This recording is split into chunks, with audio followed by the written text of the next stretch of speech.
Good morning. The council will come to order. Madam Clerk, please take a quorum roll call. Please log into your devices. If you need support, please raise your hand. Please log in your devices. If you need help or support, raise your hand. The quorum is now open.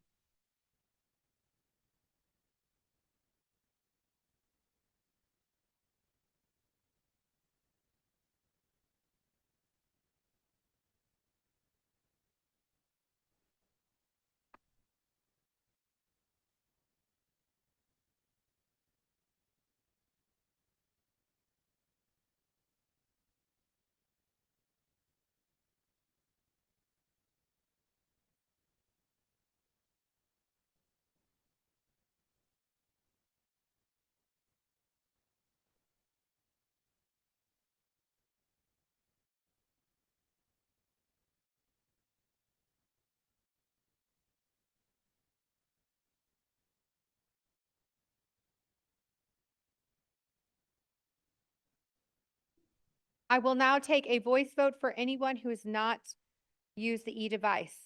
Alderman Robinson. Alderman Robinson is present. Alderperson Hall. Alderperson Mitchell. Alderperson Mitchell is present. Alderperson Quinn. Alderperson Quinn is present. Alderperson Gutierrez. Alderperson Gutierrez is present. Alderperson Coleman. Coleman is not present. Alderperson Moore. Alderperson Moore is present. Alderperson Curtis. Alderperson Curtis is present. Alderperson Taylor. Taylor is not present. Alderperson Burnett. Burnett is not present. Alderperson Wagaspack. Alderperson Wagaspack. Alderperson Wagaspack is present. Alderperson Ramirez Rosa. Ramirez Rosa not present. Alderperson Nugent. Alderperson Nugent is present. Alderperson Vasquez. Vasquez is not present. Alderperson Napolitano. Napolitano is present. Alderperson Riley. Riley is not present. Alderperson Knutson. Knutson is not present. Alderperson Gardner. Gardner is present. Alderperson Clay. Clay is present. Alderperson Haddon. Haddon is not present. Mayor, we have a quorum. Very well. There are 41 members present and 8 members that are absent. We do have a quorum. There are 2 alders that have requested to participate in today's meeting remotely for reasons stated in Rule 49. Can I get a motion to approve the remote participation of alders Taylor, Burnett, and Coleman? There is a motion for approval of these 3 alders to participate remotely. All those in favor signify by saying aye. All those opposed say nay. The ayes have it. Madam Clerk, please mark those following alders participating remotely: Taylor, Burnett, and Coleman. Very well. Thank you very much. Please stand for the Pledge of Allegiance.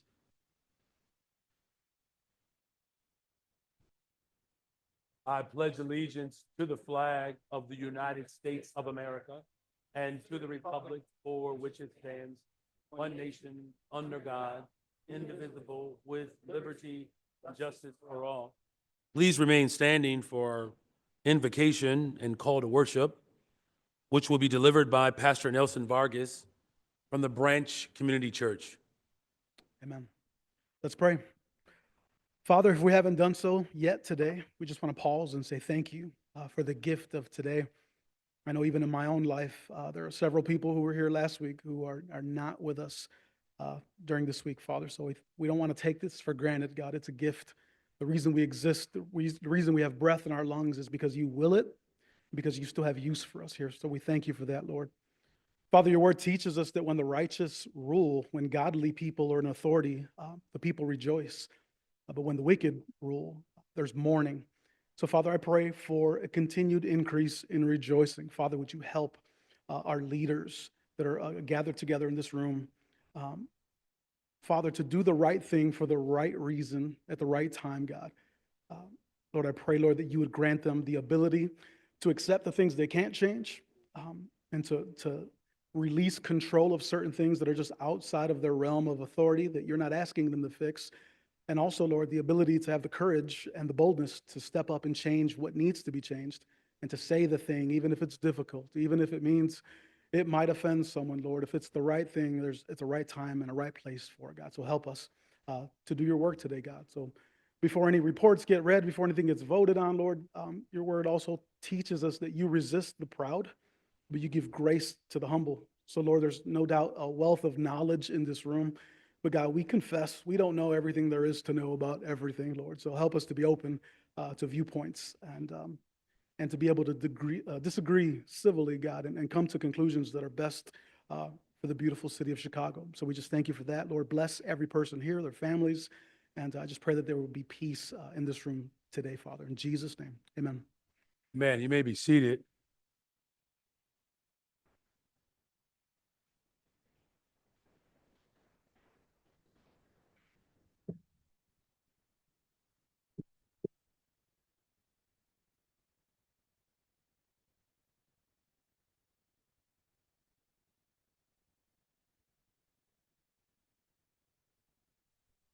This is a portion of the meeting.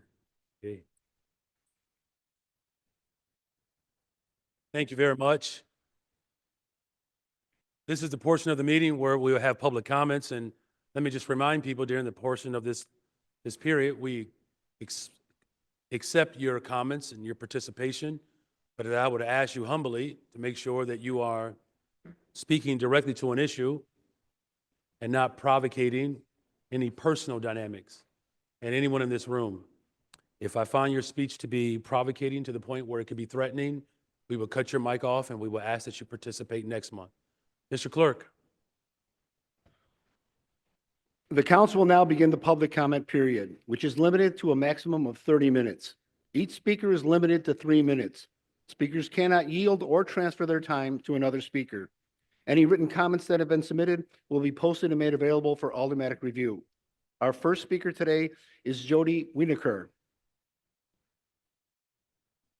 Good morning. Can you hear me? Yes. Good morning, Mayor Johnson and Chicago City Council. My name is Jody Whitaker, and I'm speaking today on behalf of the Chicago Alliance for Animals, more than 3,000 members and millions more around the world who are urging you to please pass O 2023-2983, the common sense ordinance to ban the sale of new fur in Chicago as soon as possible. Almost every day there is a new article about the dangers of fur farming and the real risks of animal viruses jumping to humans. In this new and scary world of COVID-19, this needs to be taken very seriously, and Chicago should be at the forefront of protecting not only animals, but the public as well. Here are just a few quotes from these respected news outlets.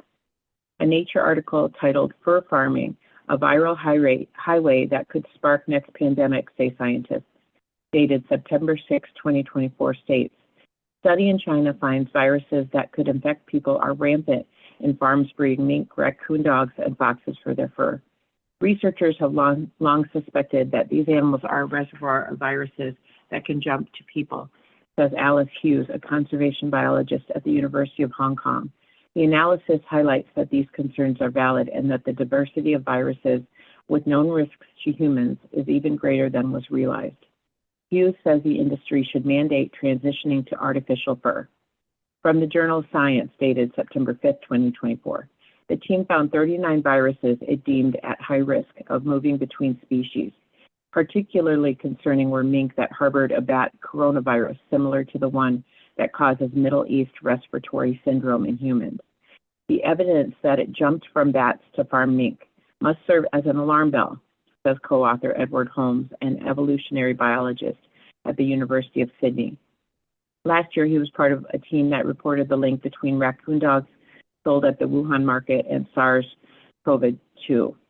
Holmes says, despite the huge toll of COVID-19, the world still does not do enough to prevent future pandemics. Each one of these viruses we discover is just another roll of the dice, he says. Our number will come up again. We've heard from the chair of the License Committee, Deborah Silverstein, who stated she is in favor of the bill and will support it, and that it will come up sometime in October. But she also said that she's waiting on Alderman Lopez, who introduced the bill, to finalize it. It was my understanding that the chair has the power to put a bill on the agenda. But whatever it takes, I hope that Alders Silverstein and Lopez work together to get this on the next License Committee agenda for a discussion and vote as soon as possible. Just like you banned horse carriages and shut down the puppy mill stores, it's now time to be the next progressive city to ban the sale of new fur, to protect the public and animals. Thank you very much for your time, consideration, and compassion. You're welcome. Thank you very much for your comments. Our next speaker is Patricia Tatum.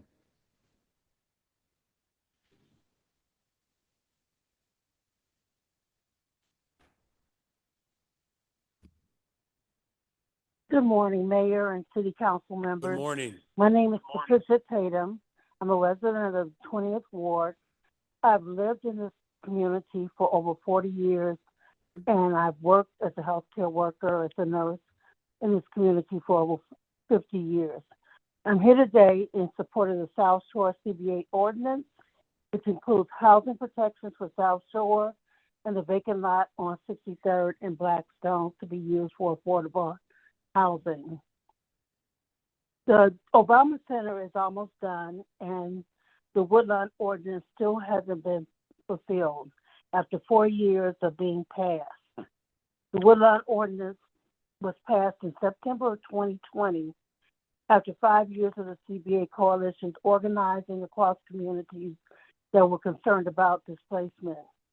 Today, we are still waiting for the promises of that ordinance to be fulfilled, and we need 63rd and Blackstone to be part of that fulfillment. The reason that we need 63rd and Blackstone to be part of that is because it's the largest city-owned lot closest to the Obama Center, which would afford the most affordable units for this community. We need to see some of the promises of the Woodlawn ordinance be fulfilled. One that we have seen so far is the grant program for long-term homeowners to do repairs on their properties. This is important because many of the long-term residents here have only been able to just pay their mortgages and not do any repairs. We'd like to see the right to return for our displaced neighbors who've been moved out of this community after living here for 2, 3, 4 generations. We'd also like to see the tenants' rights of first refusal program activated so that tenants in larger buildings will get the right to form a tenants organization and associate themselves with an agreement with a not-for-profit affordable housing developer so that they can purchase the building and maintain it as being affordable. Housing is a human right, and folks have been and are continuing to be displaced in this community. We cannot wait any longer. We need to have the South Shore ordinance passed, and we need to fulfill the Woodlawn ordinance as soon as possible. Thank you for allowing my comment.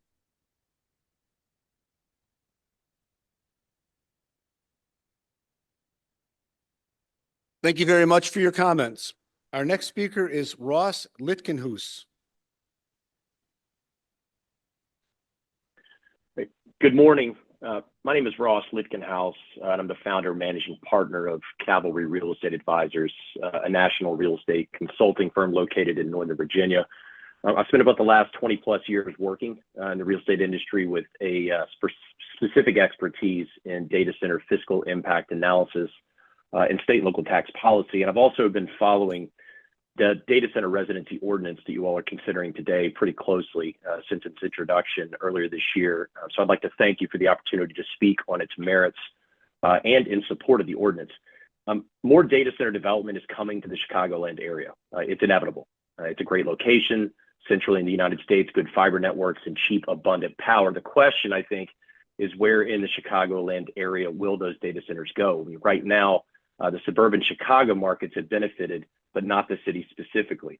And while the city may have less available land to offer compared to the surrounding jurisdictions, I still believe that you can use an ordinance like this to get a piece of the pie.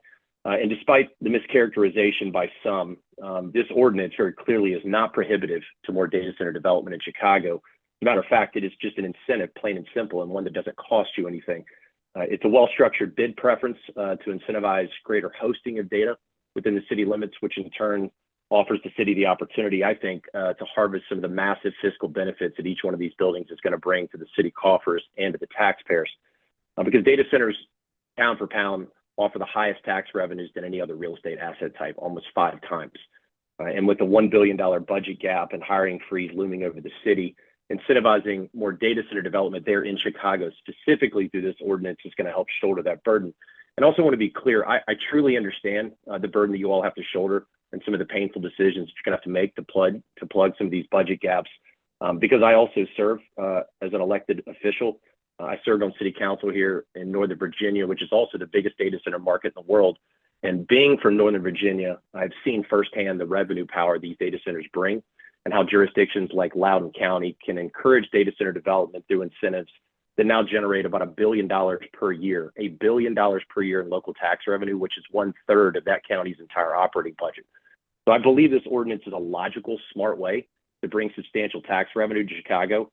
And it's based on the premise of data residency, which is widely accepted in practice throughout most of the developed world. And conceptually, this ordinance delivers an incentive that's not going to cost you anything, and in turn brings the opportunity for significant tax revenue and jobs to the city of Chicago to the benefit of every taxpayer.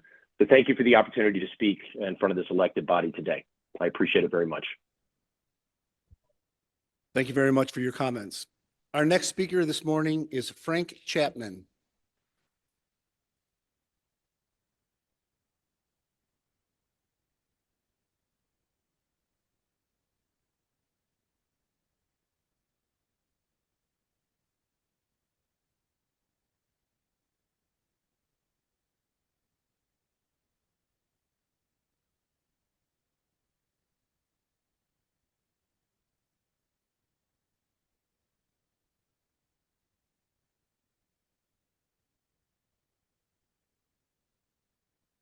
Yeah, I'm unpopular by 1.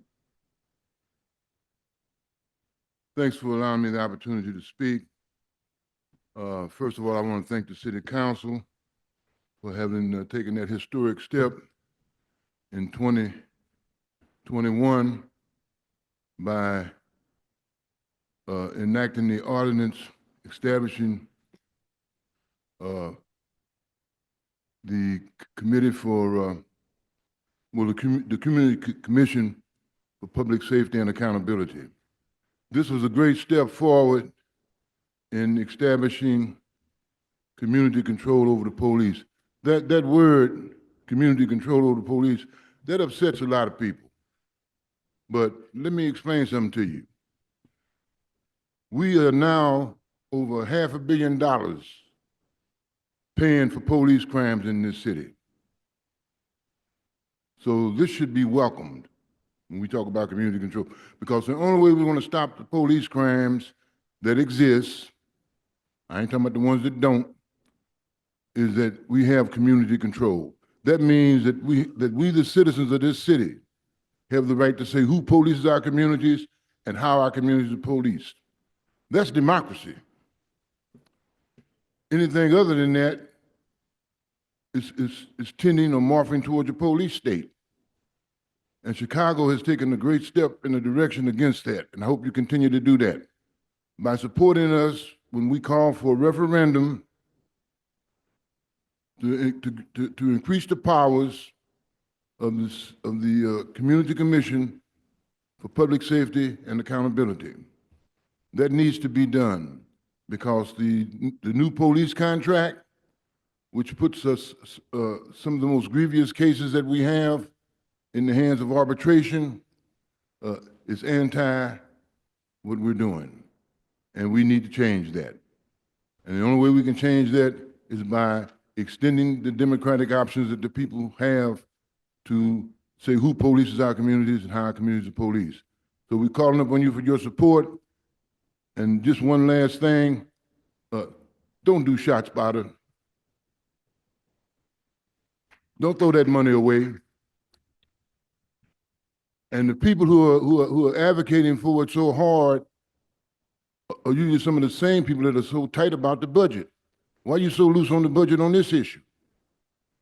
Because you are reactionary and because you don't want to see no progress in Chicago. Thank you.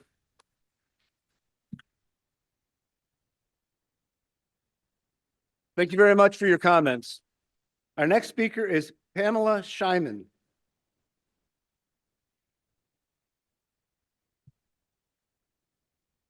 Esteemed Alder people, please vote in favor of the anti-slavery resolution being proposed by Alderman Raymond Lopez. We have all read about the abomination of slavery in early America and thought it was over and in the history books. However, just days ago, I met Simon Dang and heard his gripping testimony. Simon is a South Sudanese American human rights activist from the Shilluk tribe of Sudan, who was kidnapped at age 9 and given as a gift as a slave to an Arab family. He was treated as if he were subhuman and was beaten and tortured at whim of his masters. Several years later, he serendipitously recognized people who looked like him with the special Shilluk tribe markings. These individuals helped him escape and reunited him with his family in South Sudan. That was more than 45 years ago. Simon escaped, but the nightmare of slavery continues. According to Walk Free, an organization combating slavery, on any given day, an estimated 7 million men, women, and children are living in modern slavery in Africa. In a report by Statista, there are about 1,600,000 slaves in Nigeria alone. I am here because Black Africans, mostly Christians and Muslims who don't want to give up their African identity, are being slaughtered and enslaved across the African continent, from Darfur in Sudan to Mozambique and Cameroon, from Nigeria to the Democratic Republic of Congo. Innocent villagers are being murdered, raped, and kidnapped into slavery by Islamist extremists. The world is silent because most people don't know what is happening. Today's resolution will help shine a light on slavery today. America tore itself apart in a bloody civil war over the issue of one man owning another. Illinois was the first state to ratify the 13th Amendment, which abolished slavery. The people of Chicago need to be on record. We stand with the victims of racist and ethnic cleansing and with the enslaved. I urge this council to pass the important anti-slavery resolution sponsored by Alderman Raymond Lopez and stand in solidarity with slaves in Africa and demand their liberation by all legal means possible. I am here because silence is not an option. We have to be activists for the enslaved who cannot act or speak out for themselves. Thank you. Thank you very much for your comments. Our next speaker is Sean Campbell.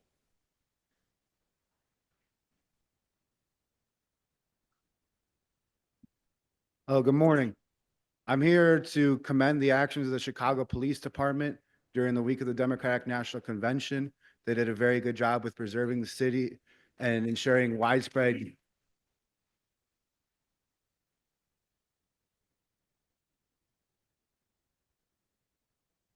They did. Yeah, we're not doing that. You can clap at the end of a comment. We're not going to shout across this chamber. You're not going to do it. Pardon us, sir. You may recommence. Yes, sir.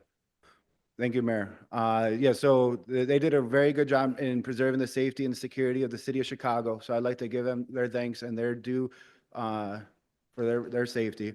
I'd also like to thank you for making the decision to not do a freeze on the Chicago Police and Chicago Fire Department hiring. We need to ensure safety and security in this city. And I would also advocate for renewing ShotSpotter. ShotSpotter is something that is very good in terms of a response. We need to be able to respond when violent crimes are committed. And we see that there are still violent crimes out there. The Chicago police had to deal with items being thrown at them, glass bottles, sticks, These are things that happen during the Democratic National Convention, but also it happens in every day in the city of Chicago, even not directed towards police. We have people that are targeted of violence, and these are people that everybody should be advocating for the safety of, regardless of what your political, ethnic, religious beliefs are. At the end of the day, we need to come together, unite for the safety of all Chicagoans, of all Americans. And ShotSpotter is a successful program that should be renewed. I would also like to commend the actions of the Chicago Fire Department, who is also in attendance today. They worked in well coordination with the Chicago Police Department during the Democratic National Convention and had response to many medical situations. And I seize the rest of my time. I just want to say thank you again for your consideration of the renewal of ShotSpotter. Thank you, Chicago Police Department. Thank you, Chicago Fire Department. God bless America, and have a great rest of your day. Thank you. Thank you very much for your comments. Our next speaker this morning is Dr. Vince Davis.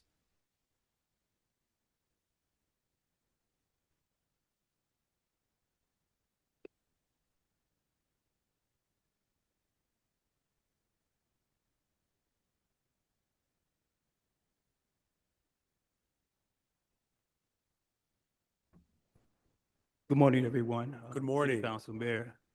I'm kind of nervous. May God be the glory. This is about me in terms of I used to be a Chicago police and I was wrongfully discharged. And what I have in my present is a fraudulent contract. Fraudulent contract that was created in the procurement department, and over $2 million was given to this company. It has 2 fraud federal certifications. It has a forged signature of the mayor and of the previous mayor, not the current mayor, the previous mayors. They knew about this, and they conspired within the police department and held it so that I could not be reinstated. Again, the Secretary of State, I have the detailed report. It was not registered. And I'm asking the City Council to revisit this again because a resolution was put in place.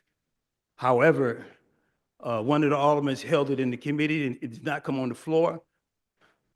And but since then, it affected my family and me. But however, I went back to school. I got 3 masters. I have a JD degree. I went to law school, graduated from law school, as well as an LLM. So this adversity made me a strong man. So I'm asking the City Council to revisit this here because the Maggie Hinckley, she's the young lady that's handling the police divorce, decree, court decree. She says that she's not going to help me and she cannot do individual cases. However, again, if something would have been done about this, over family members were separated due to this company, through this, the Children and Family Services, they were separated, and they didn't do anything about it. That was with the state. But subsequently, with the help of me, the company got convicted.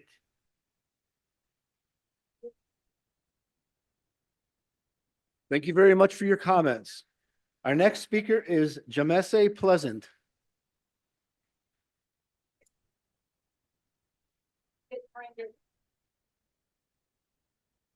Good morning. My name is Jamise Pleasant. I'm a 57-year resident of South Shore.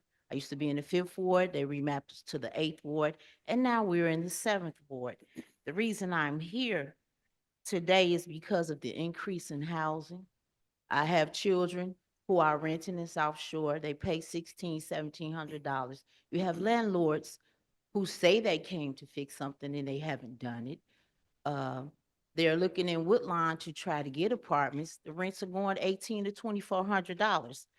So I truly believe in the South Shore CBA because it includes a rental registry, which will keep track of landlords and the type of conditions they are providing their tenants to hold accountable. We have a tree that we need to be, my mom and I. I'll be 60 this year, so my mom's 83. To get a tree cut, they told me $3,000 to $7,000. I'm retired. She's a retiree. So you running out of money, but this way I support the policy, including the CBA South Shore ordinance, such as property tax relief. Homeowner repair grants are important and will impact many personally.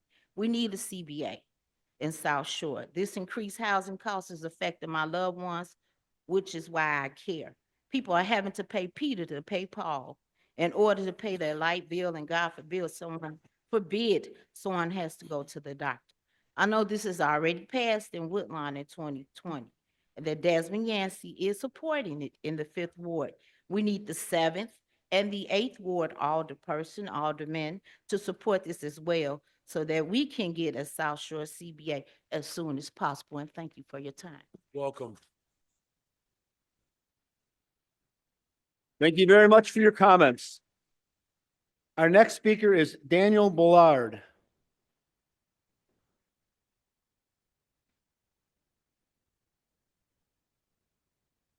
Sir, actually, my name is Daniel Boland, and I'm here on behalf of the United for a Better Chicago and also for the Committee for Chicago Mayoral Recall. For those of you who don't know me, which would be most of you, I am a 33-year resident of Chicago who was misrepresented by this mayor on April 17th as a dude from the suburbs who just didn't believe in diversity or the formation of his cabinet. I'm here to tell you, sir, I've lived here 33 years, okay? I have been raised by a single mother, and I have 7 nieces and nephews that look very much like some of the aldermen sitting here today. They're biracial. Don't ever impugn my character again, sir.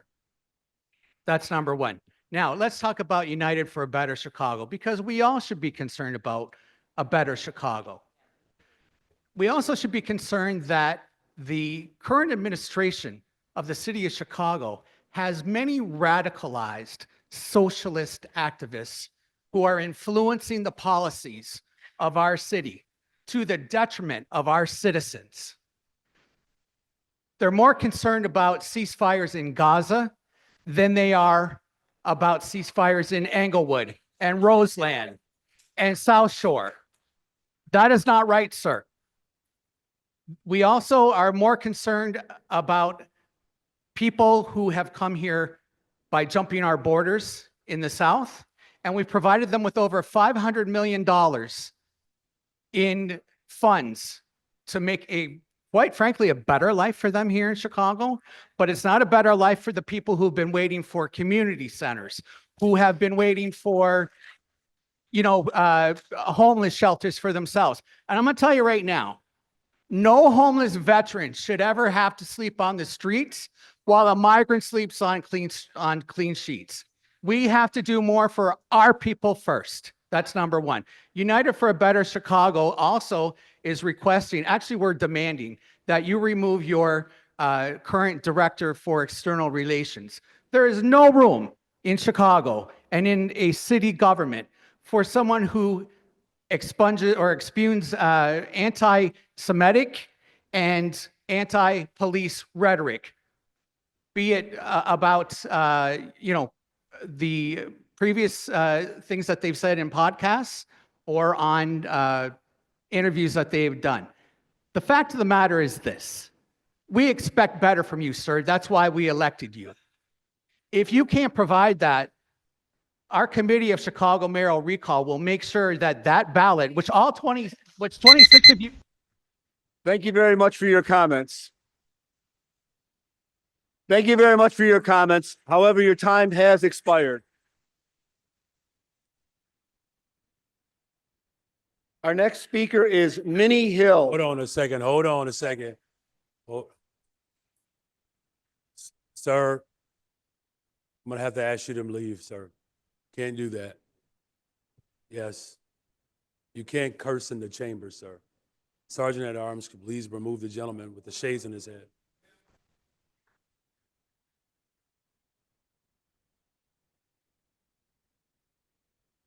Sergeant at Arms, thank you. Can you please remove them, please?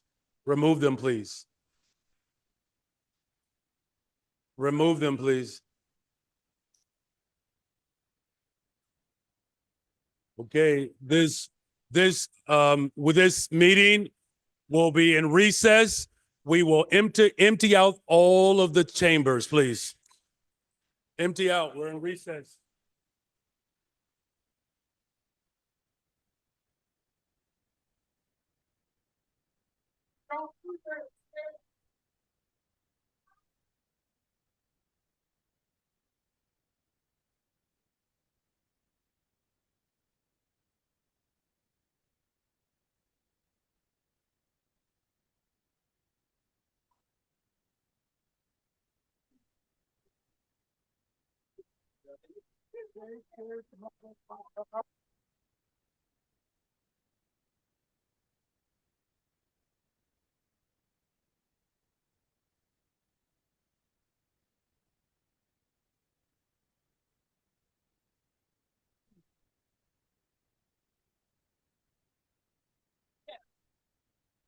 Ladies and gentlemen, can I have your attention, please? Silence. Please take your seats. Those of you who have been asked to leave, please follow the direction of the sergeant at arms and exit. Sergeant at Arms, I'm not listening yet.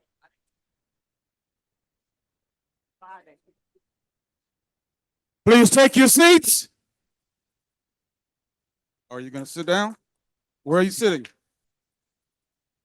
There's your seat. Have your seat.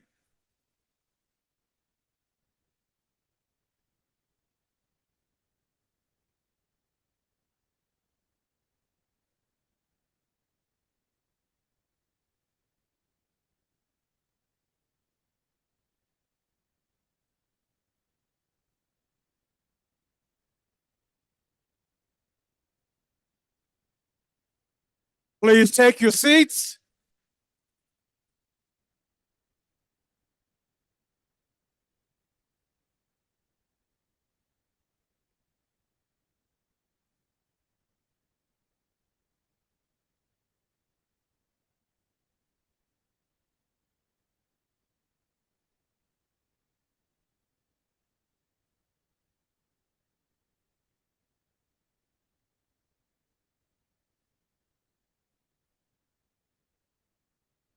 Please take your seats.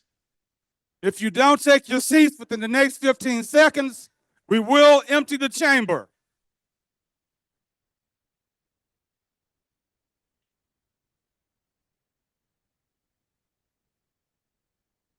Please take your seats.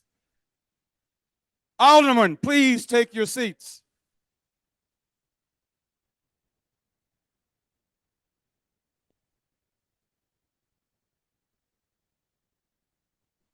Those of you who choose not to sit down, please exit.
Good morning. Good morning. Ladies and gentlemen, those of you who plan to remain in the meeting, please take your seat now. Please take your seat. The meeting will reconvene momentarily.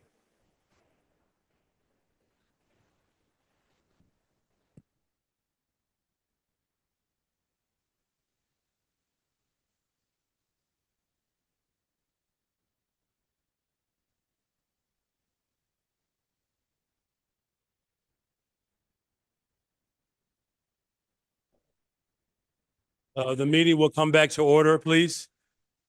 This meeting has been called back to order. Please have a seat.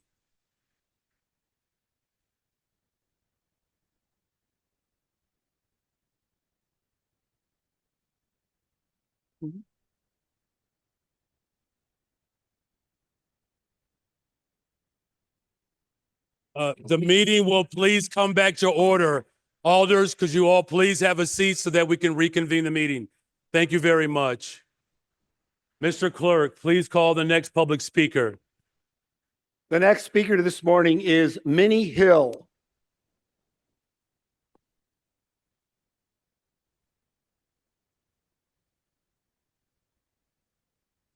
Good morning, Mayor Johnson. Morning. My name is Minnie Hill. I have lived in Chicago on the west side for 53 years. I live in Chris T. He's the alderman in the 29th Ward. I am a homeowner and have paid taxes for over 50 years. I voted for you and I got my family and friends to vote for you too. I am a survivor from the last year flooding. I appreciate the $5 million you put aside to help us seniors. But we need more. We need your help. We need help with the application process that you said did not exist. We need more money because the damage to my basement was over $30,000. You need to meet with us to discuss this matter. We are taxpayers and have been for many years and deserve better than this. When can we meet? Thank you for your time and consideration. Thank you. Thank you very much for your comments. Your Honor, there are no further speakers who have timely signed up for the public comment period. That's all of them. Thank you very much. This portion of the meeting is for resolutions. I understand that there are two of them today, one of which is celebrating the success in hosting the Democratic National Convention. And of course, there's a congratulatory retirement for Ms. Josie Cruz. Alderman Mitchell. Mr. President, I move for the temporary suspension of the rules for the immediate consideration of these resolutions. Hearing no objections, so ordered. In the interest of respecting people's time today, we will forego reading the resolutions and go straight to remarks. Sure, those members, I will continue to move forward. The box can be populated as I speak. Our first resolution is celebrating the city's success in hosting the Democratic National Convention. While we all can agree with the sentiment of the success of this convention, I do wish to acknowledge our President Pro Temp,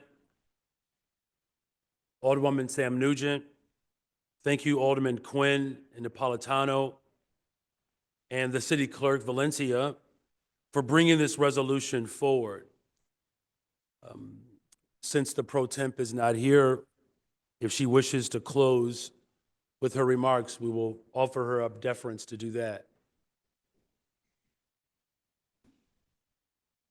Does anyone wish to speak to this resolution? This will be the time to be acknowledged as the rest of the box is situated.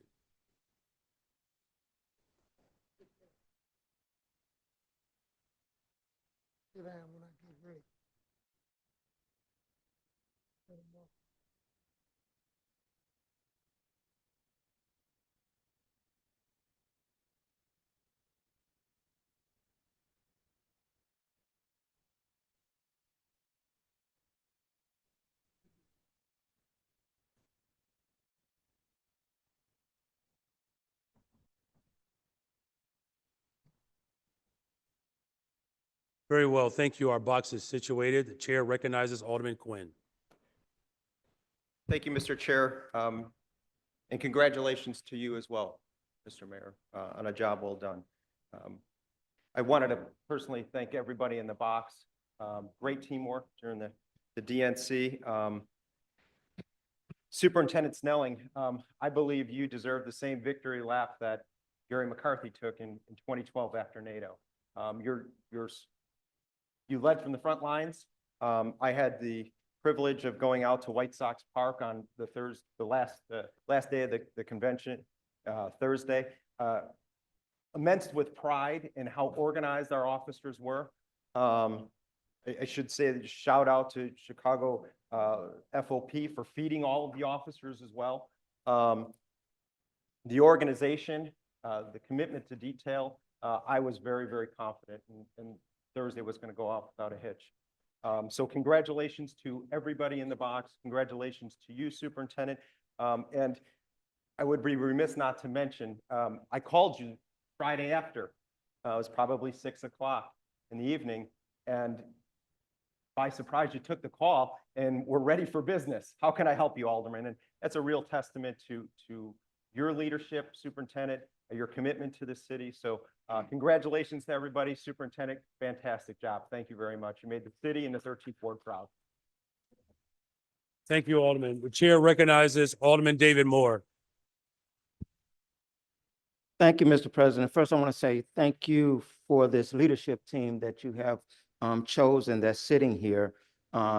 Without your selection process and choosing them, we wouldn't probably be here today. So I thank you for having the vision to appoint such great people. Without doubt, not only what happened downtown, this thing is called operation, right? It's a whole operation. And I'm not going to try to call out everybody's name, but when I talk, know that I'm talking about everybody in unison, from the Chief Operating Officer, John Robertson, to Executive Director Toretto, to our superintendent, everybody and every commissioner. All of that had to work together. And a lot of people don't understand the intricacies of that, but we do. And so what people saw downtown, the execution from the United Center to the McCormick Place, also saw that execution in the neighborhoods. We didn't miss a beat in the neighborhoods. We did not miss a beat. And for that, I say thank you to all of you. Any minor incident that arose, people were saying, we're not gonna have a police there. They were there. We had minimal incidents, especially I know in my ward. And so I wanna thank my commander. I wanna thank everybody who made this happen. And you all should stand up. I tell everybody we should have been talking about this on just TV and everything else afterwards. Because had it gone the other way, CNBC, CNN, and every other N would have been saying otherwise. And so thank you all so much. God bless you. And thank you, Mr. President. Thank you. The chair recognizes Alderwoman Harris. Thank you, Mr. President. I'd like to thank you for your leadership in picking a wonderful team and a wonderful staff that made the city really shine. But big shout outs to for a clean city, for wonderful streets, rideable streets, potholes gone. Really a great, as I reflect back on, I rode all the shuttles every day, all through the city. I felt wonderfully safe. I felt completely proud as people saw our city, commented on our city. As I was on the shuttle buses with people from all over the country, I met some really wonderful people. But finally, I want to thank the superintendent for making everybody, every visitor, every citizen feel safe. And so today, I just again want to reiterate, thank you all for everything that you all did to make our city shine, because we truly did shine. I think people will want to come back and visit our city because it is a beautiful place to live and raise your family. But you all showed us up, showed out, and made us really shine. So again, thank you all. And a shout out to Christy who I wore out on the phone many days and many nights, and to her wonderful team. I don't want to get into saying names because I'll miss somebody, but I thank you. I thank the entire team and the entire city. If this has showed us we have the ability to work well together. Thank you. Thank you, Alderwoman. The chair recognizes Alderwoman Deborah Silverstein. Thank you, Mr. Chair. And I too want to join my colleagues in thanking everyone here today for a job well done and for making our city of Chicago shine. I do want to especially thank the superintendent as well. I was talking to him over and over again prior to the DNC, and every time he would say to me, "Don't worry, we're ready. We are ready." And you definitely were ready. And I want to thank you personally for checking in on me and my community through the DNC. And it was just a very job well done. So thank you to all of you so much. Thank you. The chair recognizes Alderwoman Nicole Lee. Thank you, Mr. President, and also want to congratulate you on a wonderful DNC. I want to rise in support of this resolution and thank you all, every single member in the box and every single team member up under you, because we know it was a huge effort on the part of the city to make sure that we showed up and showed out, and we did. So I thank you for all of that. I know Superintendent Snelling, many of us had conversations with you, and you continued to assure us, and you delivered. Every single member of the force did, and I thank you for all of that. And every effort that was made on the part of anybody who had to give up a weekend or work overtime. I know many of your staffs had to do that. I think it was all worth it at the end of the day. It was a great showing. Alderman Harris was my seat buddy at the DNC, so I didn't ride as many shuttles as she did. But every time that I did, I had the same experience. I will tell you that hearing from people who maybe hadn't been to Chicago ever before were so pleasantly surprised and talked about when they were going to come back and all of the things that they weren't able to see during the convention because there was so much to do during the convention, that they were planning to come back. And I think that that's going to be the true legacy of this convention, is all of the new visitors we're going to get down the roads. And Christy, great job to you and your team. I know it was a lot of work and hopefully well worth it. And I hope each and every one of you have gotten a little bit of rest. You know, the city doesn't sleep. So thank you for all the work that you've done and what you continue to do. Thank you. Thank you. The chair recognizes Alderman Mike Rodriguez. Thank you very much, Mr. President. You know, conventions are monumental events. The fact is that our great city has by far and away hosted more conventions than any other city. That's 26 of them since 1860. These are monumental events. What happened in 1860? We nominated Abraham Lincoln here in this great city for President of the United States. This year, I believe, was just as monumental, where Democrats here in this great city nominated Kamala Harris. And the fact is, the monumental events shape the perception of our city, not only in our country, but to the world. So your task was equally monumental. And the fact is, you delivered. The city of Chicago, our residents are the better for your efforts. Mayor, we're the better for the efforts of all of our leadership in getting this great event to our city. I can't think of a time where we needed more positive coverage than we did now, and we all delivered. And I'm very, very proud that Cicero Avenue in the 22nd Ward was as beautiful as it's ever been, and we're going to keep it that way, I'm sure. We're all healthier for all the long walks around the United Center and McCormick Place and all these other locations. We got to work on the roadmaps for elected officials. Geez, it was aggressive, but at the same time, it was much needed. The fact is, safety was the #1 priority, but showcasing our great city was as well. This was a monumental occasion, and all the great Chicagoans in that box stepped up to the task. Thank you very much for your leadership as well, Mr. Mayor. This was truly a monumental effort. Thank you. The chair recognizes Alderman Knudsen. Thank you, Mayor. I want to thank everyone in the box and so many other people. I mean, the reality of this convention was that it was at the tail end of a lot of events. So the departments that worked together, this wasn't the only one in the summer. There was a lot of overtime being done. There were a lot of tired people working through the night to make sure that this one was done correctly because the world was watching this one. And the world saw a Chicago that was as nice as it could be. Whoever called in the favor on the weather, good job. I think that's going to pay us dividends for a long time. It was really reassuring to hear people, as a delegate, hear other delegates say, I want to move to Chicago. I could totally see myself living in this city. And that's a marketing piece that we really need to double down on in this city immediately and going forward. There's so many exciting things happening in the city, and the convention was really just a strong one. So thank you, Superintendent, for your leadership. I want to thank Christy George and so many other people. Let's think about doing another one in 4 years. Thank you, Alderman. The chair recognizes Alderman Curtis. Thank you, Mr. President. I too rise to thank and congratulate everyone in the box on a job well done. This is exactly what happened when the entire city come together for whatever that common cause and common goal is.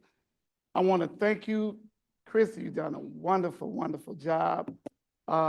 Police and fire, streets and sand, y'all came together. The mayor's office, OEMC, guys, you've done a wonderful job. I know most of everyone in the box, so I'm not really surprised. So thank you all, and congratulations. Again, we need to do this coming together as a city more often to reach all of our common goals. Thank you, Mr. President. Thank you. The chair recognizes Alder Hatton. Thank you, Mr. President. I too rise to be associated with this resolution. And Mr. Mayor, I congratulated you already, but I'll say, good job for your team and your leadership team. Like many of my colleagues, I think had similar sentiments. So a lot of pride and appreciation for all of our city workers, Superintendent, Commissioner Stollard, right? Our public safety team, our firefighters, OEMC. Thank you for your coordination and your hard work, for always doing more in addition to all the work that you're continuing to do. Christy, of course, thank you. The week right after the DNC, I was in Atlanta for a conference, and there were people who had been here for the DNC that were with me in Atlanta, and they were still buzzing off of all the positive energy. And I had somebody telling me, I got family on the West Side, but I was only ever coming there for Christmas, and I haven't been to Chicago in the summer in a long time, and people just forgot all these wonderful things that we have to offer in our city.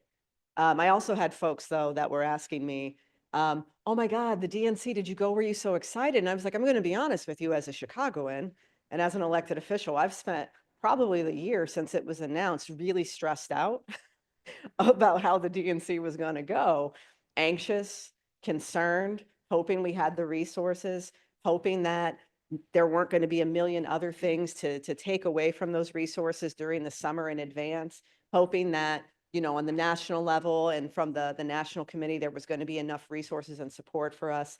And of course, hoping that those things outside of our control, all the people coming to the city for this event, would be able to respect our city and have a good time, and that everyone would be safe, whether it was people here to demonstrate and protest being safe or people here as delegates, that I wanted everyone to be safe and be able to raise their voice and participate. And you guys made sure that we accomplished that.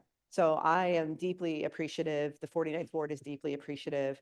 And I'll say a special shout out from the police side down to our district level. I know our district commander for the 24th district made sure that she sat down with all her alders and community leaders to make sure that we had good communications plans so that we felt in the loop and knew what was happening. And I appreciated that. So thank you very much. And thank you, Mr. President. You're welcome. The chair recognizes Alderman Taliaferro. Thank you, Mr. President. I too rise in support of this resolution. And thank you and congratulate you as well. 16 months into your tenure, you took on one of the biggest tasks that any mayor would have to do, and that's put together a safe event. I should have called it a safe conference of this size. And so I certainly appreciate you. And I want to offer my gratitude to the leaders in the box. Without your leadership, this could have been a failure. You know, we have often used the term world-class city. A lot of cities use it. But this was a true display of a world-class city and your leadership. And I want to extend my gratitude also to the men and women that work with you, the men and women of CDOT, men and women of the police department, the men and women of Streets and Sand. We were still able to take care of our wards without missing a beat. And so my gratitude is not only to you as their leaders, but also to the men and women that work for this city. They did a fantastic job. I don't think there was a trash cart that was missed. And Commissioner Starter, that's a testament to your leadership. CDOT continued to work in our wards or got back to work in our wards without missing a beat. Commissioner Carney, that's a testament of your leadership as well. And I have to really express my gratitude to the men and the women of the Chicago Police Department who showed great restraint. If I'm not mistaken, we had no major incidents. Some wanted us to fail. Some wanted us to have incidents that would be reported across this world and across this country. But if I'm not mistaken, we had no major incidents, and our police showed great restraint, and I certainly appreciate them and stand up for them any day of the week. Thank you so much, Mr. President. You're welcome. Thank you. The chair recognizes Alderman O'Shea. Thank you, Mr. President. I too rise in support. Job well done. We really showed off our city. I'd like to start by recognizing John Robertson and Lori Lipson, who handled things from this building. Terrific job, as always. Cole Staller, Tom Carney, Director Torado, thank you. Job well done. Commissioner Reed, getting all those people here in the town on schedule. Christy George, still upset that we ever let you leave this building, but you were the person for the task. You worked with everyone. I'm not surprised. Job well done. And in closing, this is such a positive event and such a positive thing we should all talk about, but there were many that talked for days, weeks, and months about what a disaster this could be and how concerned they were going to be. And I don't know that this could have gone any better. And I want to recognize the Chicago Police Department. And I know, sir, it's not your style, but it all starts at the top. You led from the front. You put a command staff in of leaders, and they did an unbelievable job. The men and women of the Chicago Police Department who worked with days off, away from their family, once again, something that we're used to here over the last several years, but it was needed. They not only made sure that the Democratic National Convention was a success, they looked after our communities. Thank you. Thank you all. Thank you. The chair recognizes Alderman Sposato. I too support this resolution. Congratulations to you and everybody in the box. I do want to say I was thrilled that we got the convention. I know that's surprising for some people that I was thrilled we got the convention, but I did have my concerns. I was very worried. I did talk to the superintendent a few times about it. He kept telling me, don't worry, don't worry. I was very worried, but boy, everybody came out just awesome, worked hard. I'm not going to mention any names, but I just want to say we really stepped up big. Your polling, Mr. President, went up big time. The city's polling went up big time. So on the national spotlight, we looked really well. Even Fox News commended us for doing a great job. So, but just want to once again thank everybody. I'm not going to name any names. I know I'll forget somebody. Certainly, only unnamed people I mentioned is the men and women of the Chicago Police Department. That, you know, some of the viral videos we saw were under pretty intense situations, but they held strong and did a great job. So once again, congratulations, everybody, and congratulations, Mr. President. Thank you. The chair recognizes Alder Fuentes. Thank you, Mr. President. I too stand in support of this resolution, and congratulations is in order. You promised a safe and eventful event, and you delivered. I respect having a large convention that respects the people's right to protest, respects the delegates that come to do a job, and that protects the citizens of Chicago and every citizen that came across from the United States. But I especially want to thank the commissioners, Commissioner Tirado, Commissioner Carney, and Commissioner Stallard. It is difficult running city departments, if you didn't know. But to run a city department to make sure that no ward is impacted by such a large event and then deliver for that event is a victory. And you all deserve such a large round of applause so folks can give them the congratulations that they deserve.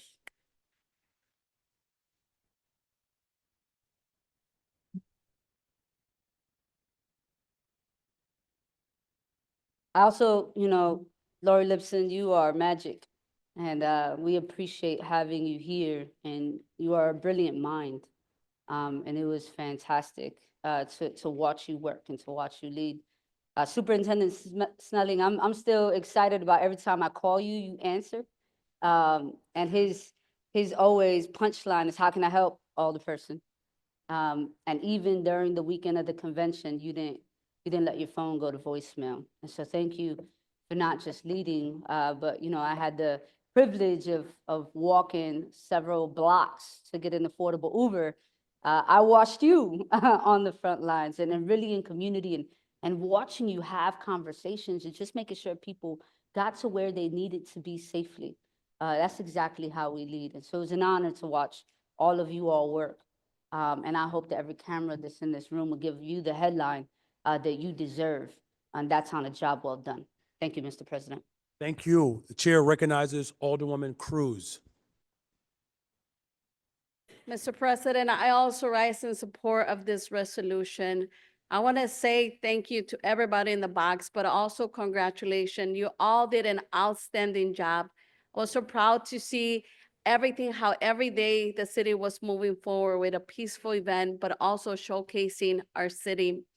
Days after the convention, I had the opportunity to text Superintendent Snelling and just thanking him and everybody for the great job they did. We want to make sure that we take time and appreciate those for your work. But when it comes to strong leadership, you all have demonstrated what is a strong leaders do.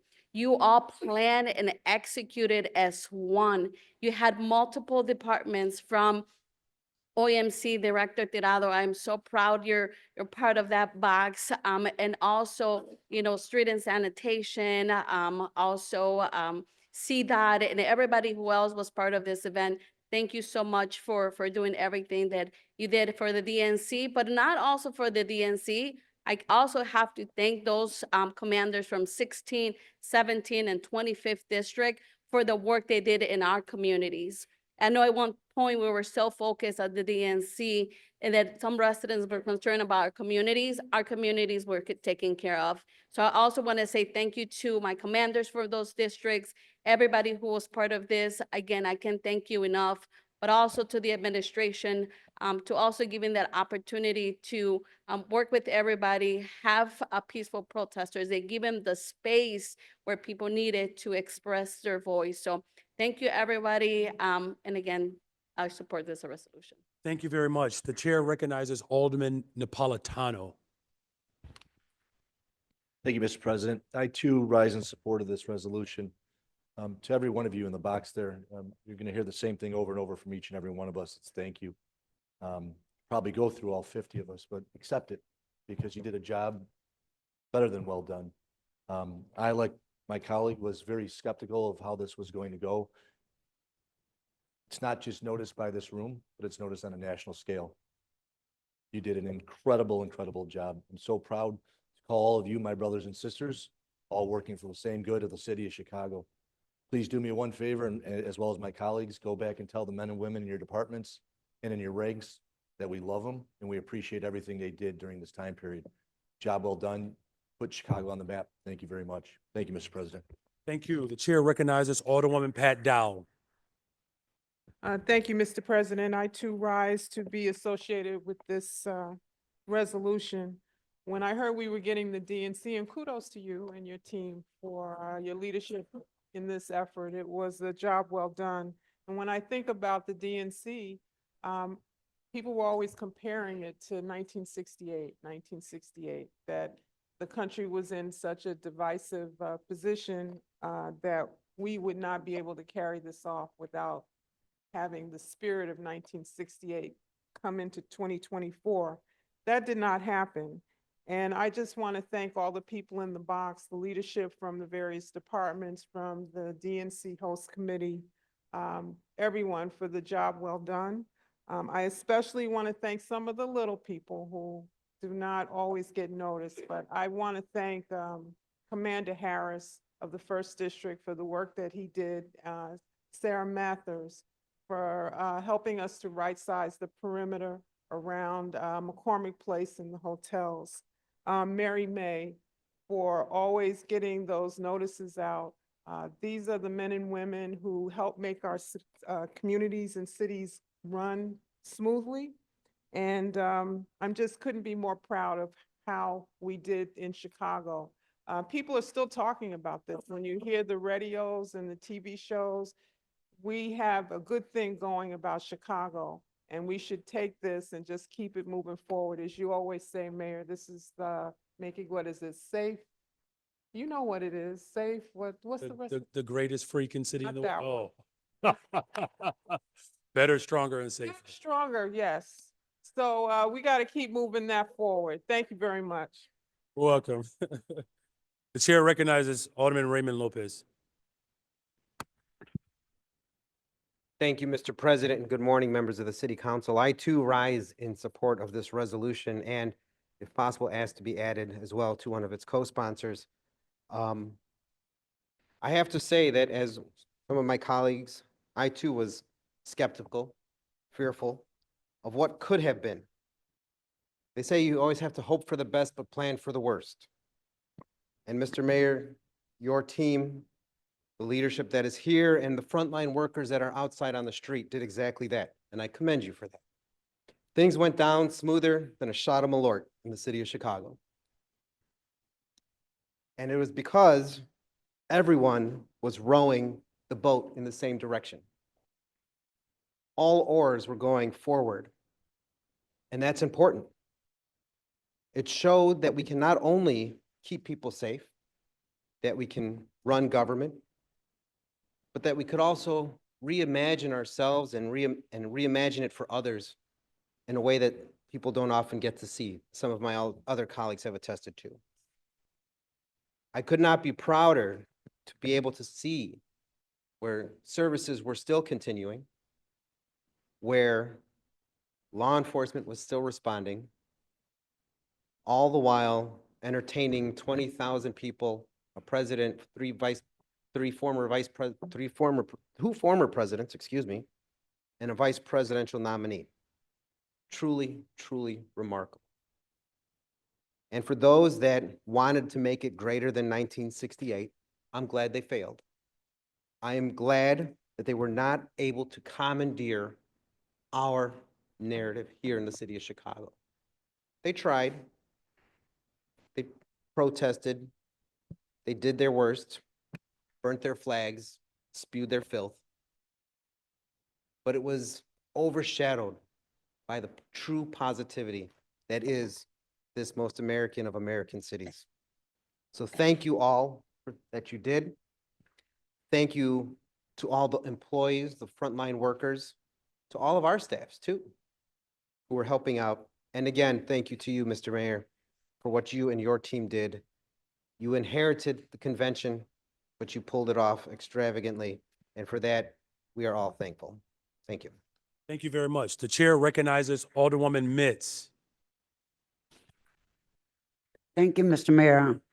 I too would like to echo the sentiments of my colleagues in saying thank you. And I really do feel very proud of this city. As they already stated, how skeptical we've been for about that whole year, very nervous, talking to my commander, community folks. But while I'm thanking you, I want to thank the outreach workers as well, because they was out on the street doing their job, making sure that we stayed safe. But the most important thing out of probably my fifth DNC convention throughout my tenure in office, I was more proud of this time than ever was before because I was at home. At home here in Chicago, where I thought that the West Side was gonna be torn up and I gotta go over fixing up things. You all say today, none of that happened. Now we are able to have business, people wanna come here. They saw the beauty of the city. In fact, it was so beautiful, I'm saying, is this Chicago? The expressway not dirty? I don't see it.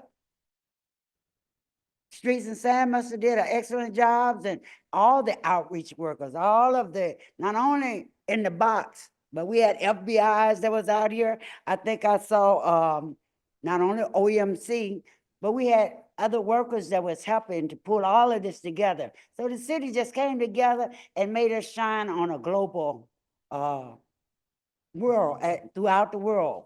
They showed that Chicago can now be a place where people don't have to be afraid to come to. You can come here and spend your money. We welcome those dollars here. I'm waiting to see how much revenue was generated because I know they got a good buck off of me at that hotel. So I really want to know what the numbers look like. And now Chicago is open for business. So let them come. Many as will, let them come. Thank you all so much. Keep up the good work. We want to see it each and every day. Thank you. Thank you. The chair recognizes Alderman Villegas. Thank you, Mr. President. I also wish to be associated with this resolution and thank my colleagues for putting forward this resolution. You know, I sit on a couple of national boards and I was talking with a bunch of my colleagues from throughout the country and they were excited. So was I. I was nervously excited though, right? Because I knew we were going to pull it off, but the fact that we had additional resources from the federal government in the form of FBI, DEA, ATF, along with our men and women from Chicago Police Department, Fire Department, and the other agencies, I felt really good that we were going to pull this off. I do want to thank John and Lori from the mayor's office for really quarterbacking this, and working in conjunction with the commissioners and the superintendent, and allowing them to do their work. Sometimes being a good leader is just getting out the way and allowing the subject matter experts to do their job. You know, we've placed a lot of responsibility and a lot of confidence in their professionalism, and it definitely showed. And just really excited about that. And now, when I go back to a conference in November in Tampa Bay, I'm going out there with my chest out because I'm going to say, I told y'all that we could pull this off. Now, I did tell those folks that came from different cities, the delegates, that, you know, they were asking, how, man, this weather is awesome. And I said, yeah, this weather is year round, ladies and gentlemen. So, but just a great conference, and really appreciative of the hard work that the men and women did for this great city. And I would be remiss if I didn't also give a shout out to Christy George for leading the DNC. You know, Governor Pritzker tapped you to run this, and it was a tough job. But you had a lot of great partners here, a lot of people that wanted to support and see the city showcased in the way that we know the city is on a daily basis. And from an economic development standpoint, I too am also excited about seeing what that revenue is going to look like for that quarter, given the fact that not only did people, you know, visit downtown, I was also encouraging my colleagues to go into the 77 neighborhoods, take a look at some of the best Mexican food, Puerto Rican food, Thai, Chinese food. Take a look at some of the different communities where there's small businesses that are thriving, and really get a taste of Chicago and why it is that we choose to pick this place as our home. So again, congratulations for the hard work. A special shout out to Superintendent Larry Snelling, as well as OEMC Director Jose Tirado, for the hard work that you guys have done, and really appreciate you representing us. Thank you. Thank you. The chair recognizes Alderman Bill Conway. Mr. President, I of course also rise in support of this, and certainly want to congratulate you, Mr. Mayor, on a successful DNC, as well as all the city departments involved in this. And I certainly adopt the statements of those who spoke before me. But someone else I did want to add is new 12th District Commander Jimmy Byer. He became commander of the 12th District about 3 weeks before the DNC and is doing a great job. And the DNC, of course, happened in the 12th District. Not to mention we had a million events there during the DNC. And my ward happens to end at Paulina, almost right at the eastern gate of the DNC. So I was very concerned, and it was clear that our local police integrated very well with state officers and federal law enforcement, and that is a testament to all the police department leadership, as well as all of our local officers who made that happen. So I wanted to add that to all the officers all over the city and all the departments. Thank you, Mr. President. You're welcome. The chair recognizes Alderman Irvin. Thank you, Mr. President. I too would like to thank everyone for their hard work, and I actually Alderman Conway took the words out of my mouth about Commander Bear in the 12th District. He did jump into this almost at the last minute, but did a great job in helping not only just the convention, but the communities around the convention where we did not feel a loss of service in relation to what was going on at the DNC. But also to the team that's here. As they say, teamwork makes the dream work, and the team that's been laid out in front of us, we will put up against any city, anywhere in this world, not just in this country. And again, finally, I'm glad. One thing I will say is that I'm finally glad we got that helicopter out of this deal to help everything else. So again, when the federal resources come with what we're doing, I think we can make a great team. So hopefully they're listening. They can help us on some other items as we have to face in the coming months. But again, thank everyone for their hard work in making this happen. Superintendent, Chief of Staff, everybody in making this go. And also to Christy there, I can't say it's a spot for you here, but if you need somewhere to come, you can come hang out with me after all this is done. God bless you. Thank you. I have one more speaker before our closing speaker, which is Alderwoman Sam Nugent. Okay. All right, so the chair recognizes Alderman Lamont Robinson. Chairman, I think that we can find a spot for Christy George. Christy, we can find a spot for you. We'll figure it out. But welcome and thank you for the hard work that you did putting Chicago on the world stage. Many of my colleagues mentioned respectfully that they were fearful and a little skeptical of the DNC. Well, being a year and a few months in this job, Mr. Mayor, and working with the folks in this box, I wasn't fearful. I wasn't fearful because we got some great folks and we're in a great city. And so really the world needed to see that Chicago gets things done.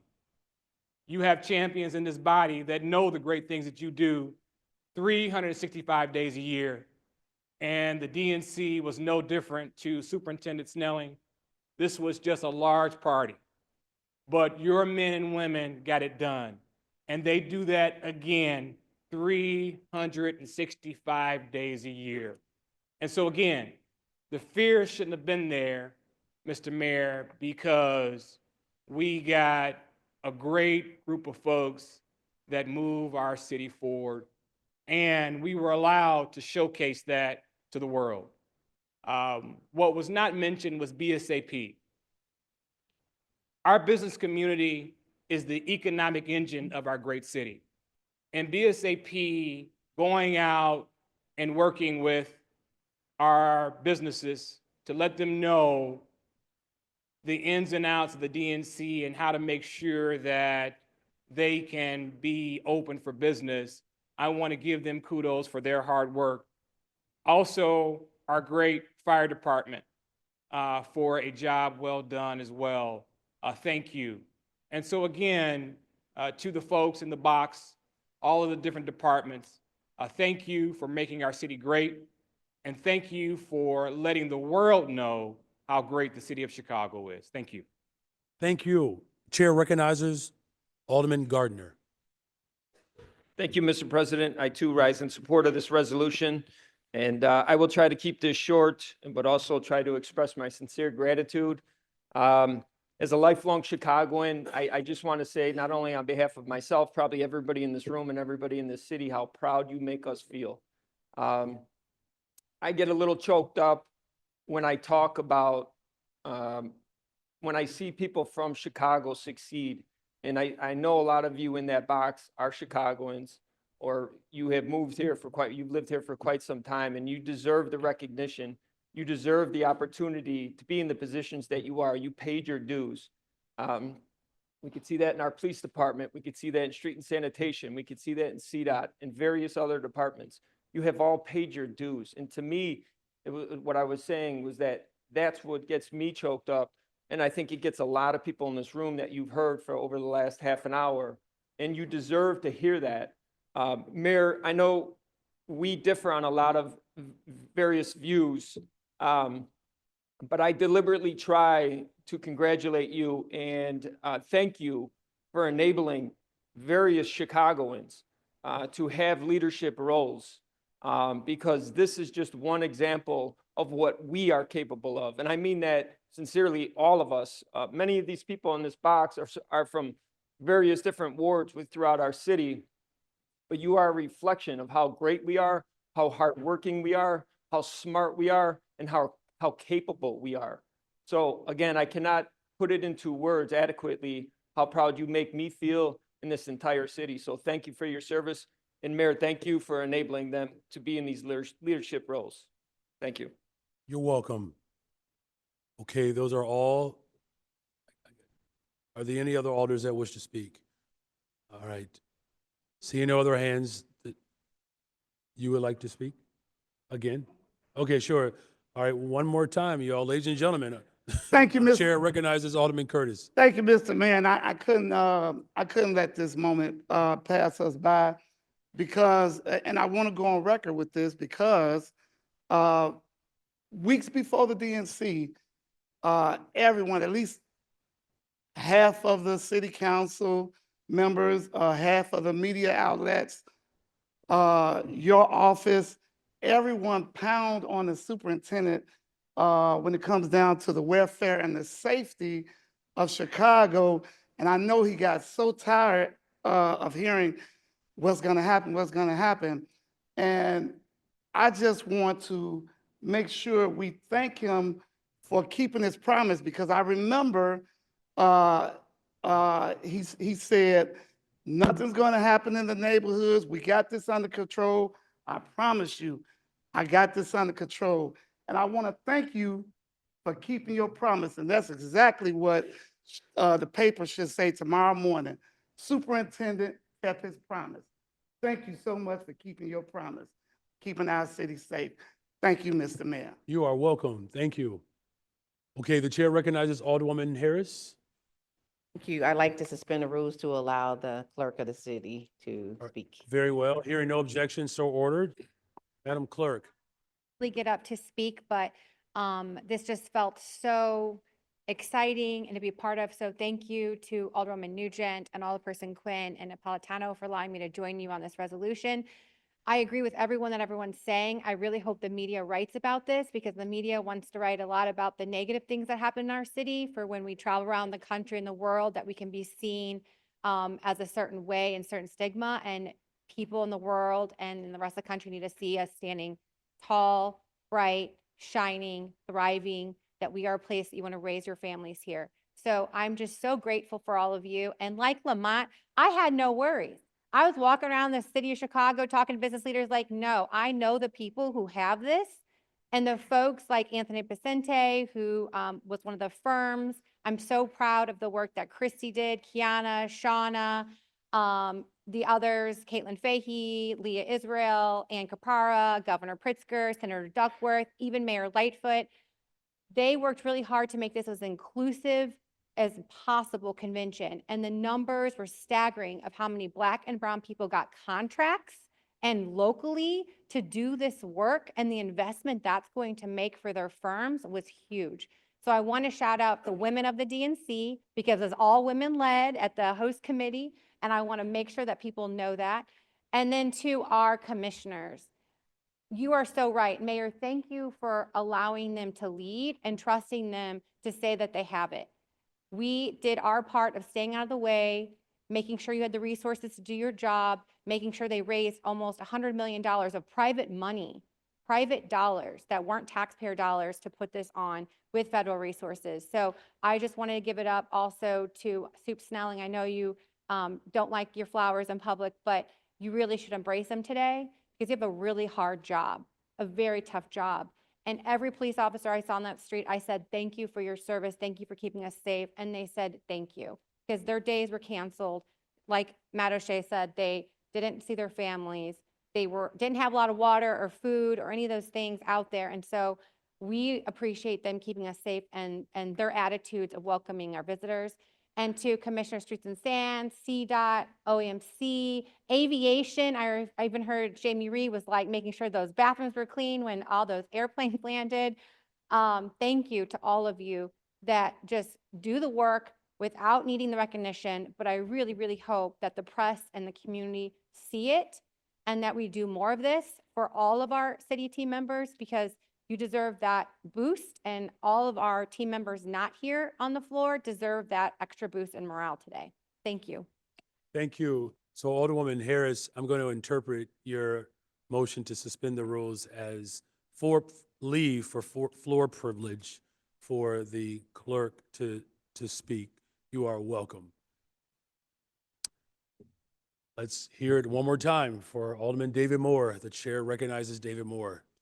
Thank you, Mr. President. I didn't see Kiana and Shauna in the corner there. This started from somewhere, and this is going to be important, and you're going to recognize, and you're probably going to say it yourself. When we heard it was coming here, you all know me, what's in it for the Black people? What we getting? And I immediately called Kiana. She answered, because I was trying to find out who was executive director. They hadn't picked anybody yet. They were still trying to go in there. Then somebody told me to reach out to Kiana. Glenn Charles graduated from Simeon High School. He's also raised in Inglewood, has an exhibition company. And never before has a Black man had an opportunity to put on an exhibition like this and given that opportunity. It started with these ladies, and he did a Herculean job and making sure that convention was set up well. And I just wanted to recognize you all, and for everybody who had to get tickets, and you know everybody had their mom and their grandmama calling them. And who did you all call? Shauna, can you help me? Can you help me? And these people were coming through. That's part of that hard work that I think Alderman, what's your name over there? On that west side, Jason Irvin said, and that's what it's all about. Teamwork does make the dream work. Thank you so much for giving me that opportunity, Mr. President. You are welcome. Our final speaker is our pro temp. Chair recognizes Alderwoman Sam Nugent. Thank you, Mr. President. And first of all, thank you, Mayor, and your team for such a wonderful convention. Congratulations. It was truly amazing to see our city this way. So thank you and your team for all of that. I too rise in support of this resolution today, honoring Chicago's first responders, our public servants, our volunteers, and our organizers whose collaboration made the 2024 Democratic National Convention just the shining star and success that it was. This convention was the perfect opportunity to illustrate how our city can shine, and we did, but it would not have been possible without the contribution of countless individuals. In particular, I want to thank our first responders and our colleagues from CPD, CFD, OAMC, CDA, Streets and Sand, and CDOT for all of your work in keeping everyone safe. Thousands of visitors came to our city for this convention, and you showcased everything our great city has to offer with a smile, with heart, and with a can-do attitude. Leading this charge of showing the heart of Chicago was you, Superintendent Snelling, and I just want to point out for a moment that you set a tremendous standard for what leadership looks like, and you led from the front, and myself, my colleagues in the city is forever grateful for you for that. We are the greatest city in America, and Chicago showed up for the DNC. We could not have done that without all of you in the box, without you, Mayor, and your team. So with that, thank you very much. Thank you, Mr. Mayor. Thank you very much. So along with the body, this council, I speak in favor of this resolution, and a very profound thank you to all of our city workers. Chicago has been stated already. It's been stated that Chicago has hosted 26 national political conventions, bringing thousands of delegates from around the country, really around the world. But this is not the largest event that we actually hold. And so Chicago is really good at hosting large-scale events. During the DNC, the people were able to exercise, which I think is very fundamental to our democracy. They were able to exercise their First Amendment freedoms. And that was something that was dear to me. I promised that we would have a safe but yet vibrant convention, and the city of Chicago displayed that democracy still does work. Visitors and residents were able to experience our amazing city, travel from neighborhood to neighborhood. They didn't just hang out downtown or on the west side around the United Center. They did truly get to explore the full tapestry of the greatest city in the world. But you know, we also were able to make history again, because I think this is actually most valuable. Because our democracy is so precious, we had a peaceful and joyful convention that nominated the Vice President Kamala Harris and Governor Walz to be the Democratic nominees.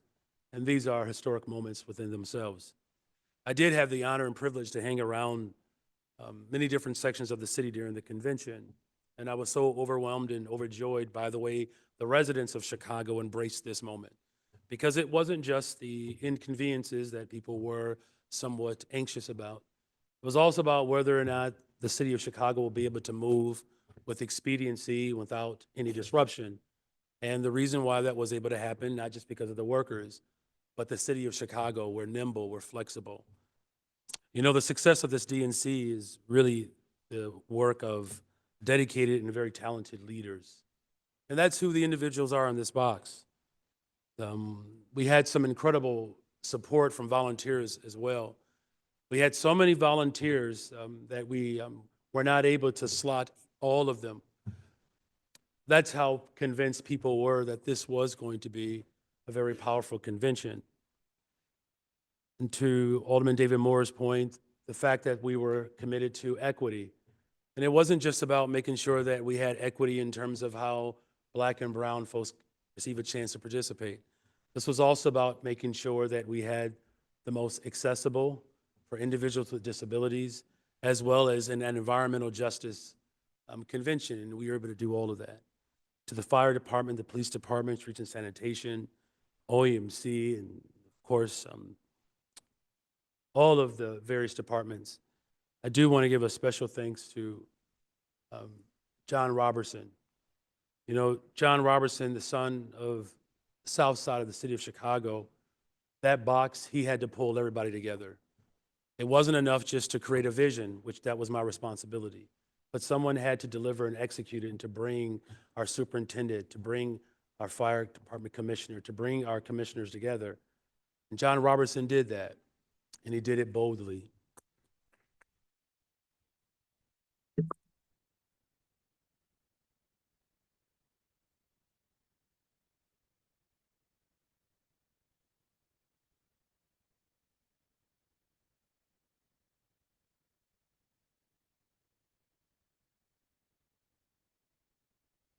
Again, to the host committee and to the leadership of Christy George and Kiana Barrett, along with Mignon Moore, 3 incredible Chicago women who led this convention.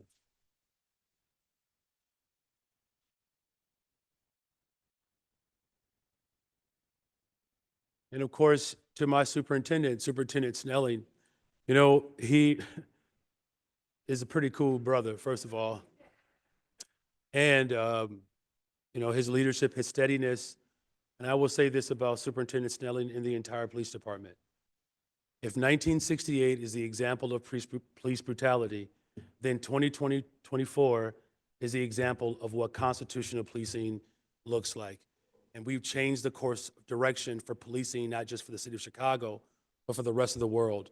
You can serve, you can protect, and you can do it with dignity. So thank you, Superintendent, for embracing constitutional policing.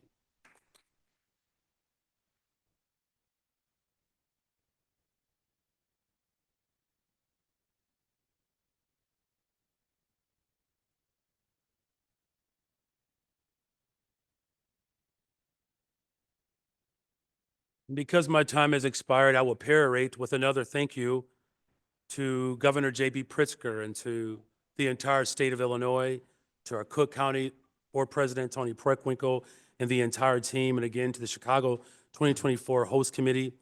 And again, everyone across the country had a chance to fully experience why we truly are the greatest freaking city in the world. And with that, Alderman Mitchell, a motion for the passage of this resolution. I move passage in the omnibus. Hearing no objections, so ordered.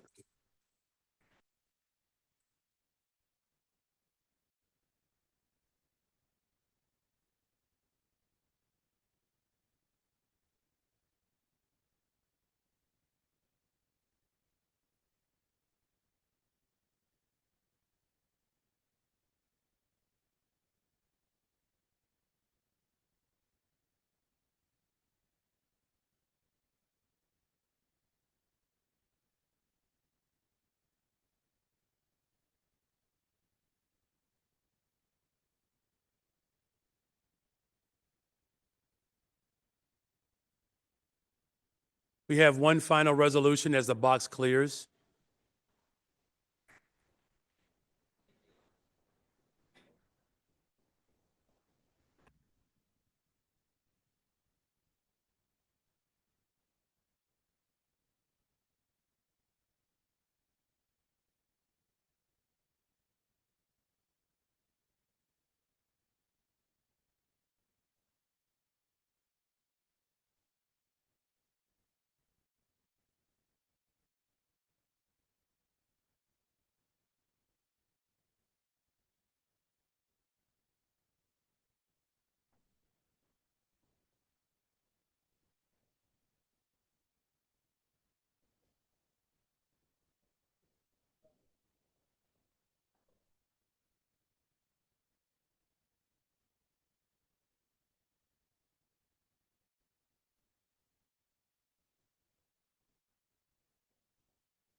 Very well, thank you very much. We will come back to order. We have one final resolution. This has been brought to us. First of all, this resolution is congratulating the retirement of Ms. Josie Cruz on her retirement, and Alderman Rodriguez has asked to be allowed to give the opening remarks. So with that, the chair recognizes Alderman Mike Rodriguez. Thank you, Mr. President. It's an absolute honor to stand here before my great colleagues, before the city of Chicago, before the mayor, and the thousands upon thousands who are watching online to honor a great Chicagoan. But more than just a great Chicagoan, a great 22nd Ward resident and a great Little Village resident. We, lived just down the street from one another for many years. And Josie Cruz, the Cruz, and all of her family have been amazing leaders in our community. But not only are they amazing leaders in our community, not only are they great examples to our community because their house is spick and span, the lawn is always cut, but she has served our great city for almost 30 years in the capacity, yes, almost 30 years as a servant to our city, a servant in many capacities, ending as a deputy commissioner. She was very important, not just making sure that the four-legged friends were not prominent in our great city, but the bad two-legged friends as well were also checked as a neighborhood leader in my great ward, in my great neighborhood, it's with a full and heavy heart at the same time that I, on behalf of the great city and our residents, say, thank you. Thank you for your years of service. Thank you for picking up that phone call, answering that text, and God knows what hour. You were always there, and you always pick up that phone and that text, and you always showed the best of the Little Village community, the best of the 22nd Ward, and the best of the city of Chicago. I thank Alderwoman Nugent. She beat me to the punch by a day in filing a resolution, so I thank her for that. I was just about to do it, but then she had beat me to it, so I just, we're of great minds together. So thank you very much for doing that. But from the bottom of my heart, thank you, Mayor, for allowing me to speak first. From the bottom of my heart, thank you to your family and friends, to my guy Kike, for being so awesome and so amazing. And I can go on for about an hour on this, but it's been a long day so far, so I'm going to stop there. Thank you, thank you, thank you for your service. Thank you, Mr. President. Thank you. The chair recognizes Alderman Napolitano. Thank you, Mr. President. I too rise in support of this resolution. Commissioner, what a difficult position and department that is to handle. But to you and your crew, 1,000%. Every time we called, 1,000% we got from you. Anybody in your office, anyone we talked to, any help that we asked for in difficult times when dealing with what we deal with when it comes to rodents, you are going to be missed. You are absolutely loved by myself, my ward superintendent, and the 41st Ward, and I know many of my colleagues. Please enjoy your retirement. Please, as you walk away, know that you were a big part in Chicago, and you will be missed immensely. And you have an incredible staff, and I'm sure whoever falls in those ranks is going to have a great booklet on how to handle the issues that we have. But I love you to death, and just enjoy every bit of it. Right off into the sunset. God bless you. Thank you, Mr. President. Thank you. The chair recognizes Alderwoman Mitz. Thank you, Mr. President. I too rise in supporting this resolution. Josie, we go way back. I remember when we first came in, you had always worked with the, did you call it the four-legged and the two-legged? She's actually been out on the street cutting grass and making sure that we kept lots and areas clean. Been some years ago since Streets and Sand, because I've been getting a little old here, Josie. So I guess if you leaving, I don't know what I'm supposed to be doing, huh? Because I think I was here before you came into Streets and Sand. But you've done an outstanding job. And that's, you are a true servant. Because you never changed from day one. Always taking care of the community, going out, doing a great job, doing the best that you could do, answering your calls when people needed you. Not only in 22nd Ward over there, I think you've taken care of 37th Ward and everybody else ward in the city of Chicago.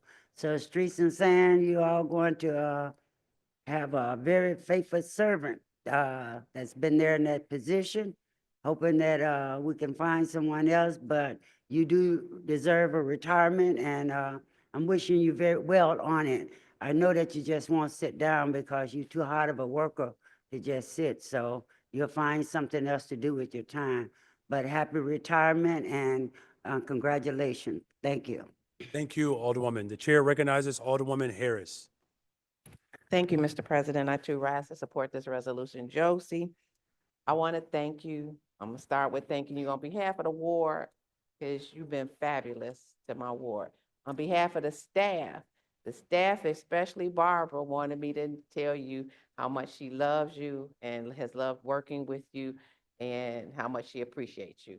And then on behalf of myself, Josie, we've been in the trenches together. So I thank you and I appreciate you for being kind and being compassionate and being understanding and always working, not just with me, but with all my colleagues. So sometimes I want to say it's just special me, but you have worked with all of us and treated us all with that same special compassion that only you can deliver. So thank you. God bless you on the next phase of your life. You have truly been valuable to the city of Chicago. Thank you very much. The chair recognizes Alderman Curtis. Thank you, Mr. President. Joseph, we said we wasn't gonna cry. We gotta keep our promise. It's been such an honor. It's been such an honor and a privilege working with you, working under your leadership for the 11 years that I spent in Streets and Sand. You've always got everything that I needed for my community. We talked 10 years even after that, becoming alderman, and you still did the same. Of course, the city is gonna miss you. Thank you, family, for lending us to you, so you can go back home and do what you do in your water aerobics. So thank you so much for a job well done. We're definitely gonna miss you. Cole, you losing a star. Thank you so much, Mr. President. Thank you very much. We'll hear from you again shortly. I'm teasing. Chair recognizes Alderwoman Lee. Thank you, Mr. President. This will be my only appearance for this one. Josie, I've only known you a short time, just in my second year here. But I can say without a doubt that the city is going to really miss your presence. I want to thank you on behalf of the residents of the 11th Ward for all of your service, all of your dedicated service, and for every time someone yelled at you on the phone or complained to you about some problem that you actually could do nothing about. We know a little bit about that every now and again. I thank you for coming back to work every single day and your dedication to all of your years of service. I'll echo that what Alderman Curtis just said to Cole. You're losing a star, and I know that you know that, but I know that you've done a great job with your team as well. So I have every confidence that whoever comes behind you will grow into your shoes with the team that Cole and the Streets and Sands has. So thank you for all of your years of service. Thanks for all that you've done, and good luck to you on a well-earned retirement. Thank you. Thank you. The chair recognizes Alderman O'Shea. Thank you, Mr. President. I too rise in support of this resolution. On behalf of the 19th Ward, I just wanted to say thank you. You're a class act. Always appreciated your communication and follow through. As has been said, Commissioner Stallard has big shoes to have someone fill, but just wanted to say thank you. God bless you and your family. Enjoy your retirement, Joseph. Thank you, Alderman. The chair recognizes Alderman Raymond Lopez. Thank you, Mr. President, and good afternoon, members of the City Council. I too rise in support of this resolution. I was tempted to make a motion to amend it to require her to work for 10 more years, but I don't know who would be more upset with me, Josie or her husband. I had the great pleasure of working right down the hall from Josie nearly 25 years ago. Wow, long time. When I was in special events and you were still in Streets and Sanitation. And it's amazing where our trajectories bring us. Positions come and go.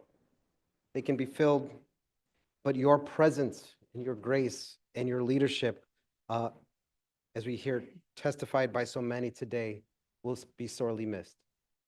I know that the department has a pipeline, but for so long, you have been the standard, not only within the department, but for Latina leadership in the entire city of Chicago, because at one point you were the highest ranking Latina in Streets and Sanitation. Something that we should all be very proud of. Something I know your family is very proud of. Having had the pleasure of knowing your family for decades, I know that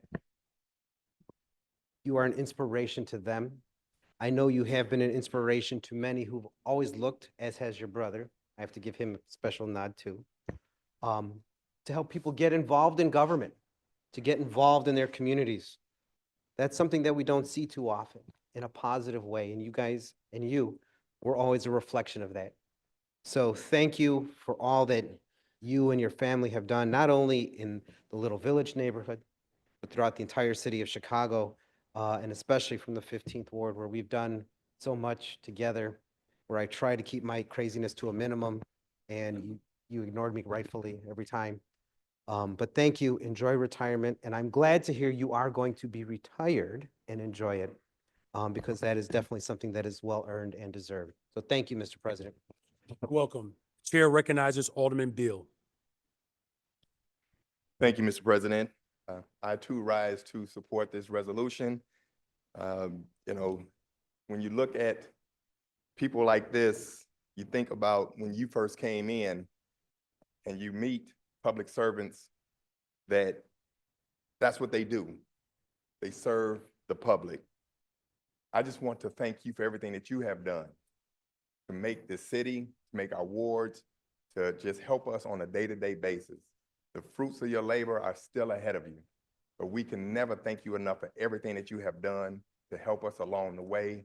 You know, you're one of those people that we could never yell at, because when we called you, that soft voice, and when we see you, that beautiful smile, you just bring us right on down and say, hey, I got it. I'm gonna take care of it. Don't worry about it. And you always put us at ease.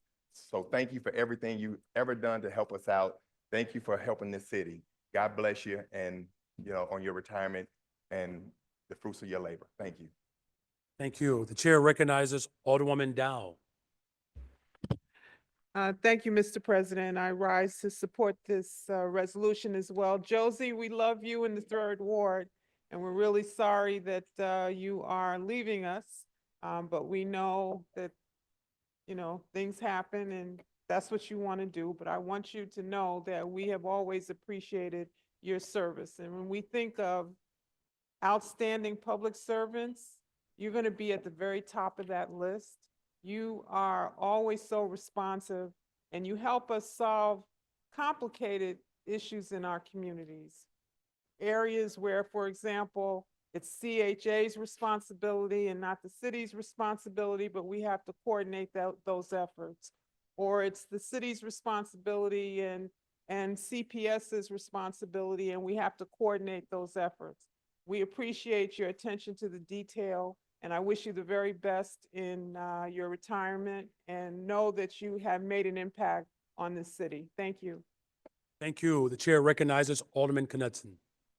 Thank you, Mr. President. I rise in support of this resolution. And Josie, I'm just so congratulatory towards you. Your commitment to Chicago shows over almost 30 years. It's incredible. I know you've done many things and do so many things, but in the 43rd Ward, you have so many fans as the Rat Czar.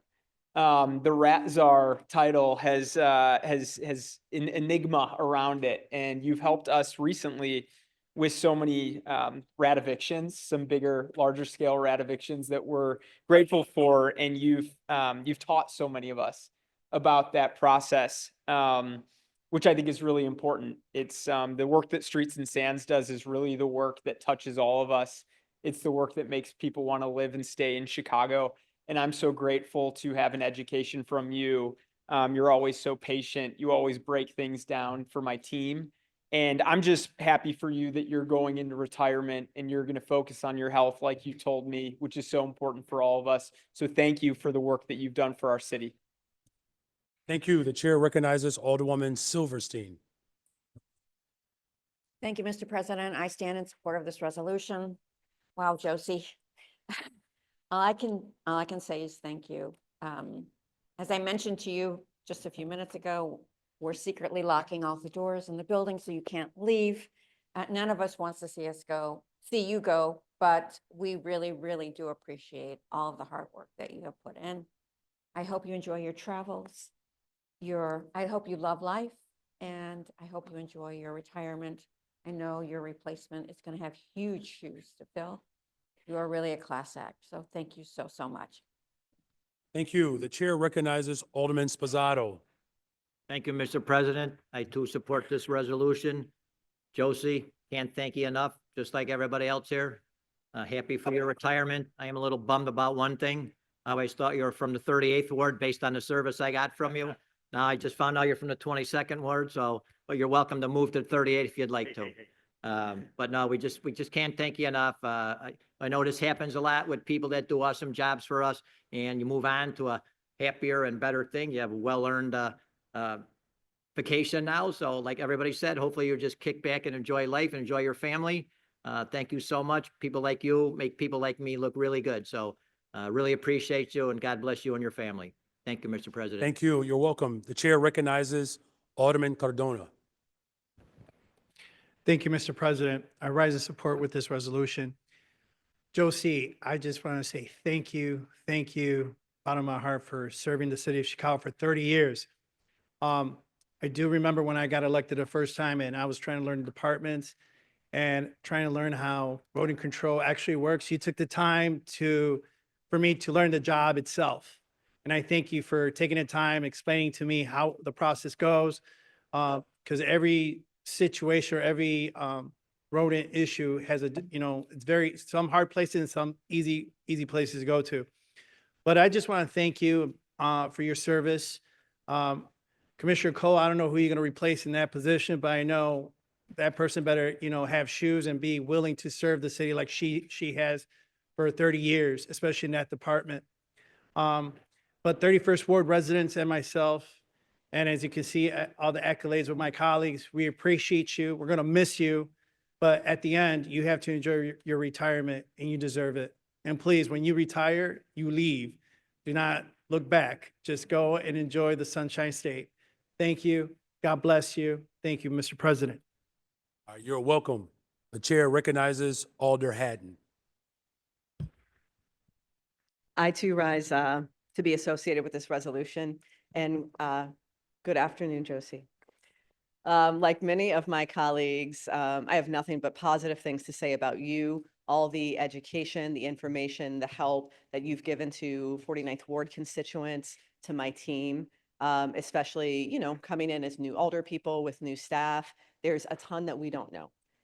So it is always of high value when you can find someone in one of our million city departments who not only is kind and compassionate and responsive, but also super knowledgeable and effective at their job. I know we're going to keep talking and we're going to make you cry over there, and I'm sorry about that. But congrats on your retirement, and thank you, Alder Lopez. Thank you for your service. I think that, us and electeds and, my colleague, Alderman Spizzato just said this about you guys making us look good. Our public employees are one of the greatest treasures of the city of Chicago. So you, your colleagues, people who sign up for these roles are frequently maybe people that we only know, right? Your department knows you, maybe the electeds know you, some other folks in some other city departments, and so many of the constituents whose lives you make better, they don't get to know who you are. So I really appreciate, Mr. President, you bringing the resolution. I'm glad we're able to give you these accolades and make this on record. I wish we could do it for more of our city workers, because you guys are what makes the city work. You are what make us look good. We could not deal with these issues, right? That's why you're here. And so without you, we would be nothing. Thank you for your service. And I look forward to hearing from you. Maybe you come visit us in Rogers Park, huh? Thank you. Thank you. The chair recognizes Alderman David Moore. Thank you, Mr. President. It's customary that we stand and say, I too rise in support of this resolution. I'll be lying, I'm not in support of it. But I am in support of you for what you want to do. I just called Sharon and I said, did you know Josie was retiring? She screamed and said, what? I literally just got off the phone with her. I had not heard about this. I'm happy for you, but this is a sad day. I'm glad I came up under a pastor like Reverend Clemens, because he taught us, don't allow people to choose your friends for you. People will say things about people, you'll believe them, and then you will lose some good friends. When I became alderman, I came on here, people get in your ear, watch this person do that. Because of him, I learned to tune people out. And I just accept who I'm going to accept as my friends, and I don't listen to naysayers, or even if it's people that's saying good, because they be saying about good about somebody that they know they may not be worth crap. But Josie, you worth every salt in your body, every salt in your body. Not only did you make us look good, you make our communities look better. This stuff is not for everybody. I tell people there's two people I keep my eyes on. Anybody saying they want to be a preacher and anybody that want to be a public servant. It's something it's not something you run to, you run from it. And it's a calling because you serve with grace, you serve with love, and you serve with a passion to want to do this work.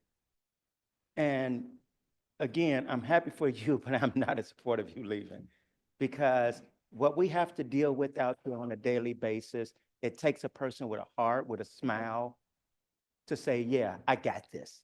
And you can go to sleep knowing that that person got it. That's the type of person. I can't go to sleep alive. If I give something to John, I can go to sleep. I can't get, I won't call no other names, but there's some people I can give it to and I can't go to sleep.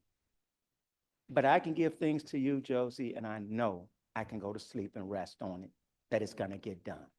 And so my staff, on the behalf of the residents of the 17th Ward, we just thank you.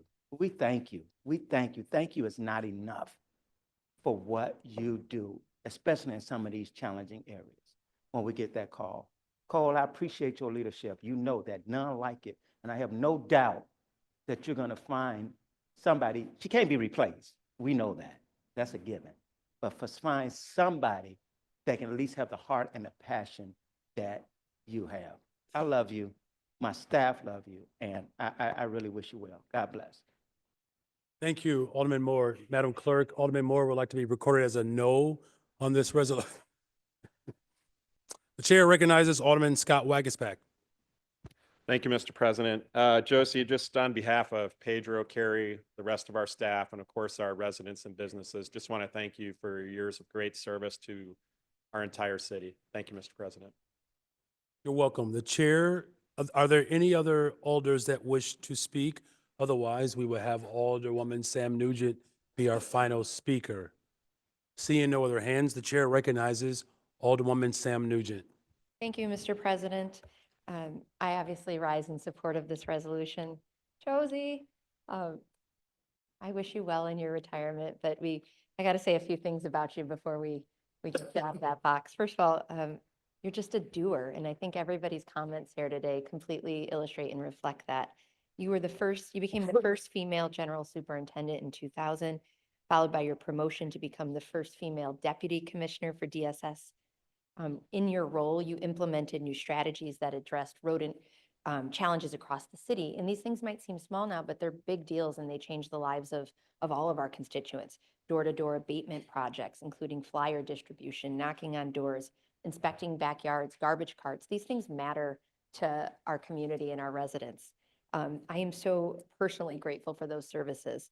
And I would be remiss if I didn't bring up my staff who asked me to tell you how excited they are for you to start this new chapter, but they wanted me to make a point to mention how much they've adored working with you and you always taking their calls all the time. So I wish you nothing but relaxing, good time in your retirement. Congratulations, you deserve this. Thank you. Thank you, Mr. President. You're welcome. There are a number of people that are in the box with our retiring sister, Josie, her husband and family members. I also noticed, we have a commissioner, the former alder of the 17th Ward, Latasha Thomas. I think I saw her as well. Along with this body, this council is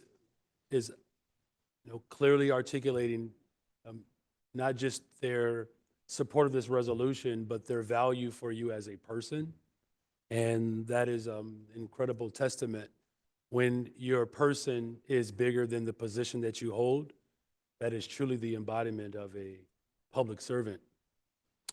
And so today we celebrate you and we recognize all of the historic moments that you have been a part of. Rising through the ranks in city government, I can tell you, is not easy. But you've done that. And your career, you have been charged to address some of the most significant challenges that city residents experience. And not to limit you to those challenges, the people of Chicago to appreciate you dressing them head on. That takes an awful lot of dedication, as well as innovation, and most importantly, hard work. And you've done that, and you've inspired people around you, your coworkers. They are all remembering and reflecting special moments that they've had with you. I hope that after 28 years, Josie, that you believe in your heart that you've done everything that you could possibly do to build a better, stronger, safer Chicago and a government that works for everyone. You should be confident. And so now you can take this moment and embark upon new adventures, explore new opportunities, and enjoy life. We're proud to stand with you, sister. We're proud to honor your life, your work, and the legacy and the indelible contributions that you've made to the most amazing city in the world. Here's to Josie.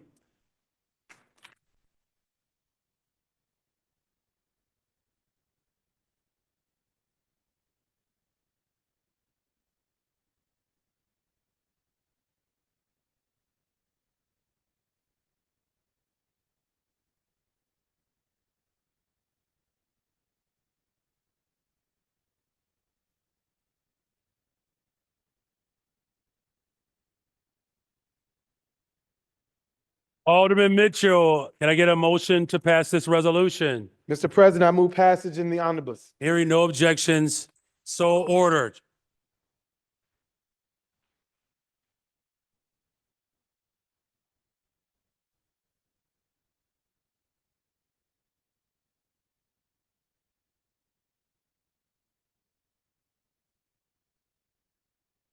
Alderman Mitchell to return back to the regular order of business.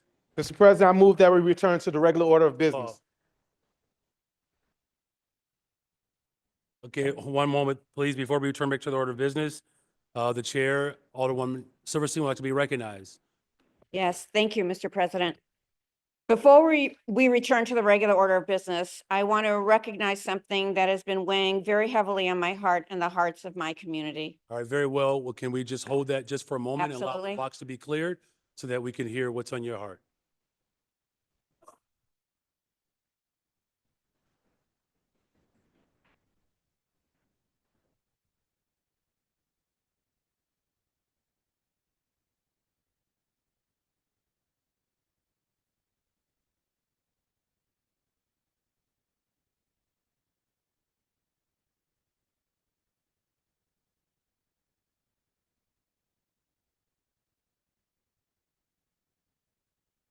Very well, pardon me, Alderwoman Silverstein, you may recommence.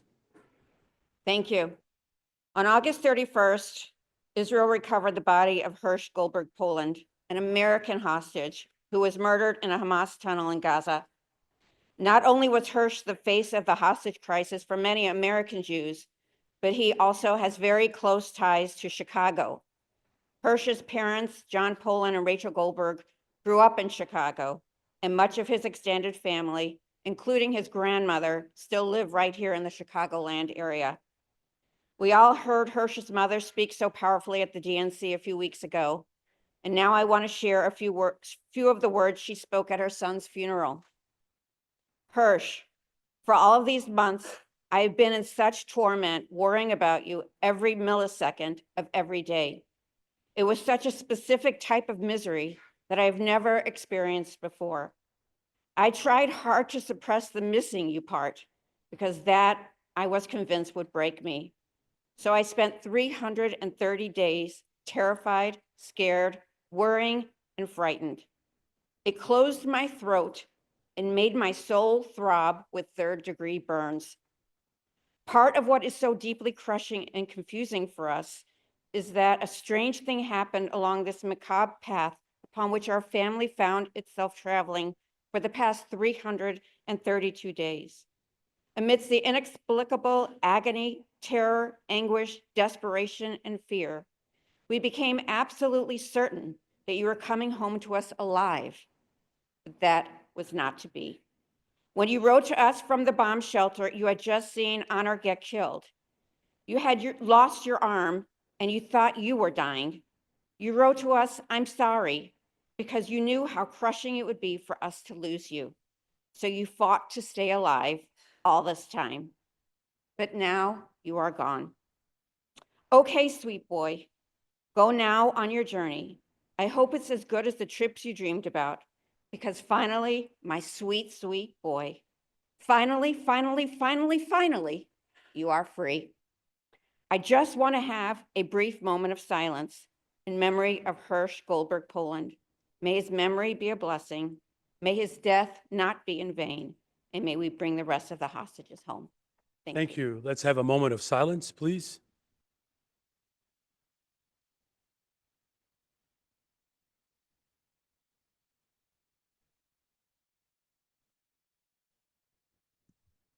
Thank you. Thank you.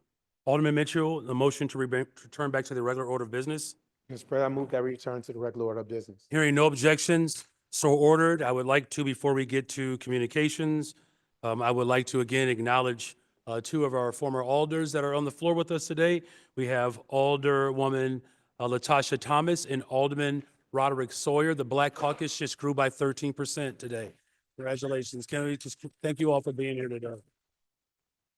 So next up, communications. Communications is honor the mayor to the Honorable City Council of the City of Chicago. Ladies and gentlemen, at the request of the Commissioner of Housing and Transport here with an ordinance authorizing the seating of tax-exempt private activity volume cap to the Illinois Housing Development Authority and the Chicago Housing Authority. Your favorable consideration of this ordinance will be appreciated. Very truly yours, Brandon Johnson, Mayor for the Committee on Finance. Ladies and gentlemen, the request of Commissioner of Planning and Development, I transmit here with ordinances authorizing the execution of redevelopment agreements to provide TIP funds for specified projects within the city. Your favorable consideration of this ordinance will be appreciated. Very truly yours, Brandon Johnson, Mayor for the Committee on Finance. Ladies and gentlemen, the request of the Commissioner of Planning and Development, I transmit here with ordinances authorizing the execution of intergovernmental agreements with the Chicago Board of Education regarding the provision of TIP funds for improvements at specified public schools within the city. Favorable consideration of this ordinance will be appreciated. Very truly yours, Brandon Johnson, Mayor for the Committee on Finance. Ladies and gentlemen, at the request of the Commissioner of Housing, I transmit here with an ordinance authorizing the issuance of financial assistance for the adaptive reuse and conversion of the building located at 79 West Monroe Street. Your favorable consideration of this ordinance will be appreciated. Very truly yours, Brandon Johnson, Mayor for the Committee on Finance. Ladies and gentlemen, at the request of the Chief Financial Officer, I transmit here with an ordinance regarding the refunding of general obligation sales tax securitization corporation bond. Your favorable consideration of this ordinance will be appreciated. Very truly yours, Brandon Johnson, Mayor for the Committee on Finance. Ladies and gentlemen, at the request of the Chief Financial Officer, I transmit here with an ordinance regarding the refunding of the wastewater revenue bond. Your favorable consideration of this ordinance will be appreciated. Very truly yours, Brandon Johnson, Mayor for the Committee on Finance. Ladies and gentlemen, the request of Commissioner of Housing, I transmit here with an ordinance authorizing the issuance of financial assistance of the redevelopment of city-owned land located 3601, 3625 West Chicago Avenue. Favorable consideration of this ordinance to be appreciated. Very truly yours, Brandon Johnson, Mayor for the Committee on Finance. Ladies and gentlemen, at the request of the Commissioner of Housing, I transmit here with an ordinance authorizing the issuance of financial assistance for the Sacred Apartments project. Favorable consideration of this ordinance to be appreciated. Very truly yours, Brandon Johnson, Mayor for the Committee on Finance. Ladies and gentlemen, at the request of the Budget Director, I transmit here with a Fund 925 amendment. Your favorable consideration of this ordinance to be appreciated. Very truly yours, Brandon Johnson, Mayor for the Committee on Budget and Government Operations. Ladies and gentlemen, at the request of Commissioner of Planning and Development, I transmit here with ordinances approving the budget, authorizing authorizing the execution of service agreements and the holding of public hearings regarding term extensions and establishments of specified special service areas. Your favorite consideration of this ordinance be appreciated. Very truly yours, Brandon Johnson, Mayor for the Committee on Economic Capital and Technology Development. Ladies and gentlemen, at the request of Commissioner of Planning and Development, I transmit here with ordinances authorizing favorable tax incentives for specified properties located within the city. Favorable consideration of this ordinances will be appreciated. Very truly yours, Brandon Johnson, Mayor for the Committee on Economic Capital and Technology Development. Ladies and gentlemen, at the request of Commissioner of Planning and Development, I transmit here with an ordinance amending the municipal code regarding the Chicago Development Commission. Favorable consideration of this ordinance will be appreciated. Very truly yours, Brandon Johnson, Mayor for the Committee on Housing and Real Estate. Ladies and gentlemen, the request of the Commissioner of Housing, I transmit here with the ordinance authorizing ownership structure change for the Renaissance St. Luke Senior Living Facility LP. Your favorable consideration of this ordinance will be appreciated. Very truly yours, Brandon Johnson, Mayor for the Committee on Housing and Real Estate. Ladies and gentlemen, the request of the Commissioner of Planning and Development, I transmit here with ordinances authorizing the lease of city-owned parcels for specified public outdoor plaza projects. Your favorable consideration of this ordinances will be appreciated. Very truly yours, Brandon Johnson, Mayor for the Committee on Housing and Real Estate. Ladies and gentlemen, at the request of the Commissioner of Planning and Development, I transmit here ordinances authorizing the sale of city-owned properties. Your favorable consideration of these ordinances will be appreciated. Very truly yours, Brandon Johnson, Mayor, for the Committee on Housing and Real Estate. Ladies and gentlemen, at the request of the Commissioner of Housing, I transmit here with an ordinance allowing the sale, transfer of ownership, and assumption of city debt to the permanent supportive living facility located 8200 South Ellis Avenue. Your favorable consideration of this ordinance will be appreciated. Very truly yours, Brandon Johnson, Mayor, for the Committee on Housing and Real Estate. Ladies and gentlemen, at the Commissioner, request of the Commissioner on Fleet and Facility Management, transmit here with an ordinance authorizing the purchase of Armory Building at Midway Airport. Your favorable consideration of this ordinance will be appreciated. Very truly yours, Brandon Johnson, Mayor, for the Committee on Housing and Real Estate. Ladies and gentlemen, at the request of the Commissioner of Planning and Development, I transmit herewith ordinances authorizing the expenditure of open space impact funds for specified projects within the city. Your favorable consideration of these ordinances will be appreciated. Very truly yours, Brandon Johnson, Mayor, for the Committee on Special Events, Cultural Affairs, and Recreation. Ladies and gentlemen, at the request of the Commissioner of Planning and Development, I transmit with an ordinance amending the municipal code regarding the Michigan Avenue and State Street, Wabash Avenue Special Signed Districts. Your favorable consideration of this ordinance would be appreciated. Very truly yours, Brandon Johnson, Mayor, for the Committee on Zoning, Landmarks, and Building Standards. Ladies and gentlemen, at the request of the Commissioner of Planning and Development, I transmit here with an ordinance amending the municipal code regarding the Adopt a Landmark program. Your favorable consideration of this ordinance will be appreciated. Very truly yours, Brandon Johnson, Mayor, for the Committee on Zoning, Landmarks, and Building Standards. Ladies and gentlemen, I have appointed Sharon Bush as a Commissioner of the Chicago Park District for a term effectively meeting and expiring June 30th, 2027 to complete an expired term of Mighty Hamilton, who has resigned. Your favorable consideration of this appointment will be appreciated. Very truly yours, Brandon Johnson, Mayor, for the Committee on Special Events, Cultural Affairs, and Recreation. Ladies and gentlemen, I transmit here with appointments to various special service areas. Your favorable consideration of these appointments will be appreciated. Very truly yours, Brandon Johnson, Mayor, for the Committee on Economic Capital and Technology Development. Ladies and gentlemen, and I herewith appointments to the Advisory Council on New Americans. Your favorable consideration of these appointments will be appreciated. Very truly yours, Brandon Johnson, Mayor, for the Committee on Health and Human Relations. Ladies and gentlemen, I transmit here with appointments to the Public Building Commission. Your favorable consideration of these appointments will be appreciated. Very truly yours, Mayor, for the Committee on Zoning, Landmarks, and Building Standards. I, City Clerk Anna Valencia, hereby inform the City Council that the following documents were filed in my office relating to the respective subjects designated as follows. Notification as to designation of Charlotte Roberts as additional proxy to affix signature to mayor to certain documents on their revocation of proxy designation of Tiata L. Hinton. Notification of sale of City of Chicago multifamily housing revenue bonds, United Yards 1A Project Series 2024. Notification of sale of City of Chicago General Obligation Bond Series 2024A. Amendment number 1 to Diversity/Chicago Tax Increment Financing Redevelopment Project and Plan.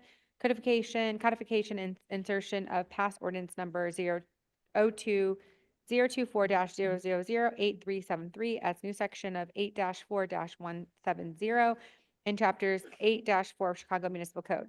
Office of Inspector General's Audit Report of Department of Finance Civilian Workers Compensation Program Administration. Office Inspector General's report regarding sworn Chicago Police Department members assigned with patrol duties. Office of Inspector General's advisory on cities monitoring of concessionaire agreements to compliance with minority and women-owned business enterprise requirements. Office of Inspector General's year 2023 annual public safety section report. Office of Inspector General's report on Chicago's campaign finance rules explainer on law and its gaps. I, City Clerk Valencia, also informed the City Council that all those matters which were considered by the City Council at the regular meeting held on July 17, 2024, which are required by statute to be published in book or pamphlet form or in one or more newspapers or published in pamphlet form on September 18, 2024, are being printed in full text and printed pamphlet copies of the journal proceedings of City Council, City of Chicago. I, City Clerk Valencia, also transmit here with the following miscellaneous communications reports requiring City Council action. Zoning reclassifications of particular areas referred to the Committee on Zoning, Landmarks, and Building Standards. Claims against the City of Chicago to refer to the Committee on Finance. Recommendation by Commission on Chicago Landmarks for designation of Mars Candy Factory at 2019 North Oak Park Avenue, Chicago Landmark, which is referred to the Committee on Zoning, Landmarks, and Building Standards. Your Honor, that concludes the reports and communications from the mayor and other city officials. Thank you very much. For committee reports, I believe we have 14 of them today. The chair recognizes the Finance Chair Dow. Thank you, Mr. President and members of the City Council. Reporting for the City Council Committee on Finance, which held a committee meeting on September 16th, 2024. The following items received a due pass recommendation from the committee. Item number 1 is an ordinance concerning the issuance of financial assistance and execution of a TIF redevelopment agreement for Care Manor Affordable Housing Project at 4531 through 4533 and 4549 through 55 West Washington Boulevard in the 28th Ward. Mr. President, unless someone wishes to speak on this item, I move passage of this item by a roll call vote. Very well, seeing no hands, Madam Clerk, this vote has been requested to be passed through roll call. Please use your e-vote application to record your vote at this time. Please use your e-device. If you need support, please raise your hands. The voting is now open. The voting is now open.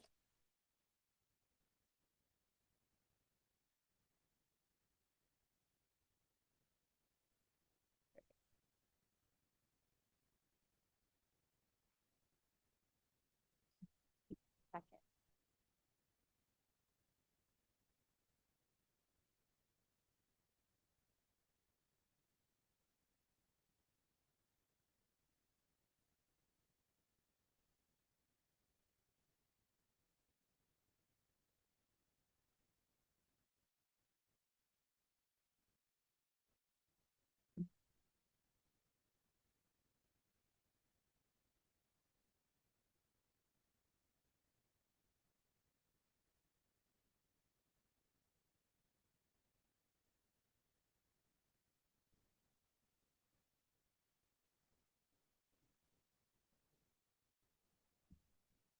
I will now call on folks who have not used their e-device.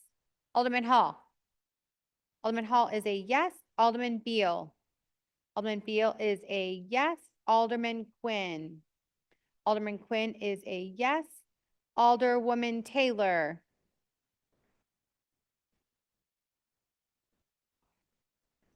Oh, Alderperson Burnett. Okay, Alderperson Knudsen. Alderperson Knudsen is a yes. Have all those that voted who wish? Okay. Voting is now closed. Thank you very much, Madam Clerk. There are 48 yeas and 0 nays. This matter has passed. Alderman Mitchell on the motion to reconsider. President, move to reconsider the vote. All those in favor signify by saying aye. All those that are opposed say no. This motion fails. Chair recognizes Chair Dow. Thank you, Mr. President. Item number 2 is an ordinance concerning the issuance of financial assistance and the execution of a TIF redevelopment agreement for Legend South A3 Mixed Income Housing Development at 4520 South State Street in the 3rd Ward. I move passage of this item by the first most favorable roll call vote in the Committee on Finance report and the associated unsuccessful motion to reconsider. Hearing no objection, so ordered. Item number 3 is the substitute ordinance concerning the issuance of multifamily housing revenue bonds and other financial assistance for MHL2 Prairie District Apartments Project at 1801 South Wabash Avenue in the 3rd Ward. I move passage of this item by the same motion. Hearing no objection, so ordered. Item number 4 is an ordinance concerning the issuance of financial assistance for MHL3 Prairie District Apartments Project at 1800 South Michigan Avenue in the 3rd Ward. I move passage of this item by the same motion. Hearing no objection, so ordered. Item number 5 is an ordinance concerning the First Amendment to the intergovernmental agreement with the Chicago Park District for the provision of TIF funds for improvements at Kells Park at 1714 and 724 North Kedzie Avenue in the 27th Ward. I move passage of this item by the same motion. Hearing no objection, so ordered. Items 6 and 7 consist of orders of authorization for the payment of various small claims against the city of Chicago and the denial of payments of various small claims against the city of Chicago. If there are no objections, I move that these items be placed in passage for the omnibus. Hearing none, so ordered. Item number 8 are proposed orders authorizing charitable solicitation on the public way for the Salvation Army North and Central Illinois Division citywide from November 1st, 2024 through December 24th, 2024, and Save the Children Federation Incorporated for September 18th, 2024 through December 31st, 2024. These will be placed on file with the clerk. Item number 9 is the report of cases in which verdicts judgments, or settlements were entered into for the month of July 2024 and August 2024. These will also be placed on file with the clerk. Item 10A is an order authorizing Corporation Counsel to enter into and execute a settlement order in the case of McClendon versus City of Chicago in the amount of $150,000. I move passage of this item by the first most favorable roll call vote of the Committee on Finance report and the associated unsuccessful motion to reconsider. Hearing no objection, so ordered. Item number 10B is an order authorizing Corporation Counsel to enter into and execute a settlement order in the case of Cheryl Hahn versus City of Chicago and Felicia White in the amount of $300,000. I move passage of this item by the same motion. Hearing no objection, so ordered. Item number 10C is an order authorizing Corporation Counsel to enter into and execute a settlement order in the case of Waddy versus City of Chicago in the amount of $500,000. I move passage of this item by the same motion. Hearing no objection, so ordered. Item number 10D is an order authorizing Corporation Counsel to enter into and execute a settlement order in the case of Liggins versus City of Chicago et al. In the amount of $2.5 million. I move passage of this item by the same motion. Hearing no objections, so ordered. Item number 10E. Excuse me, y'all. Item number 10E is an order authorizing Corporation Counsel to enter into and execute a settlement order in the case of Jakes versus Boudreaux et al. In the amount of $11.6 million. I move passage of this item by the same motion, with the exception of Alderman Mitz, who recused herself from voting on this matter under Rule 14, as the plaintiff is a relative. Mr. President, this concludes my report from the Committee on Finance. Very well. Well, hearing no objections, did you make the motion? I did. For Alderwoman Mitz to be Yes. recused? Very good. But hearing no objections, so ordered. Thank you, Madam Chair. The Committee on Budget and Government Operations, the Chair recognizes Chairman Irvin. Thank you, Mr. President, members of the City Council. Reporting for the Committee on Budget and Government Operations, which held a meeting on September 5th, 2024. Committee has a series of reports recommending passage of the following items. Item number 1 is a communication recommending proposed ordinance concerning an annual appropriation ordinance year 2024 amendment amongst within Fund 925. Move passage of this item by the first favorable roll call of the Committee on Finance and the associated unsuccessful motion to reconsider. Hearing no objections, so ordered. Item number 2 is a communication recommending a proposed amendment to Municipal Code Section 16-14 concerning the Neighborhood Opportunity Fund Program Amendment. Same motion if there is no objection. Hearing none, so ordered. Item number 3 is a communication recommending proposed adoption of a redevelopment agreement with Plant Chicago NFP concerning provision of neighborhood opportunity funds for the renovation of the former firehouse at 4459 South Marshfield. I move passage of this item by the first favorable roll call of the Committee on Finance and the associated unsuccessful motion to reconsider. Hearing no objections, so ordered. Item number 4 is a transfer of funds within the Committee on Workforce Development for year 2024. I make the same motion if there is no objection. Hearing none, so ordered. Item number 5 is a transfer of funds within the 30th Ward Wage Allowance and Automatic Expense Account for year 2024. I make the same motion if there is no objection. Hearing none, so ordered.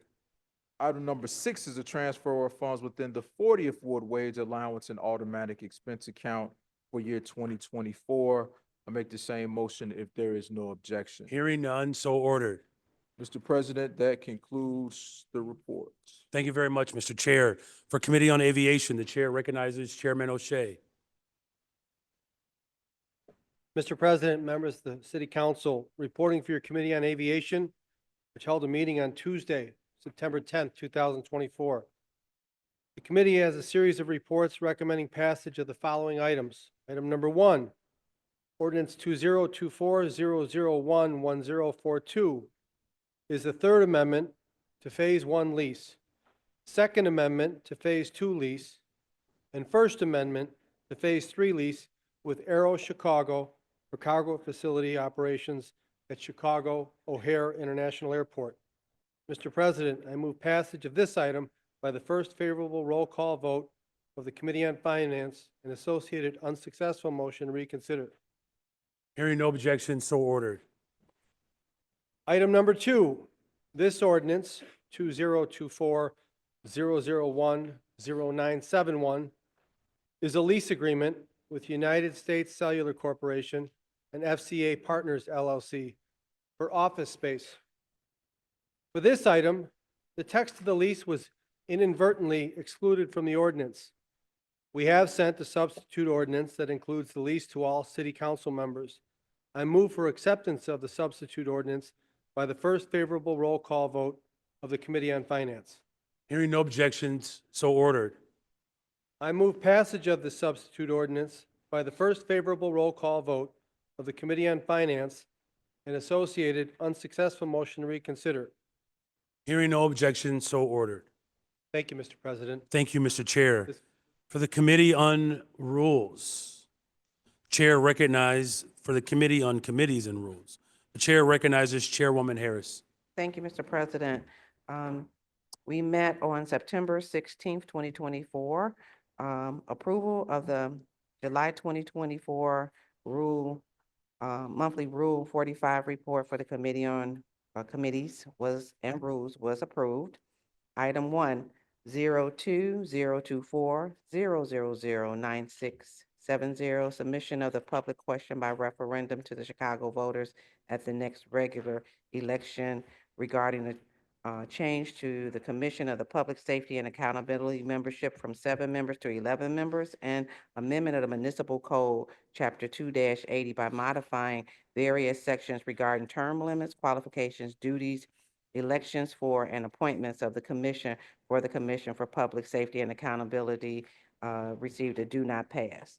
Item 2, 02-2400-10990, amendment of the Municipal Code, Section 9-12-070, establishing maximum speed limit of 25 miles per hour on streets, 15 miles per hour in alleys, and absolute statutory non-urban limits of 55 miles per hour, referred to the Committee on Pedestrian and Traffic Safety. Item 3, R20223000525, calls to rename the conference room 201A as the Honorable Harold Washington Meeting Room, was approved.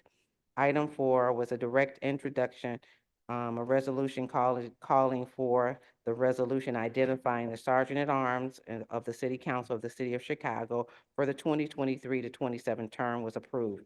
Item 5 was a direct introduction, a resolution amending the resolution identifying the chairman, vice chairman, and members of the Standing Committee of the City Council of the City of Chicago for the 2023-2027 term was approved. That concludes my report. Very well.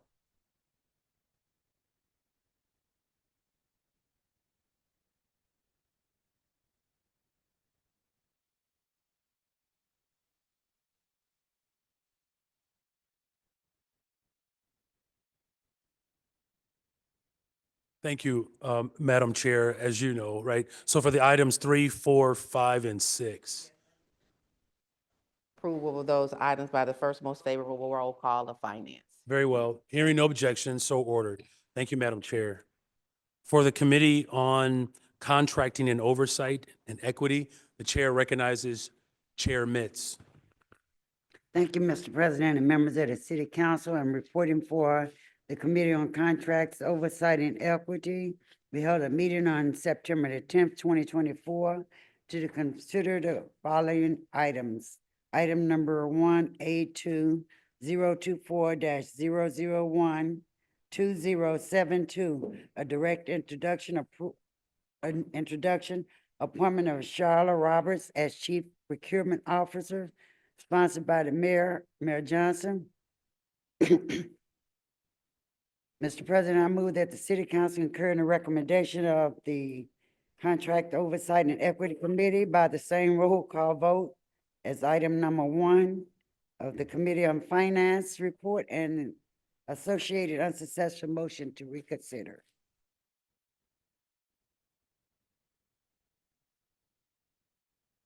Alderwoman Mitz, I do apologize. There is a slight delay with the appointee, the nominee. So can you do me a favor? I'm going to come back to you, okay? And then we'll come back to your committee. Is that all right? Absolutely. All right, Thank very you. well. Thank you all. So then with that, then I will recognize the next committee for Economic Capital and Technology Development, and that is Chair Villegas. The chair recognizes Chair Villegas. Thank you, Mr. President. Members of the City Council reporting for the Committee on Economic Capital Technology Development. On Wednesday, September 11th, 2024, the committee held a meeting and recommended the passage of the following items. Items 1 through 8 on the report are a series of appointments and reappointments to various special service areas. Items 1 through 3, reappointments of Lorento Ramirez, Alexis J. Alamis, and appointment of Jose V. Chavez to SSA number 5, the Commercial Avenue Commission. Item 4, reappointment of William J. Shepard as a member of SSA number 8, the Lakeview East Commission.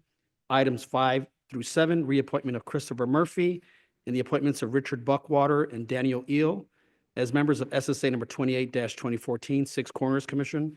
Item 8, appointment of Brandy Ann Amafala Marqual Catiana Chavante as member of SSA number 54, Sheridan Road Avenue Commission.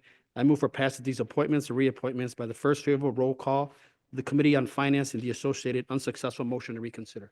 Very well. Hearing no objections, so ordered. Item 9 on the report is an amendment of Municipal Code 2-45 regarding favorable tax incentives. On this item, the committee passed a substitute ordinance. I move for passage of this item by the first favorable roll call of the Committee on Finance and the associated unsuccessful motion to reconsider. Hearing no objections, so ordered. Items 10 through 12 on the report are a series of tax incentives voted on by the committee. Item 10 on the report is an ordinance to support of a Class 6B tax incentive for property at 1474 West Hubbard Street in First Ward. Item 11 on the report is a direct introduction to approve the issuance of a Class C property tax incentive for property at 2512 West 24th Place, LLC in the 25th Ward. And item 12 on the report is an ordinance to approve the issuance of a Class 7D tax incentive to establish, rehabilitate grocery store and beneficial easements from former Dominic's at 3250 West 87th Street in the 18th Ward. I move for passage of these items by the first favorable roll call vote of the Committee on Finance and the associated unsuccessful motion to reconsider. Hearing no objections, so ordered. Item 13 on the report is an ordinance to amend Municipal Code 2-68 by adding section 2-68-50 requiring city data to be processed, stored, transmitted, and disposed of within jurisdictions of the United States. On this item, the committee passed a substitute ordinance. I move for passage of this item by the first favorable roll call of the Committee on Finance and the associated unsuccessful motion to reconsider. Hearing no objections, so ordered. Thank you, Mr. President. That concludes my report. Thank you, Mr. Chair. Now we will return back to the Committee on Contracting, Oversight, and Equity. With that, the chair recognizes Chair Mitz. Thank you, Mr. President and members of the City Council. I am reporting for the Committee on Contracts, Oversight, and Equity. We held a meeting on September the 10th, 2024 to consider the following. Item number 1, A2024-001-2072. Direct introduction, the appointment of Charlotte Roberts as Chief Procurement Officer, sponsored by Mayor Johnson. Mr. President, if anyone doesn't wish to speak, I move to concur. Make the full motion, and then I will open up for I move to speech. concur in the recommendation of the Committee on Contracts, Oversight, and Equity by the first roll call of the Committee on Finance and the associated unsuccessful motion to reconsider. Very well. There's a motion. And are there any individuals that wish to speak to this appointment? Chair recognizes Alderman Moore.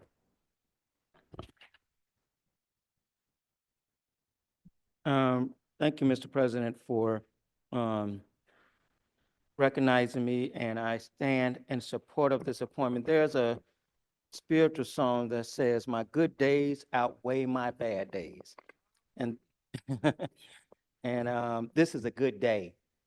This is a good day, Mr. Mayor, because yet you have made another excellent appointment to your cabinet. And I cannot help but to say, when I was vice chair of contract oversight and equity, Ms. Charlotte Roberts came in and gave us some insight on the things that we needed to do to make sure that we had equity in this city as we were trying to do that.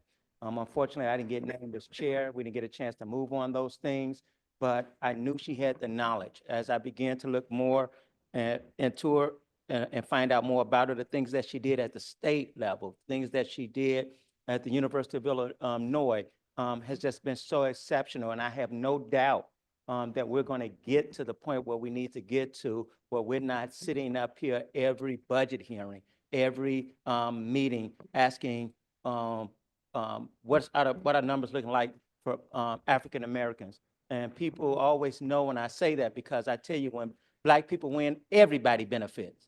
Everybody benefits. And I'm so happy to have her here to make sure that there's equity in the city of Chicago for contracts, not only on contracting in terms of just building, but also contracts in terms of service, some that's left behind sometimes. So I definitely stand in support of this appointment. I thank you, Mr. Mayor, for listening to your team and making this appointment. Thank you so much. Thank you. The chair recognizes Alder Haddon. Thank you, Mr. President. I too rise in support of this appointment. Chief, it was really great to have some time to get to meet with you, to get to walk with you to your committee meeting. And I appreciate you taking on this role. So I know from our conversation that you've got great experience. You've got a lot of enthusiasm for something that I was excited to hear about, but workflows and processes and making sure that this department is going to work the way the city of Chicago needs it to work. So this is, enjoy this moment, and thank you for continuing your career of public service with the city of Chicago. We will be demanding a lot, just letting you know. So for the family, we're going to ask a lot. And so as you come into service with us, please know that even when we're asking a lot of questions or demanding things or, hitting you with a lot of information, that we've got faith in your leadership, and we look forward to working with you in partnership. Thank you. Thank you very much. The chair recognizes Alderman O'Shea. Thank you, Mr. President. I too rise in support of this appointment. Good choice. Ms. Roberts, I look forward to working with you. Your resume speaks for itself. Whatever I can do to be helpful. When I say that, I'm speaking for many of my colleagues here on the floor. I think we all know how important procurement is, and what we've seen over the past year or so, we have a lot to make up for. Procurement touches every single department in our city.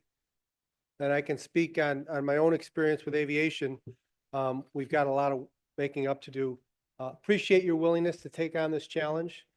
You've got some good people around you. Let's make sure we get enough better people around you to give you a hand moving forward. But whatever I can do to be helpful, best of luck, and I'm glad your family's here with you today. Thank you. The chair recognizes Alderwoman Harris. Thank you, Mr. President. I too rise to be associated with this. And I want to thank you for your leadership in picking someone who genuinely will come in, bust the doors down, and work hard every day. Your candidate and I have worked together in other governments, and I know how hardworking she was when she was there. I know she brings that same dedication, commitment to the city of Chicago, and couldn't be more thrilled to have the opportunity to work with you again. Thank you. Thank you. The chair recognizes Alderman Irvin. Thank you, Mr. President. First off, congratulations on your appointment, and you got a few more minutes to figure out if you really want to jump into this fray. I first met Ms. Roberts at a block party. She's actually a resident of the 28th Ward and has done us proud in the work that she's done in her previous life. I think she's been in government since she was about 9, and that's about 15 now. But she's done great work, and I know that the work that you do is difficult. trying to hustle and get folks in line and see a vision, to see the value in diversity and what we do with our dollars and how those dollars impact communities throughout our city is not an easy job. But I do know that you are up to the task. I wish you the best, and if there's anything that we can do legislatively to make your job simpler or to push policies that will help not only diversify the spending of our city, but to diversify the outcomes that we have so sorely not seen in the past few years. So again, we stand with you in support of you and wish you the best in your work. And again, whatever assistance that we need to provide, please let us know. Thank you. Thank you, Mr. President. Thank you. The chair recognizes Alderman Villegas. Thank you, Mr. Chairman. I also stand to be associated with this appointment. You know, my grandma used to tell me, I tell you who you are by who you hang with. And I know that the support agencies, CMSDC, HACIA, IHCC, Black contractors, owners, and executives, all came out in support of the appointment of Ms. Charlotte Roberts. And that's a testament really to the fact that she's been someone that's been in the industry for quite some time and really has been a leader in making sure that diversity and parity are at the forefront as she conducts her work. So I'm really looking forward to working with her and really challenging the status quo and making sure that we can get more minority women and veterans to be prime contractors, not just in the construction side, but also in the professional services side, where low bid is not part of the process, where it's evaluated through a qualified base selection, where we can get more, again, minority women and veterans to be primes. And so really looking forward to working with you. Please lean on the body because during budget season, surprisingly, we're not talking much about the budget so much as we're talking about the folks that are getting contracts and the people that the city of Chicago is hiring. And so I think this is an opportunity for you to really challenge us in making sure that we're putting forward policies that impact residents of the city of Chicago. So happy to support this appointment. Looking forward to working with you. Thank you. The chair recognizes Alderman Lopez. Thank you, Mr. President. And again, good afternoon, members of the City Council.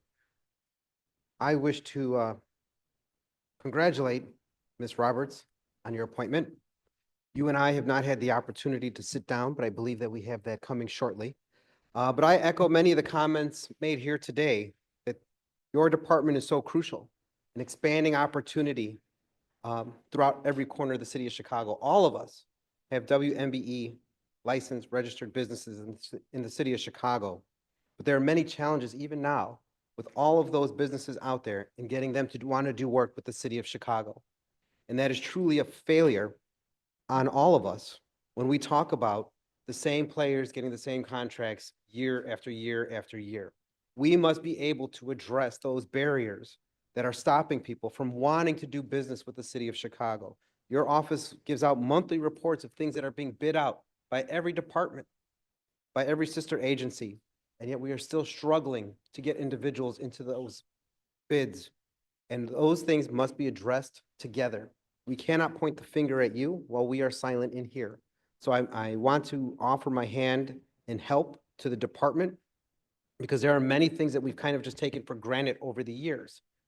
Even the very language of the RFPs is outdated for the 21st century. And that is something that I think we need to address. We need to look at expanding our requirements, 26 and 6. I still think that we could go higher. I still think we can go better. We have many new categories that we're including, and oftentimes that means that we are now fighting against each other. Chicago is big enough where we don't need to fight against each other, where we can expand and we can even finally have a discussion on having a classification for the American descendants of slaves as being a bid opportunity for individuals here in the city of Chicago. Those conversations are long, long overdue. I believe also, Mr. President, that the opportunity must also present itself, as we've seen in other departments, where we've gotten away from the fact that we are not following our own laws when it comes to language access, which I believe is another hindrance to why individuals do not participate in our bid process. Municipal code says we must provide language in multiple languages so that everyone can access them equally, and yet we do not. That remains a challenge, not only for the department that you will be leading, but for many departments. And I, again, look forward to working with you on that. But I think we have the opportunity, as many have said and will say, to reimagine how we do bids, to reimagine how we do put out the work. And I think that the one thing that I hope we never hear is that this is how it is and it's too much work to start doing things differently. We cannot allow that to happen, especially when we have departments that spend billions by district, by zone, and yet still leave so many people in the dark. So I wish you all of the best, look forward to our meeting, and look forward to voting for you today. Thank you, Mr. President. Thank you. The chair recognizes Alderwoman Monique Scott. Thank you, Mr. President. I stand as well with my other colleagues in support of this appointment. I look forward to working with you and the continued work that I've been doing with Emma this year with educating African Americans on contracts. We know that we're at a 3% rate for African Americans and Blacks, well, Blacks, African Americans, whichever one, same, receiving contracts.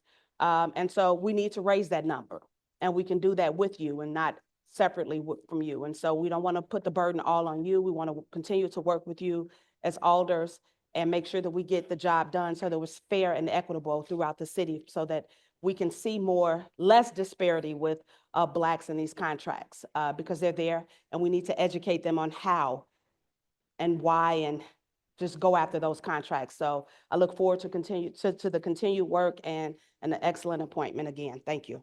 Thank you. The chair recognizes Alderwoman Coleman. Thank you, Mr. President. I too rise in support of this excellent appointment and to commend not only yourself, but to our Chief Roberson for vetting such a capable, competent, and qualified candidate. While you live in the 28th Ward, like your alderman, you were raised on the South Side. So as a proud South Sider, we are so proud. And now I am so glad as a member of the Contract and Equity Committee that now we have a partner,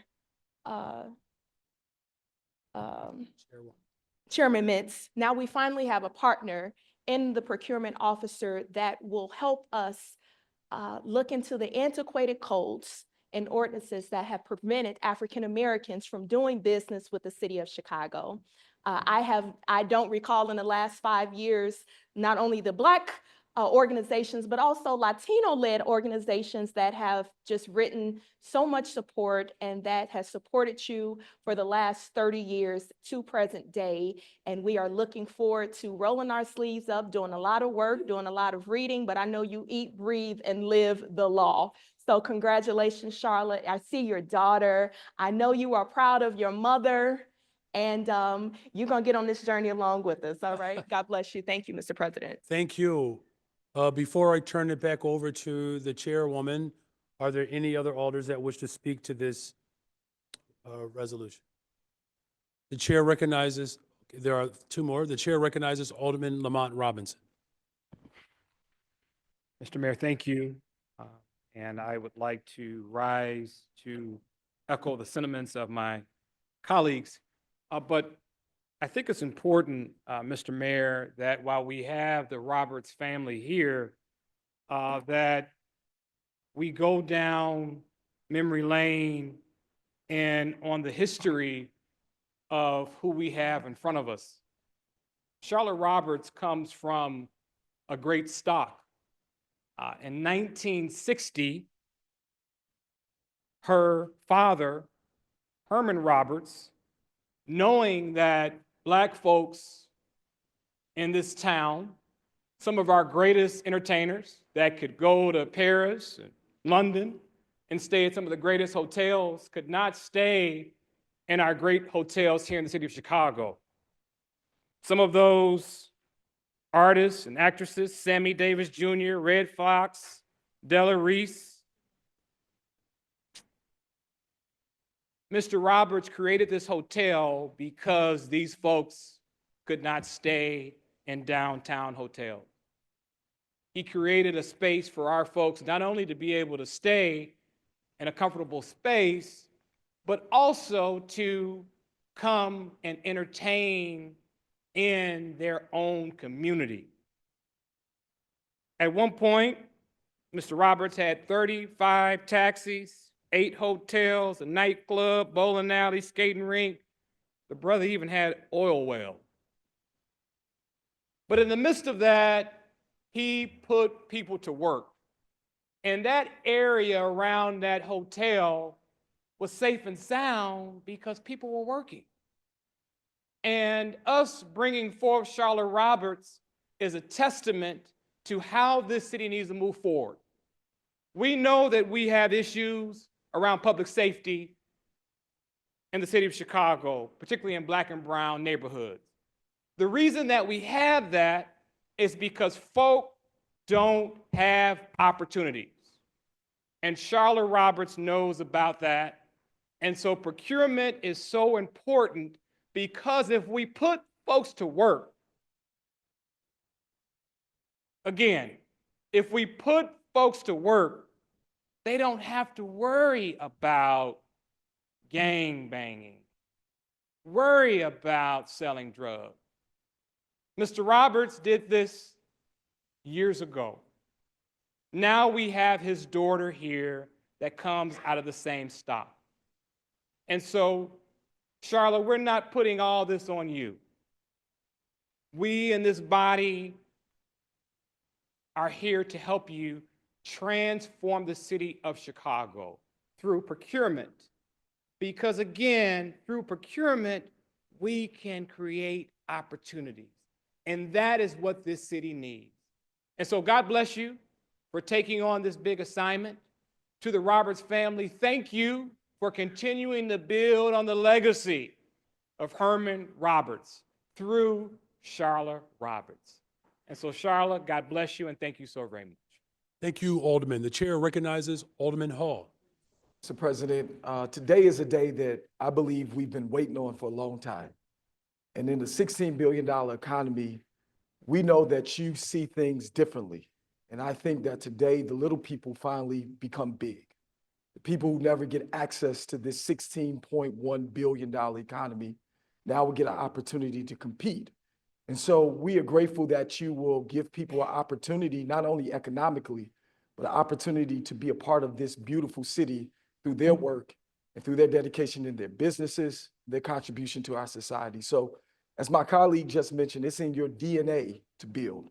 And so we're looking forward to seeing what you build for others as we make better the city for everyone. So I'm excited about it. I'm looking forward to working with you. Thank you, Mr. President. Thank you. There's a motion on the floor. The chair will recognize Chairwoman Mitz again. Thank you, Mr. President. Before I make my motion, I too would like to echo my colleagues in saying welcome, Charlotte.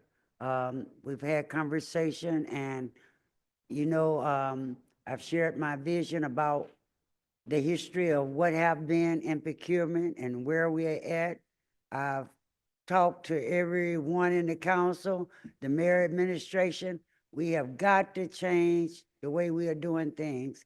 And now that we have you here, I'm excited. Hopefully we have a meeting now. We can move forward and we can get some things done. You have a great team, but the team was held hostage. So now we are free.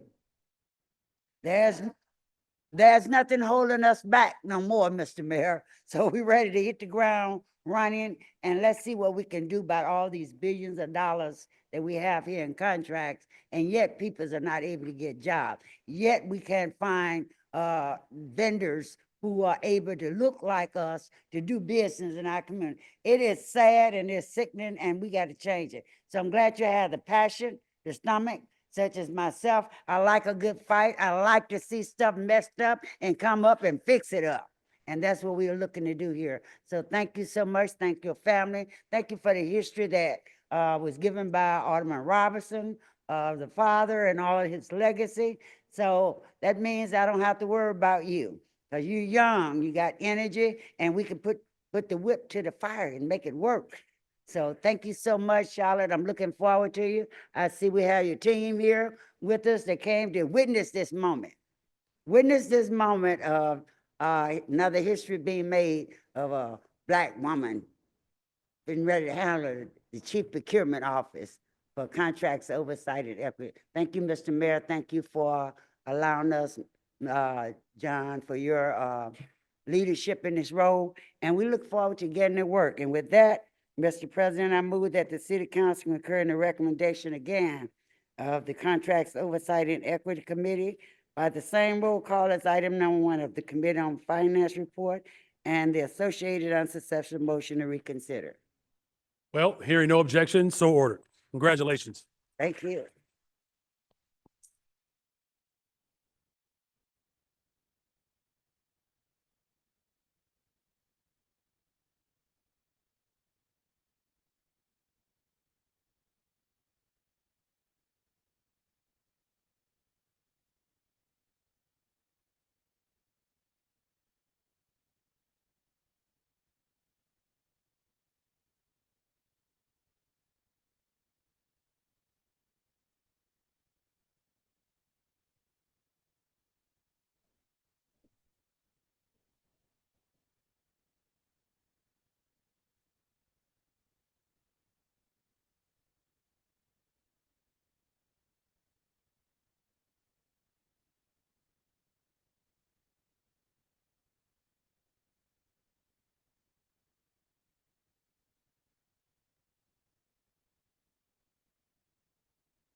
You got one more?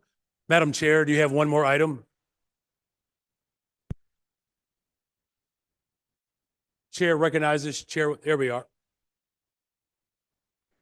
You're good, Madam Chair. Okay. Our second final item on the agenda, item number 02024-000-8352. Executive or Professional Service Agreement with Urban Land Institute for advisory and consulting service regarding land redevelopment project area, sponsored by Mayor Johnson. Mr. President, I move passage of this item by the same motion, with the exception of Alderman Dow voting no. Very well, despite the division, and hearing no other objections, so ordered. Mr. President, that concludes my report. Thank you. Thank you, Madam Chair. So now we will move down to the Committee on Environmental Protection and Energy. The Chair recognizes Chair Haddon. Thank you, Mr. President. Reporting for your Committee on Environmental Protection and Energy, which held a committee meeting on September 10th, 2024. The committee has 2 reports and recommends the passage of the following items. Item 1 is Substitute Resolution 2024-0010855, a call on U.S. Congress to expand the scope of enforcement of railroad safety standards. I move passage of this item by the first favorable roll call vote of the Committee on Finance and associated unsuccessful motion to reconsider with, and it looks like we have somebody who would like to speak on this item. Okay, was the motion all the way already made? Yes. Okay, thank you very much. The Chair recognizes Alderman Lopez.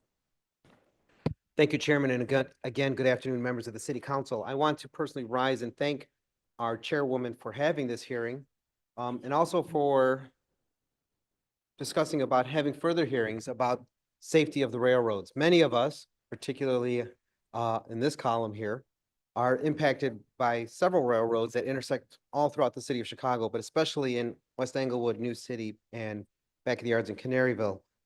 We definitely want to have conversations with our railroad partners, not only about the safety of what they're transporting through the city of Chicago, but what they're doing to get more investment to deal with many of the aging structures all throughout the city of Chicago.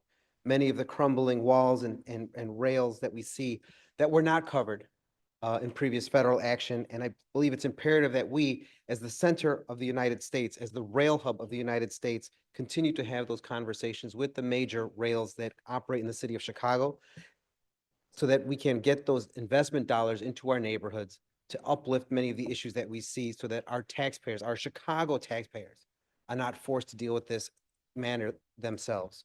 So with that, I thank the chairwoman for her commitment to having further discussions on this, and as well, many of my colleagues who are very anxious to have those conversations as well. Thank you. Very well. Are there any other alders that wish to speak to that item? Or hearing no objection, seeing no other hands, so ordered. Thank you. Item 2 is substitute ordinance O 2024-0008866, amendment of municipal code, chapter 2-31 by inserting new section 2-31-045, establishing the Chicago Shoreline Advisory Board to develop and update the shoreline management plan. I move passage of this item by the first favorable roll call vote of the Committee on Finance and associated unsuccessful motion to reconsider. Hearing no objection, so ordered. Mr. President, this concludes my report. Thank you, Chair. Chair, for, you have housing. Yes, so the Committee on Housing and Real Estate. For the Committee on Housing and Real Estate, the Chair recognizes Chair Sixto Lopez. Thank you. Thank you, Mr. President and members of the City Council. Reporting for your Committee on Housing and Real Estate, which held an in-person regular meeting and a subject matter hearing on September 11th, 2024. The committee has a series of reports recommending passage of 12 ordinances, including land sales, a municipal code amendment, loan restructuring, and an aldermanic introduction. We start with the second item on our summary for our first ordinance pass. Item number 2 is appointment 2024-0011-021, appointment of Juliana Gonzalez Cruzy as Commissioner of the Chicago Housing Authority. I move passage of this item by the first most favorable roll call vote on the Committee on Finance and associated unsuccessful motion to reconsider. Could you repeat your motion? The motion on the appointment for the Chicago Housing Authority Board. So I just moved the passage of this item by the first most favorable roll call vote on the Committee on Finance and associated unsuccessful motion to reconsider. Very well. The Chair recognizes Alderman Moore. Thank you, Mr. President. Sometimes this goes without saying, and I just want to thank both candidates. And we were in committee, and Alderman Fuentes, thank you as well. They did meet with the Central Advisory Council. That was important for me that they do that. And Central Advisory Council leadership called me, and they were in support of both of these appointments. And so therefore, since they're the elected leaders of the CHA residents, I do stand with them in support of this and move to pass on this item. Very well. Thank you. Are there any other alders that wish to speak to this item? Well, hearing no objections and seeing no other hands, so ordered. Thank you, Mr. President, and thank you, Alderman Moore. Next is another appointment in the Chicago Housing Authority Board. Item number 3 is appointment 2024-0011-022, appointment of Brian Jawanza Malone as Commissioner of the Chicago Housing Authority. Not sure if anybody has any. No. Otherwise, I move passage of this item by the same motion. Hearing no objections, seeing no hands, so ordered. Thank you, Mr. President. Item number 4 from the Department of Public Health is ordinance 2024-0011-043, license agreement for city and agents to access property located at the southwest of intersection of East Avenue O at South 126th Street to conduct environmental testing and/or abatement described herein in the 10th Ward. I move passage of this item by the same motion. Hearing no objections, so ordered. Item number 3 is an aldermanic introduction, ordinance 2024-0011-003, designation of North Milwaukee Avenue from North Windsor Avenue to North Kedzie Avenue as low affordability community in the 35th Ward. I move passage of this item by the same motion. That is item number 5, correct? That is, I'm sorry, yes, That's okay. item number 5, I'm the number 5, correct. Very well, hearing no objections, so ordered. The next 6 items are grouped together from the Department of Housing. And item number 6 is ordinance 2024-0011-045, financial restructuring and sale transfer of ownership, adding city vacant lots transferred regarding 8 Scare Campus parcels from previous principals of Phoenix House Development, Harlan Property Holding Interest in Wellness Center lots, multipurpose lots, Garden View lots, Sawyer Garden lots, and Alice rights now to CHA SSAS, South Kedzie Lots LLC, CHA SSA Phoenix House LLC, CHA SSA Garden View LLC, commonly known as 1251 South Sawyer Avenue, from 1214 to 1232nd South Kedzie Avenue, and 1242 to 1256 South Kedzie Avenue in the 24th Ward. Item number 7 is ordinance 2024-0011-094, restructuring of June 2016 City Home Investment Partnership Program, mortgage to extend the 2026 maturity date and secure the new senior loan for Senior Suits Chicago South Shore Limited Partnership at 2345 to 2561 East 67th Street in the 5th Ward. Item 8 is ordinance 2024-0011-084, restructuring of September 2000 subordinate city home investment partnership program mortgage to extend 2032 maturity date and secure new senior loan for Senior Suits Chicago Hedgewich LLC at 13550 South Avenue O in the 10th Ward. Item 9 is ordinance 2024-0011-088, restructuring of the January 2002 subordinate city home improvements partnership program, a mortgage to extend 2032 maturity date and secure new senior loan for Senior Suits in Chicago Jefferson Park LLC at 5400 Northwest Highway in the 45th Ward.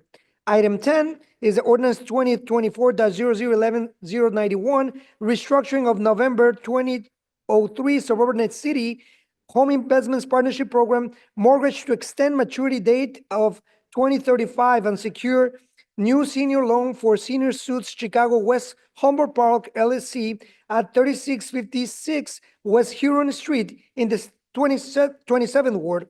And item 11, ordinance 2024-0010-958, amendment of Municipal Code Chapter 2-44, providing loan restructuring authority to Commissioner of Housing.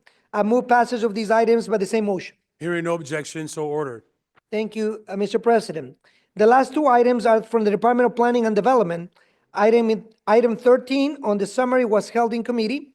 Item 12, passed as a substitute ordinance 02024-0010-979, negotiated as is sale of vacant city-owned property regarding Chai Block Builder Platform at 6337 South Carpenter Street to Gloria Allen, 2055 North Harding Avenue to Alice Edwards, 5129 South Winchester Avenue to Deborah Lawson, 5436 South Pauline Street to Santiago Trujillo, 7026 South Aberdeen Street to Jeffrey Shillong, and 6129 South Laughlin Street to Nanette Tucker, 4401 South On Road Street to Juan Ignacio Gonzalez, and 4428 South Wood Street to Juan Ignacio Gonzalez in the 15th, 16th, and 37th wards.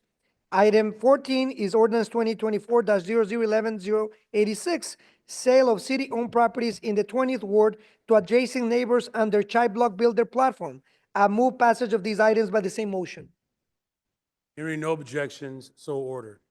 Finally, the Committee on Housing and Real Estate held a subject matter hearing in collaboration with the Cook County Board of Review, Commissioner George Cardenas, and the Institute of Taxation and Economic Policy.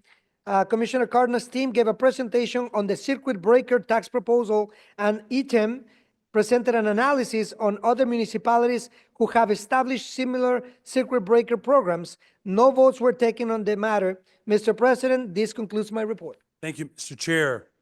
For our next committee, we have License and Consumer Protection. The chair recognizes Chair Silverstein. Thank you, President and members of City Council. I am reporting for the Committee on License and Consumer Protection. We held a meeting on September 11th, 2024 to consider 3 ordinances regarding liquor moratoriums in the 46th, 47th, and 50th wards. The committee has recommended passage of each of these items. 02024-0010085 and others ending 10313 and 10981. Mr. President, I move that the City Council concur in the recommendations of the License Committee by the same roll call as item number 1 of the Committee on Finance report and the associated unsuccessful motion to reconsider. Hearing no objection, so ordered. 02024-0010865, an ordinance to amend section 244-140 of the Municipal Code of Chicago prohibiting peddling in portions of the 8th Ward. I move passage of these items by the same motion if there's no objection. Hearing none, so ordered. 02024-0010346, 10356, and 10870. 3 ordinances designating precincts in the 23rd Ward as restricted residential zone, prohibiting additional shared housing and vacation rentals. I move passage of these items by the same motion if there's no objection. Hearing none, so ordered. 02024-0010348 and 10361, 2 ordinances designating precincts of the 23rd Ward as restricted cannabis zones. I move passage of this item by the same motion if there's no objection. Hearing none, so ordered. 02024-0007754, a substitute ordinance to amend Titles 2 and 4 regarding lithium-ion battery safety standards for micromobility devices. I move passage of this item by the same motion if there's no objection. Hearing none, so ordered. Mr. President, this concludes my report. Thank you, Madam Chair. For pedestrian and traffic safety, the chair recognizes Chair Laspada. Thank you, Mr. President. Reporting for your Committee on Pedestrian and Traffic Safety, for which the meeting was held on Thursday, September 5th, 2024. Before the committee, there were 400 routine traffic items, all of which passed. If there are no objections, I move passage of these items by the first most favorable roll call vote from the Committee on Finance and the associated unsuccessful motion to reconsider the vote. Hearing no objection, so ordered. That concludes my report. Thank you, Mr. Chair. For police and fire, the chair recognizes Chair Taliaferro. Mr. President and members of the City Council, reporting for your Committee on Police and Fire, for which a meeting was held September 17, 2024. There was one item before the committee for which the committee recommended a due pass. Item number 1, A 2024-9254, the appointment of Angel Ruby Navarro as Commissioner of the Community Commission for Public Safety and Accountability. If there are no objections, I move the passage of this item by the first most favorable roll call. Relax, let them finish. The first most favorable roll call vote in the Committee on Finance and the associated unsuccessful motion to reconsider, with the exception that pursuant to Rule 14 out of an abundance of care, Alderwoman Minna Hoppenworth wishes to recuse herself from the vote as the appointee is an employee in her office. Chair recognizes Alderwoman Nugent. Thank you, Mr. Chair. I just wanted to make sure that we had a roll call on that. Very well. So a roll call vote has been requested for this particular item. Thank you, Madam Clerk. So alders, please use your e-vote application to record your vote at this time. Please log into your e-vote. If you need support, please raise your hand.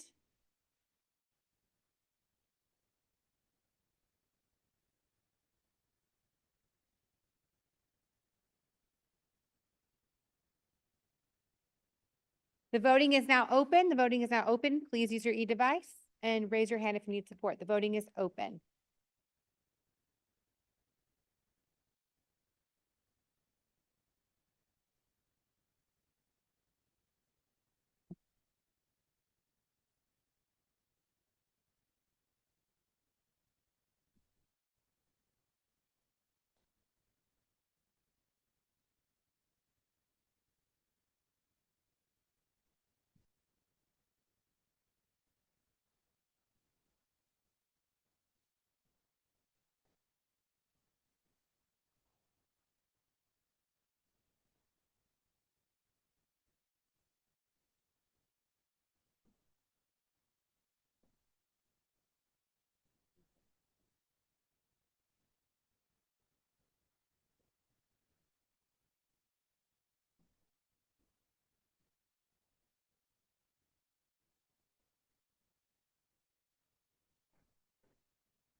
I will now call any of those who have not used their e-device for the vote. Alderman Mitchell, not present. Alderwoman Harris, not present. Alderwoman Taylor. Alderman Burnett, Alderperson Burnett. All right, not present. And Alderperson Manna Happenworth is a recusal.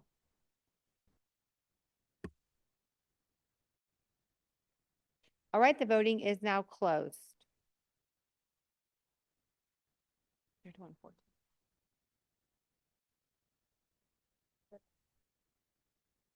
Thank you very much. There are 31 yeas, 14 nays. This motion passes. Alderman Hall on the motion to reconsider. Thank you. Just make the motion to reconsider. Yes, sir. All right, so there's a motion made by Alderman Hall, the reconsideration of this vote. All those in favor of the reconsideration of this vote signify by saying aye. All those opposed say no. This motion fails. Thank you.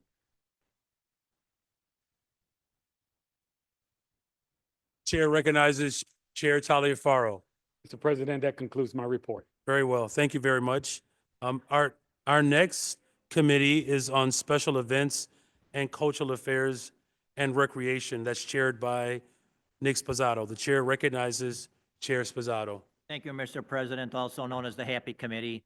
Reporting for your Committee on Special Events, Cultural Affairs, and Recreation, which held a meeting on September 4th, 2024. The committee recommends passage of the following items. A 2024-0011020, appointment of Marlon E. Everett as Commissioner. Might I add, may change that, Dr. Marlon E. Everett as Commissioner of the Chicago Park District. Is he here? No, he's not here? Okay. Did you make the motion? I thought he was here. I'm sorry. He is. He is here?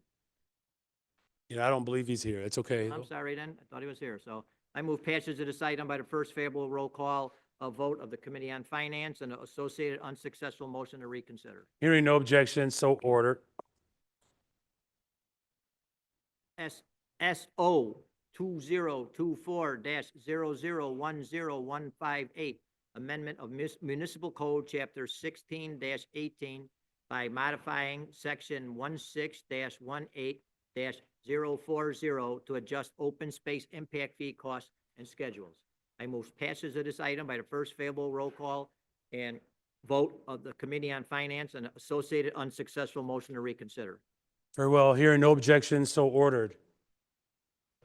2024-0010961, expenditure of open space impact fees funds for improvements at Gray Elementary School play area, 3730 North Laramie.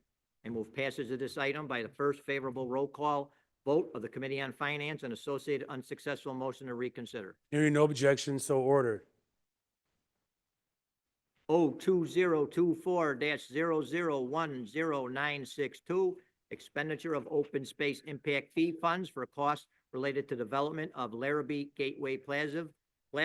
I move passage of this item by the first favorable roll call vote of the Committee on Finance and associated unsuccessful motion to reconsider. Hearing no objection, so ordered. And lastly, 2024-0010963, expenditure of open space impact fee funds for improvements at Stone Elementary School Nature Play Area, 6239 North Levitt. I move passage of this item by the first favorable roll call vote on the Committee of Finance and associated unsuccessful motion to reconsider. Hearing no objection, so ordered. Thank you, Mr. President. This concludes my report. Thank you, Chairman. Our final two committees, Transportation and Public Way. Chair recognizes Chairman Mitchell. Mr. President and members of the City Council, reporting for your Committee on Transportation and Public Way, which held a meeting on September 4th, 2024. The following items passed by the majority of the members present. Page 2 includes item ordinance 2024-001-0960, a mayoral ordinance introduced by the mayor's office located in the 45th Ward. Page 3, includes an amendment of Municipal Code 10-20-155, items substitute ordinance 2024-0010-913, introduced by the local alderman from the 36th Ward. Pages 4 through 7 includes 29 ordinances for miscellaneous items introduced by the local alderman from wards 1, 2, 4, 8, 17, 19, 20, 22, 23, 25, 27, 30, 31, 32, 35, 36, 38, 40, 42, 43, and 47. Page 8 includes item ordinance 2024-0011-048, a transportation item introduced by the local alderman from the 42nd Ward. Page 9 includes the following items: ordinance 2024-0010-604, a reef subdivision ordinance for a property located in the 25th Ward. Item ordinance 2024-0010-37, a reef subdivision ordinance for a property located in the 30th Ward. Item ordinance 2024-0010-985, a re-subdivision ordinance for a property located in the 42nd Ward, and item ordinance 2024-0010-769, a subdivision ordinance for a property located in the 50th Ward. Page 10 includes item substitute ordinance 2024-000-8282, a vacation ordinance for a property located in the 34th Ward. If there is no objection, I move passage of these items by the first most favorable roll call vote for the Committee on Finance and the associated unsuccessful motion to reconsider. Very well, hearing none, so ordered. Mr. President, that concludes my report. Thank you, Mr. Chair. Our final committee on zoning, landmarks, and building standards. Chair recognizes Vice Chair Lawson. Thank you, Mr. President. Members of the City Council, presenting a series of reports for the Committee on Zoning, Landmarks, and Building Standards, which held a meeting on July 16th, 2024. The following item was passed by a majority of members present. Page 1 contains map amendment number 22489-T1 for the address commonly known as 2333 through 58 North Sealy Avenue in the 32nd Ward. I move passage of this item by the last most favorable roll call vote of the Finance Committee report and the unsuccessful motion to reconsider. Hearing none, no objection, so ordered. Mr. President, that includes my first report. Presenting a series report for your Committee on Zoning, Landmarks, and Building Standards, which held a meeting on September 17th, 2024. These reports are grouped for convenience. The following items were passed by a majority of members present. Page 1 contains document number 2024-001001, a text amendment of the Municipal Code Titles 5 and 17 by adding new chapter entitled 5-11, Tenant Opportunity to Purchase Block 606 District Pilot Program, and by modifying section 7-7-0590, redefining boundaries of 606 district. I'm not sure if some of my colleagues want to speak on that, and then I'll make a motion. You can make the motion, though there is one that I know has. After a comment, I move passage by the last most favorable roll call vote of the Finance Committee and an associated unsuccessful motion to reconsider. Chair recognizes Alderman Conway. Yeah, first off, we'd just like to recognize Vice Chair Lawson and his service as serving as acting chair, which will come to an end. Thank you. Thank you.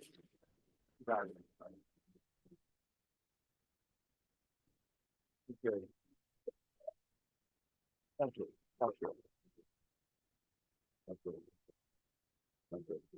Nelson, I certainly don't mean to put this next. I think we should recognize the presence of Reverend Jackson here as well. Always great to have you with us.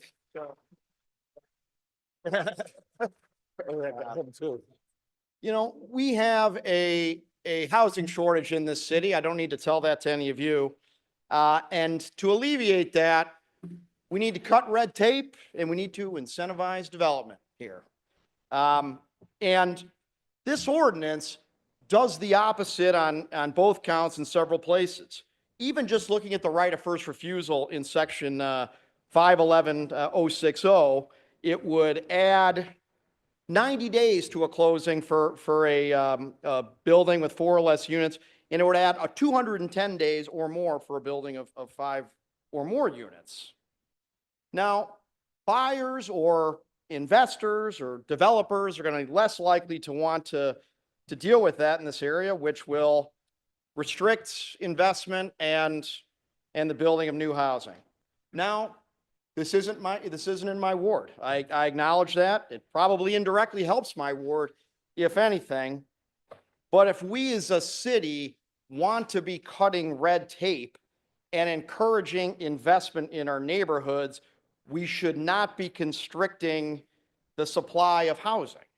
And I believe this will have the opposite effect of what we're trying to do in terms of affordability of housing. Now, and I hope that we can all recognize that we can't talk about disinvestment in our neighborhoods if we are literally disincentivizing investment in our neighborhoods. So I have no motion at this time, but I can't help but speak up on what I think is terrible economic policy. I see this is listed as a pilot program. I think that's more for the with regard to the section I talked about, for the geography as opposed to the time. But I hope as time goes on, if some of what I said turns out to be true, I hope we'll reconsider it. Thank you, Mr. Chairman, Mr. President, and Mr. Chair recognizes Alder LaSpada. Thank you very much, Mr. President. We come at this ordinance, those of us who are co-sponsors, from the lived experience of the previous pilot, because maintaining and developing housing stock is incredibly important. It's important to our communities. It's important for affordability. So imagine living in a neighborhood where you walked down the street and saw 2 and 3 flats being demolished on a daily basis, seeing them completely gutted out for 4,000 square foot family homes. I do not take that away from any single individual of my neighbors, but in the aggregate, the impact was a dramatic loss of housing in our communities, which we continue to see. The powerful thing about this work is that it actually does encourage more housing. It preserves housing, and it also influences the quality of new zoning cases that we're seeing. When people know, for instance, that demolition is off the table or discouraged, they find ways to add to those buildings, add to the stock. We've seen this in myriad zoning cases in the first ward alone over the past 5 years, which is why I feel not only comfortable, but enthusiastic about what we're putting forward in this pilot. But talk about cutting red tape, let's talk about that. One of the hardest red tapes in the city of Chicago is to build more than just a single family home. In this pilot area, you will now be able to build a 2-flat by right on any RS-3 zoned lot. We are opening up incredible development potential across this entire geography in ways that I think are actually going to be received enthusiastically by the development community. And that may be why in this ordinance, we've threaded the needle with endorsing organizations who are both pro-preservation and pro-development. To have Logan Square Preservation and urban environmentalists both endorsing the same ordinance tells me that we are doing something very special here. And it's why I'm very encouraged and excited to see how this work plays out on the Northwest side. Thank you, sir. You're welcome. The chair recognizes Alder Ramirez Rosa. Thank you so much, Mr. Chair. You know, I wasn't planning to stand up and speak on this item today because like so much of the business that the zoning committee takes up, we defer to one another. We work with one another to figure out what are the best land use and zoning policies that we believe should be implemented in the best interests of our neighborhoods. And in this instance, a group of aldermen representing portions of the Northwest Side in Logan Square, Avondale, Hermosa, Westtown, and Humboldt Park came together with our community to craft this policy because we've been doing the research, we've been doing our homework, and we know that action must be taken to preserve the housing affordability in our communities, to preserve the character of our communities, and to preserve the diversity of our neighborhoods. Last term, we came together with Alderman Roberto Maldonado, Alderman Daniel LaSpada, and others to pass the 606 demolition surcharge and preponderance of block ordinances. And what these ordinances did is they worked to protect the naturally occurring affordable housing. So that's housing that isn't receiving government subsidy. That's housing that isn't rent restricted by law, but it's housing that's naturally affordable to the families that call our neighborhoods home. That's the vast majority of housing affordability that exists in the city of Chicago. And if you look at working class and middle class families, where we live is in the 2 flats, 3 flats, and 4 flats in our neighborhoods. It's true of Garfield Park, it's true of Logan Square, Avondale, Humboldt Park, Hermosa, and of course, Logan Square. And so when the 606 trail was built, which is a beautiful, wonderful amenity, what we saw was that people were purchasing these 2 flats, 3 flats, and 4 flats, and they were tearing them down, or they were turning them into luxury single-family homes.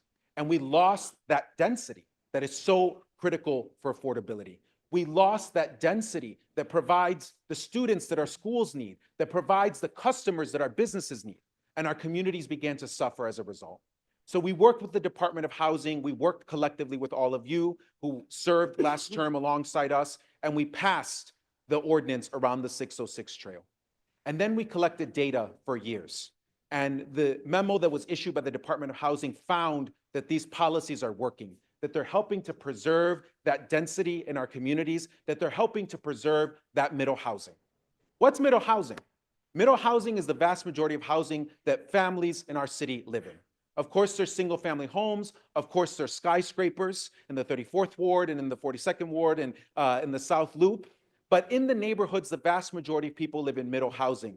It's your multi-unit condo building. It's your courtyard building. It's your 2 flat, 3 flat, and 4 flat. So we want to promote that middle housing. And so that's why this ordinance, in addition to preserving the middle housing that our communities already have, it also makes it easier to build that middle housing through legalizing 2 flats by right in the neighborhoods that are covered by this ordinance. So this ordinance has the support of a powerful coalition, a broad coalition, a diverse coalition. Elevated Chicago, which worked on the Connected Communities Ordinance, which we as a body supported, endorses this ordinance. Urban Environmentalists, which has come to so many meetings to advocate for more liberal zoning policies to allow people to build more dense housing in neighborhoods, supports this ordinance. Palenque Logan Square Neighborhood Association supports this ordinance. The Chamber of Commerce supports this ordinance. We actually sat down and spoke with realtors who have real experience selling properties in our community to talk about what this would do to the market. And they support it. They got on board. Landlords in our community got on board with this ordinance. So we've done the work to make sure that we craft a policy that's in the best interests of our neighborhoods. And I certainly hope that we can count on your support the same way that we would count on your support, the same way that you could count on our support to implement your preferred zoning and land use policies for your wards. Thank you so much. Chair recognizes Alder Fuentes. Thank you, Mr. President. As alders, we are elected to represent the needs of our constituents. I represent Humboldt Park, Logan Square, Hermosa, and Belmont Cragen. You want to know the #1 concern that I get every day in my office? I can't afford to live here anymore. I just got my tax assessment. I'm done. I have to sell because I've been priced out. When you deconvert 3 flats, 2 flats, or 4 flats across our wards, and you turn them into mini mansions and you sell them for $2 to $3 million a piece, it displaces families that have lived in those communities for decades. I grew up in a 3-flat graystone on Kedzie between Beach and Hirsch. That same building today, across the street from one of the largest parks in our city, is being sold for $3 million. $3 million. Every family on that block is going to be displaced if we don't begin to regulate what happens in our community areas. This legislation is not a citywide ordinance. It is local, hyper-focused on the wards represented by all the people that signed on and sponsored this ordinance. We're asking this body to trust the people that were elected to represent those wards to do what's best for the people that put them in office. And I need to go back to the 26th Ward and let residents know that I fought for them. That when they couldn't pay rent, I looked at data and policy to resolve the problem. And that this is just one tool in a large box to resolve what many Chicagoans are facing in our city. Being priced out of the city that they love so much. People don't deserve to open a tax bill and wonder if they're gonna be able to pay it. People shouldn't look at a renewed lease and see a $600 hike because that landlord has to bear responsibility for that tax hike. We have to be able to pass smart, strategic, and data sound policy. That's exactly what the Northwest Side Preservation Ordinance is. This is about putting families first, about preserving naturally affordable housing. And it has support of over 50 organizations that have been doing the work in our community for decades. And so I want to make sure that folks understand this was a process. We spoke to attorneys, we spoke to organizations, we spoke to banks that hand out loans to purchase. This is the most sound thing that we can do locally for the families that have been displaced and for the families that are on the verge of displacement. And so respectfully, I ask Alderman Conway to support an ordinance that we are doing because we know what's best for our residents in our wards. Thank you, Mr. President. Chair recognizes Alder Seixo Lopez.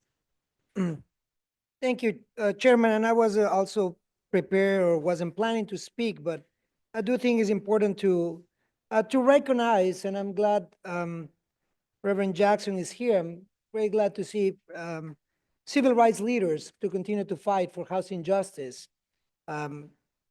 Ironically, I was prepared to celebrate the naming of 201A as Mayor Washington's room. And thank you, Alderman Taliaferro, because I do think it's important to know the history here. When we come to protecting our communities, I do think that it's important to recognize the diversity and the differences that we have, and recognizing the beauty that is. I had the opportunity to represent the West Loop, South Loop, Chinatown, as much as I now have the honor to represent communities like Pilsen and Little Village. We do have differences, and I think that when we talk about the differences in our community, we also recognize, as Alderman Quinn had mentioned, the importance of the small homeowners, the importance of making sure that we know that we have 3 flats and 2 flats, and many people who live in single-family homes. Not everybody lives on condos and luxury units. I understand that there's some areas where aldermen want to incentivize development, and you do have every right to incentivize development if you may. There is a due process. Now, when it comes to lecturing other older persons in their community, I do take an issue when we are commenting late on matters that have been being worked for years. The demolition fees, for instance, that we had to implement in Pilsen were recognized by the Department of Planning as a significant issue that we have to deal with, because we have hedge fund managers that continue and big developers that continue to buy blocks, entire blocks of single-family homes. That's why we need protections, and that's why we have collaborated with many aldermen, so that we can protect and have proper protocols to help those small homeowners in need. I tell you, if anything about the housing shortages that I will say have been caused by these speculators that continue to speculate on land. Just yesterday in zoning, I had the unfortunate, I was the unfortunate recipient of some people who wanted to tell our community what's best for us. We deferred the item so that we have more time. But this intrusion on aldermanic matters that have been discussing for years had to do a lot more with those who are causing the housing shortages. Hedge fund managers that have empty buildings, 80,000 units vacant across the city, and no other than hedge fund managers, some actually having the audacity to speak in the council, have represented and continue to represent. So when we talk about the housing shortages that we have 80,000 units that are vacant. How immoral that is when we have 69,000 people unhoused. That is a problem. I also would say that small homeowners in our community who we have protected by helping address the issue of demolition fees are going to benefit by these policies. anti-deconversion ordinances that are welcome in our community and many other neighborhoods. What I would say, it is important to help those small homeowners that are being burdened by property taxes that are paid by the small homeowner, while big developers, including hedge funds like Blackstone, have received juicy decreases in property taxes. A company that that makes $18 million a year in profit had a decrease of 80% in the property taxes while we are paying those taxes. So I'll take an issue. I'll take an issue when we talk about the housing injustices, when we talk about hedge fund managers, developers trying to go their own bidding. So when we talk about collaboration, let's make sure that it's clear. We had a subject matter hearing to discuss property taxes and the issues with the small homeowners. We have talked about how we can protect the loss of density. We have talked about how we can develop with the proper protocols and with the communities always at hand. I do not have any intention of hearing hedge fund managers or developers crying that they're not making that much money. I am here to represent the small homeowners, the people in the city of Chicago that can barely make ends meet. So I take issue, and I urge our colleagues to work with our committee so that we develop solutions that go beyond incentivizing and disincentivizing, but actually representing the best interests of the public, the city of Chicago, the small owners and tenants that are barely making ends meet. So thank you so much, and I hope that my colleagues welcome a collaborative effort in zoning that was passed for many, many years to come so that we can protect communities like mine, Pilsen, that have been victim of all sorts of atrocities, including corruption. Thank you very much. The chair recognizes Alderman Sposato. Sorry, Mr. President, I'm trying to recover from, I almost got knocked out from hypocrisy in this room, so. So let me bring you all back down memory lane. I know a lot of you weren't here, okay? First of all, I do support whatever you guys want to do. It's your ward, your business. You guys do what you want, but the hypocrisy here is just out of control. I'm bringing it back down memory lane. I know many of you weren't here, so it doesn't apply to you, but many of you were here, and that's December 15th, 2021. After, I don't know, Anthony, 2 or 3 years of fighting against development in his ward, we had 8,500 apartments, all reasonably priced. Then the range was maybe $1,500 to $1,700. A development that some rich developers want to put in there, a 300-unit development with $3,000 rent for apartments for so-called airport workers that are going to spend $3,000 a month for rent 3 years ago, when the place is loaded with apartments, 8,500 of them, 8% vacancy over there. But yet 33 members of this council found it in themselves not to honor aldermanic prerogative, to ram something down his throat that he didn't want. Some of your hypocrisy in this room is unbelievable. You should be ashamed of yourselves. Once again, I support what you guys want to do in your community, but your hypocrisy, the hypocrisy in here about housing is out of control, and I just had to bring you all back down that memory lane. And I just want to say one thing about those poor families. Yeah, okay, maybe people can't live there, but how about Mary and John Smith that bought there and went through all the hard times and everything, and now that $50,000 building they bought is now worth $2 million. What, they just get screwed? Is that the way it works? Hey, your community, you do what you want, but remember what you did on December 15th, 2021, all you that were here. We could look it up and tell you who you were, but I'm sure you know who you were that voted against him. And just so you know, that building was 1 mile away from my ward and my house. Thank you very much, Mr. President. Thank you. The chair recognizes Alderman Lopez.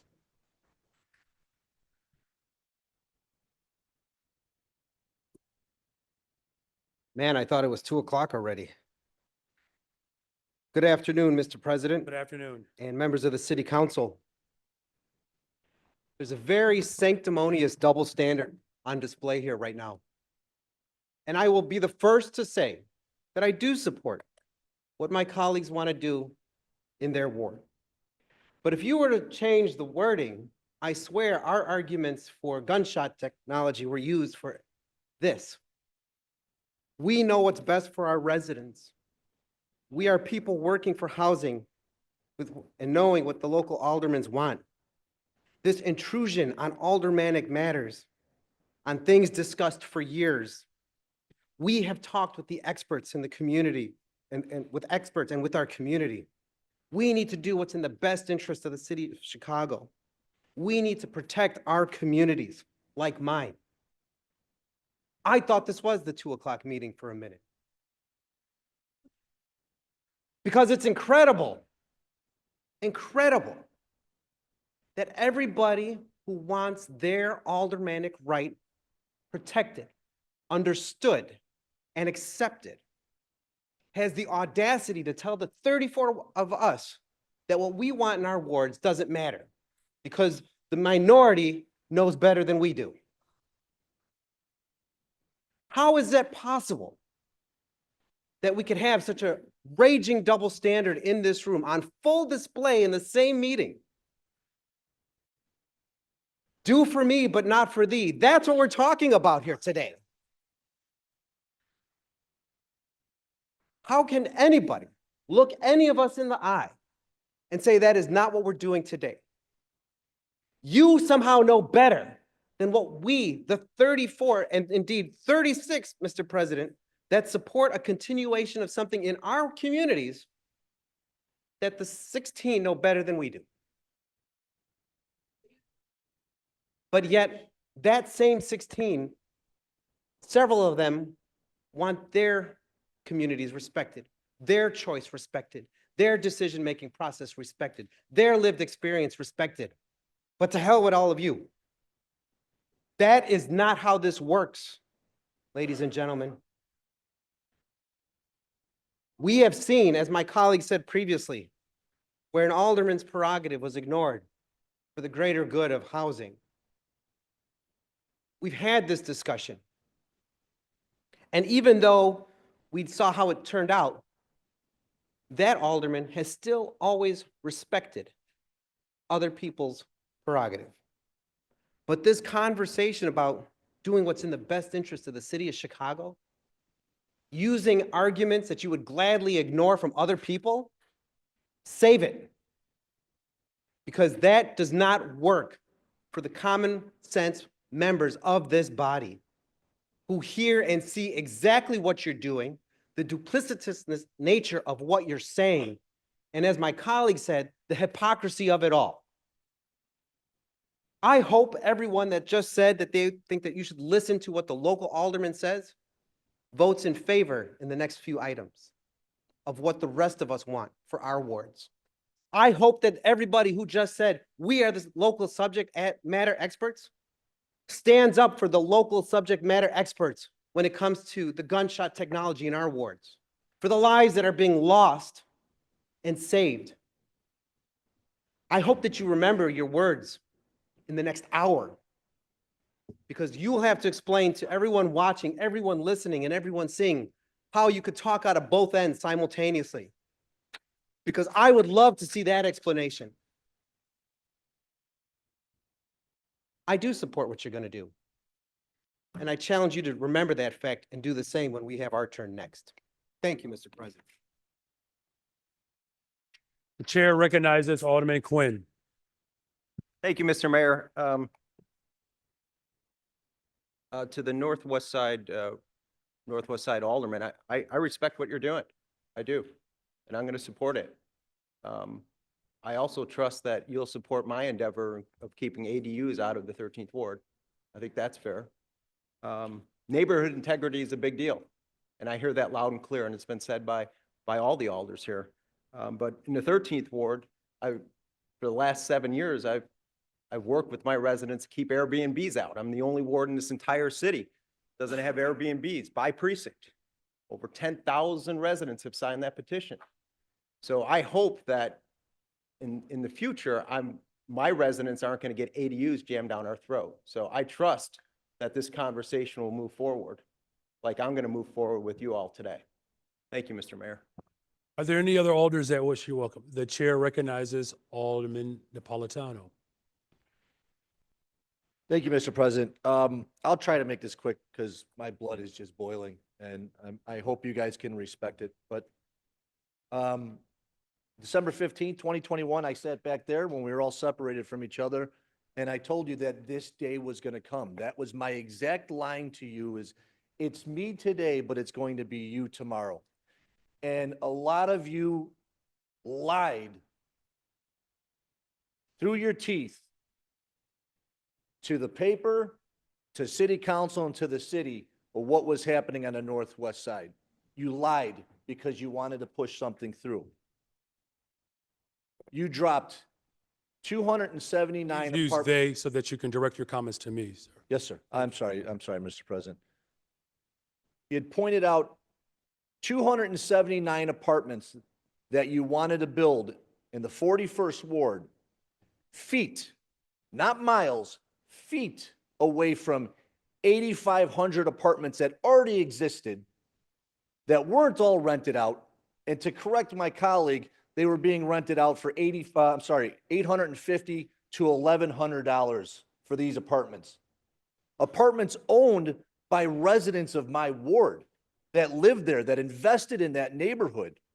And you came in here, or we came in here, I can't say you because you weren't here, Mr. President, but this body came in here and jammed it down my throat and said, nope, we don't care about the Northwest Side. We don't care what you want as an alderman. This is what we're going to do. And I said, today is me, tomorrow is going to be you. And that's exactly what happened. And since that day, I've supported all of you when it came to this exact issue that you had in your wards. So much so that we pointed it out that, hey, you got me, but I'm going to support you. And I'll support you again today with it. Because that's the way it's supposed to be, because I'm supposed to advocate for my neighborhood the best way that I know how, like I know that that's what you're doing. So sometimes you got to look past certain lines. Sometimes you got to look at where the better good is for our whole city and for our wards, and don't follow an agenda all the time, and follow what your colleagues are all down here to do the same exact thing for their neighborhoods. Mr. President, I'm sorry I didn't address it to you, but you weren't here, so I can't put that on you. No, it's okay, but that's the decorum. So just And- make sure you're directing it at me. You're good. You're fine. And to be honest, I'll finish this. I'm not mad at you guys for this. God bless you did something like this. I'm mad at what happened then. Let's not let it happen again. Give us the strength to protect our neighborhoods however we feel best and have the conversation. Thank you for the opportunity to speak on this, You. Mr. President. You are welcome. The chair recognizes Alderman Bill. Thank you, Mr. Chairman. Mr. Chairman, I was not going to speak up on this particular item. But like my colleagues, as I'm sitting there listening to the argument, like Alderman Lopez says, it's the same exact argument that we're having on the other side. I reached out to some of my colleagues this morning and I said, we don't always agree. I don't agree with what you want to do in your ward. You may not agree what I want to do in my ward. But in this body, sometimes you just have to give and take and work with aldermen who know best in their ward. That's what makes this body great. Because we can agree to disagree for the betterment of our wards and the city of Chicago. So to say we're not going to give y'all what y'all want to save lives, but you want us to give you what you want to keep your property values down. Now, I'm with you. I got y'all. You got my vote. Because that's what you want to do in your ward. But help me save lives in mine. Help me save people who need help immediately, because 80% of the people in this city are not calling 911. That's what this thing is all about.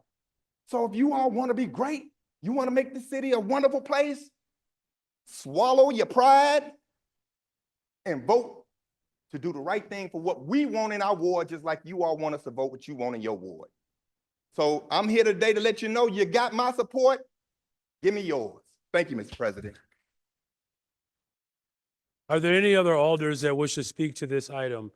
Seeing no other hands, the chair recognizes Vice Chair Lawson. Thank you, Mr. President.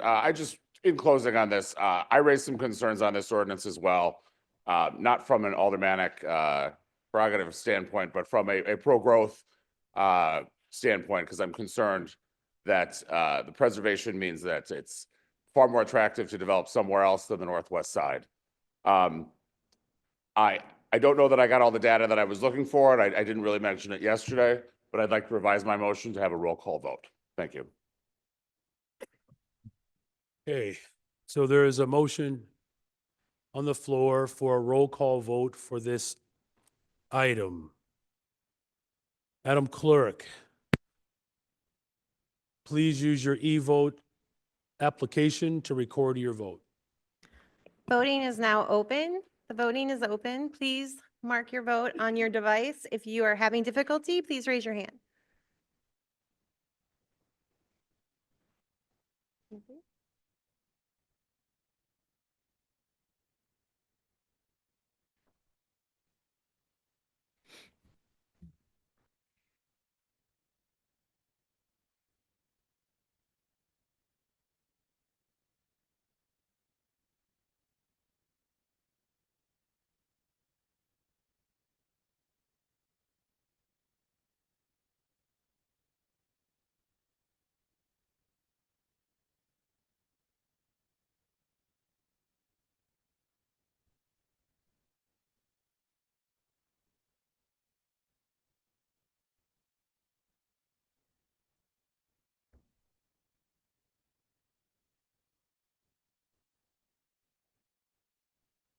Okay, I will now call on those who have not yet cast their vote. Alderwoman Lee? Alderwoman Lee is a yes. Alderwoman Taylor? Alderman Mosley? Alderman Burnett? Alderman Sfuzzado?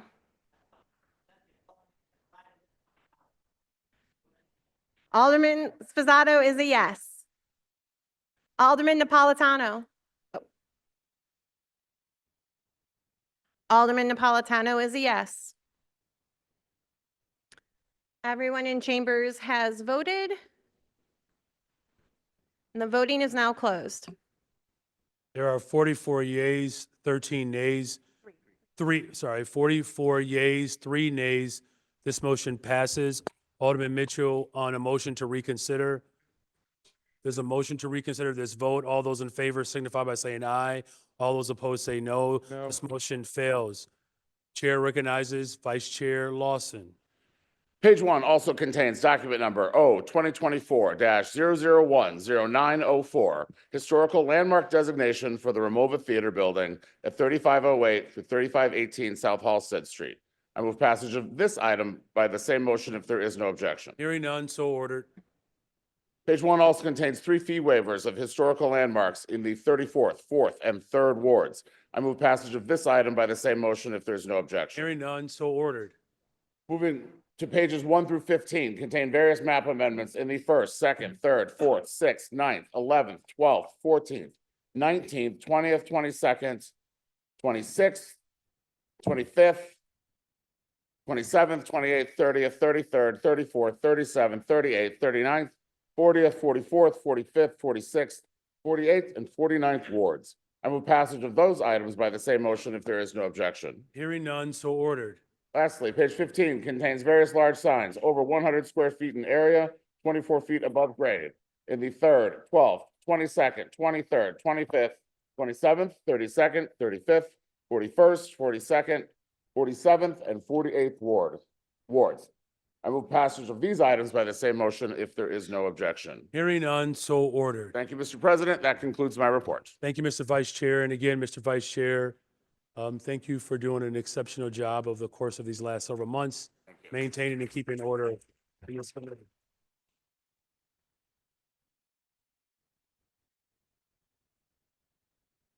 And before we move on to the agreed upon calendar, I would like to give of our very special guest a very proper recognition. Today, joining us in the chamber a month ahead of his next birthday coming up in October, which we're all going to celebrate and shut down the entire city of Chicago on your behalf. Thank you for taking time to come and visit us today, but I also would like to recognize your incredible contribution to history. You know, this convention, there was a lot to be said about those who worked hard to ensure that this convention would be safe and vibrant. But what has not been lost is that we know that that convention was yours, and that those who benefit from the historic moment that occurred just a few weeks ago that there would be no Vice President Kamala Harris, there would be no President Barack Obama, there would be no Mayor Harold Washington, there would be no Mayor Brandon Johnson, there would be no justice the way we are experiencing it in this city, in this country, in this globe without the Reverend Jesse Jackson Sr. Here's to you, sir.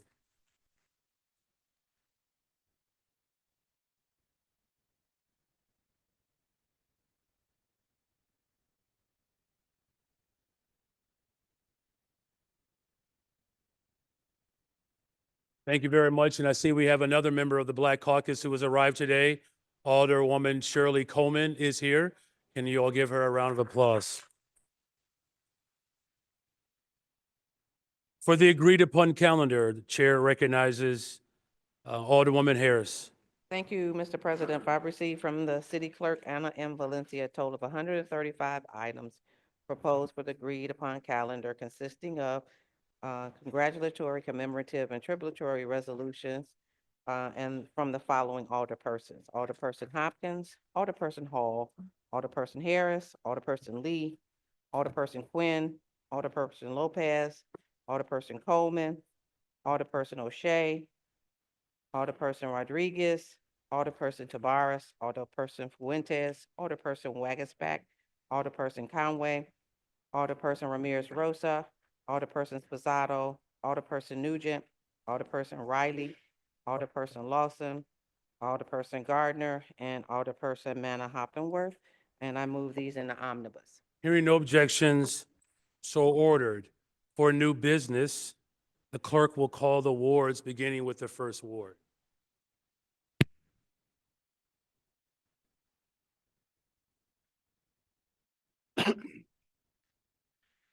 Zoning reclassification, zoning amendments which are referred to the Committee on Zoning, Landmarks, and Building Standards. Traffic regulations, traffic control signals, and traffic signs which are referred to the Committee on Pedestrian and Traffic Safety. An exemption from physical barrier requirements for commercial driveway alley access for parking facilities which are referred to the Committee on Transportation and Public Way. Alderman Laspada has proposed orders for the issuance of permits for signboards which are referred to the Committee on Zoning, Landmarks, and Building Standards. Alderman Laspada also has proposed orders for a transfer of funds within the Committee on Pedestrian and Traffic Safety for the year 2024, which is referred to the Committee on the Budget and Government Operations. Alderman Laspada also has a proposed ordinance for amendment of municipal code, Chapter 2-45, by adding a new Section 2-45-150, establishing online database to track MBE and WBE utilization compliance, which is referred to the Committee on Contracting Oversight. Alderman Hopkins has a proposed ordinance for designation of 1565 North Clybourne Avenue as a low affordability community, which is referred to the Committee on Housing and Real Estate. Alderman Dowell has a proposed ordinance for amendment of municipal code, Section 9-48-045, restricting operation of pedicabs in area bounded by West Roosevelt Road, South Indiana Avenue, East 21st Street, and South Columbus Boulevard, or South Columbus Drive, which is referred to the Committee on License and Consumer Protection. Alderman Dowell also has proposed order for the issuance of permits for signboards at 339 East 47th Street, which is referred to the Committee on Zoning, Landmarks, and Building Standards. Alderman Robinson has proposed orders for the issuance of permits for signboards, which are referred to the Committee on Zoning, Landmarks, and Building Standards. Alderman Harris has proposed ordinance for a non-area street designation as Joyce Chapman Way, which is referred to the Committee on Transportation and Public Way. Alderperson Chico has a proposed ordinance for amendment of municipal code, Section 4-60-023, to disallow additional package goods licenses on portions of South Ewing Avenue, which is referred to the Committee on License and Consumer Protection. Alderperson Lee has a proposed order for the issuance of permits for signboards at 330 West 26th Street, which is referred to the Committee on Zoning, Landmarks, and Building Standards. Alderperson Ramirez has proposed ordinance for amendment of municipal code, Section 4-60-023, to allow additional package goods licenses on portion of South Archer Avenue, which is referred to the Committee on License and Consumer Protection. Alderperson Quinn and others have proposed ordinance for amendment of municipal code, Chapter 14B-15, by adding a new Section 14B-15-1516 regarding low-slope roof edges, and Chapter 14R-3 by adding new Section 14R-3-306 regarding roof replacements and skylights, which is referred to the Committee on Zoning, Landmarks, and Building Standards. Alderperson Lopez has a proposed ordinance for parking meters, for installation of for removal of parking meters on South Mozart Avenue and West 55th Street, and installation of parking meters on South California Avenue and West 55th Street, which is referred to the Committee on Pedestrian and Traffic Safety. Alderperson Lopez and others have a proposed ordinance for an amendment of the annual appropriation ordinance for the year 2024, which is referred to the Committee on the Budget and Government Operations. Alderperson Lopez and others also have a proposed resolution expressing support for the victims of slavery, which is referred to the Committee on Health and Human Relations. Alderperson Coleman has a proposed ordinance for amendment of Municipal Code, Sections 4-60-022 and 4-60-023 to disallow additional alcoholic liquor and packaged goods licenses on portion of South Halsted Street, which is referred to the Committee on License and Consumer Protection. Alderperson Coleman also has proposed ordinance for an honorary street designation as Annie Mae Patterson Lane, which is referred to the Committee on Transportation and Public Way. Alderperson Mosley has proposed ordinance for a transfer of funds within the 21st Ward Wage Allowance Automatic Expense Account for the year 2024, which is referred to the Committee on the Budget and Government Operations. Alderperson Rodriguez has a proposed order for the issuance of permits for signboards at 3750 West 26th Street, which is referred to the Committee on Zoning, Landmarks, and Building Standards. Alderperson Rodriguez has a proposed ordinance for amendment of Municipal Code, Chapter 4-236, by modifying various sections regarding parking lots and garage operation taxes, which is referred to the Committee on Finance. Alderperson Tabares has a proposed ordinance for designation of the 10th precinct of the 23rd Ward as a restricted residential zone prohibiting additional shared housing units and vacation rentals, which is referred to the Committee on License and Consumer Protection. Alderperson Tabares also has a proposed ordinance for designation of the 10th precinct of the 23rd Ward as a restricted cannabis zone, which is referred to the Committee on License and Consumer Protection, and a proposed ordinance for designation of the 4th precinct of the 23rd Ward as a restricted cannabis zone, which is referred to the Committee on License and Consumer Protection. Alderperson Cicho Lopez has proposed orders for the issuance of permits for signboards, which are referred to the Committee on Zoning, Landmarks, and Building Standards. Alderperson Cicho Lopez also has a proposed ordinance for an honorary street designation as Petra Ma Venenuva Gatian Way, which is referred to the Committee on Transportation and Public Way. Alderman Fuentes has a proposed ordinance for transfer of funds within the 26th Ward Automatic Expense Account for the year 2024, which is referred to the Committee on the Budget and Government Operations.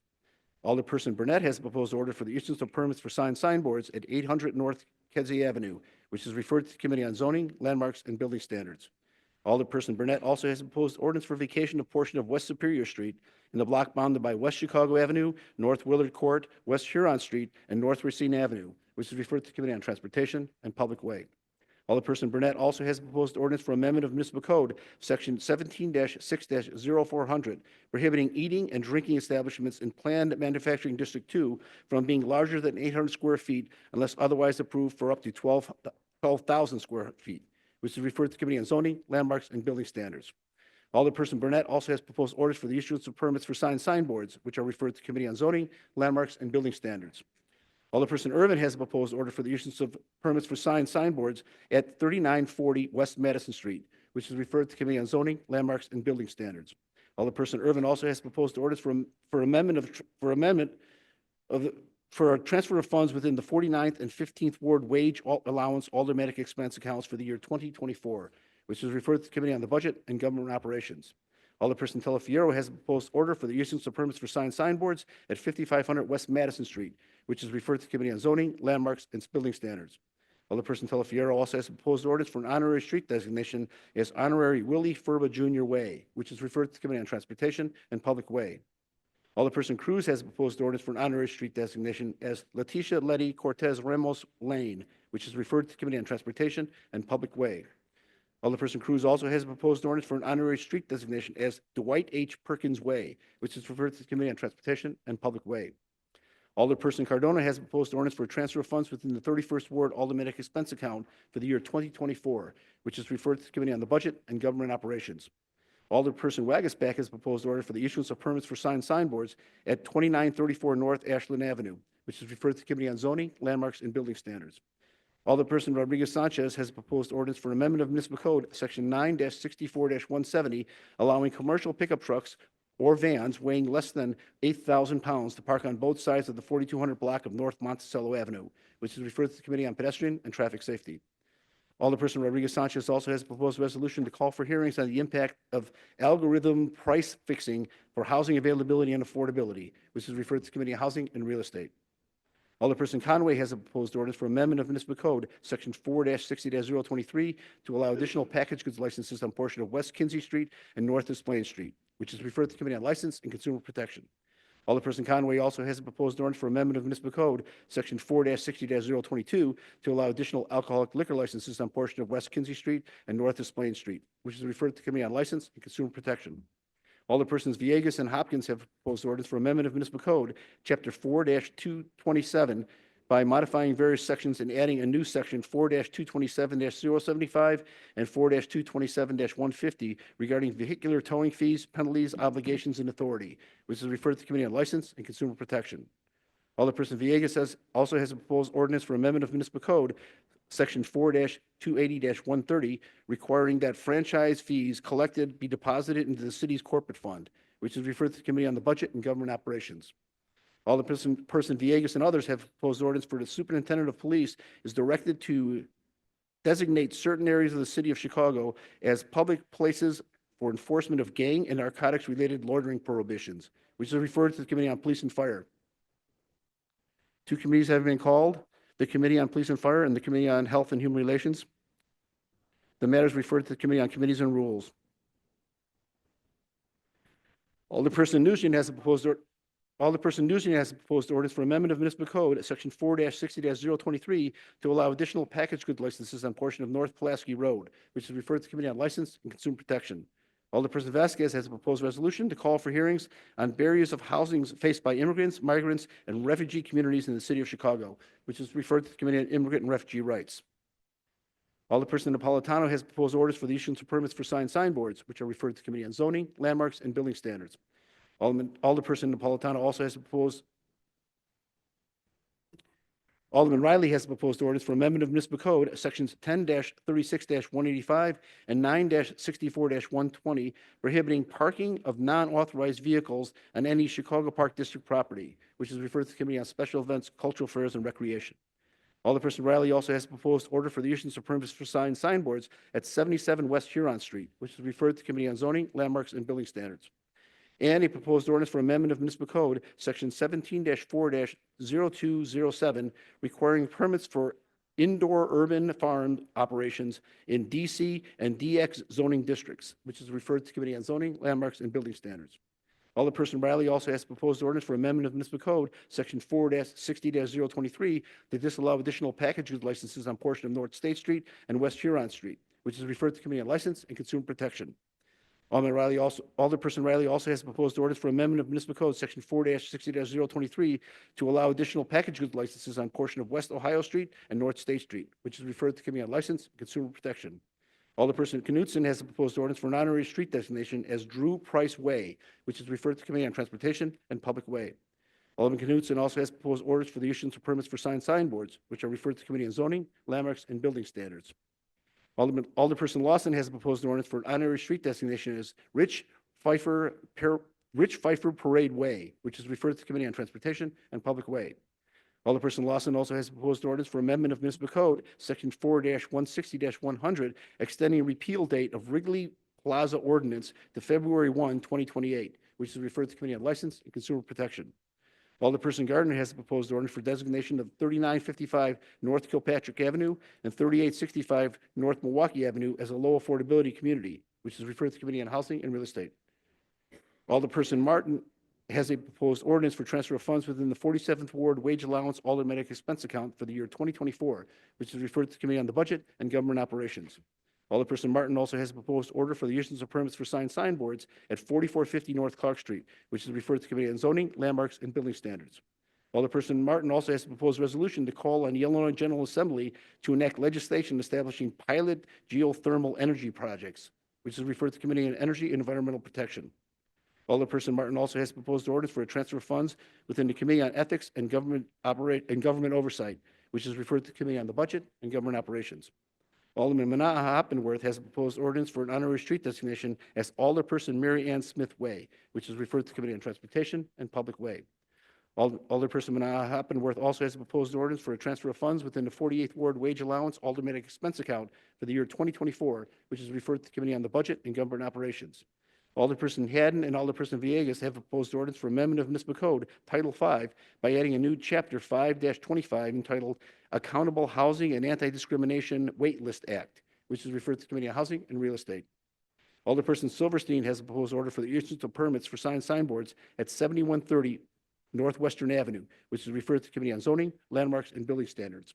Your Honor, that concludes the presentation of automatic introductions. Mr. Clerk, for the approval of the journal, Alderman Mitchell. Mr. President, I am not aware of any corrections to the journal from the July 17, 2024 meeting and move that it be approved. Hearing no objections, so ordered. For unfinished business, Alderman Mitchell. Mr. President, I'm aware of one piece of unfinished business. It was filed by Alderman Martin, and I defer to him. Thank you very much. The chair recognizes Alderman Martin.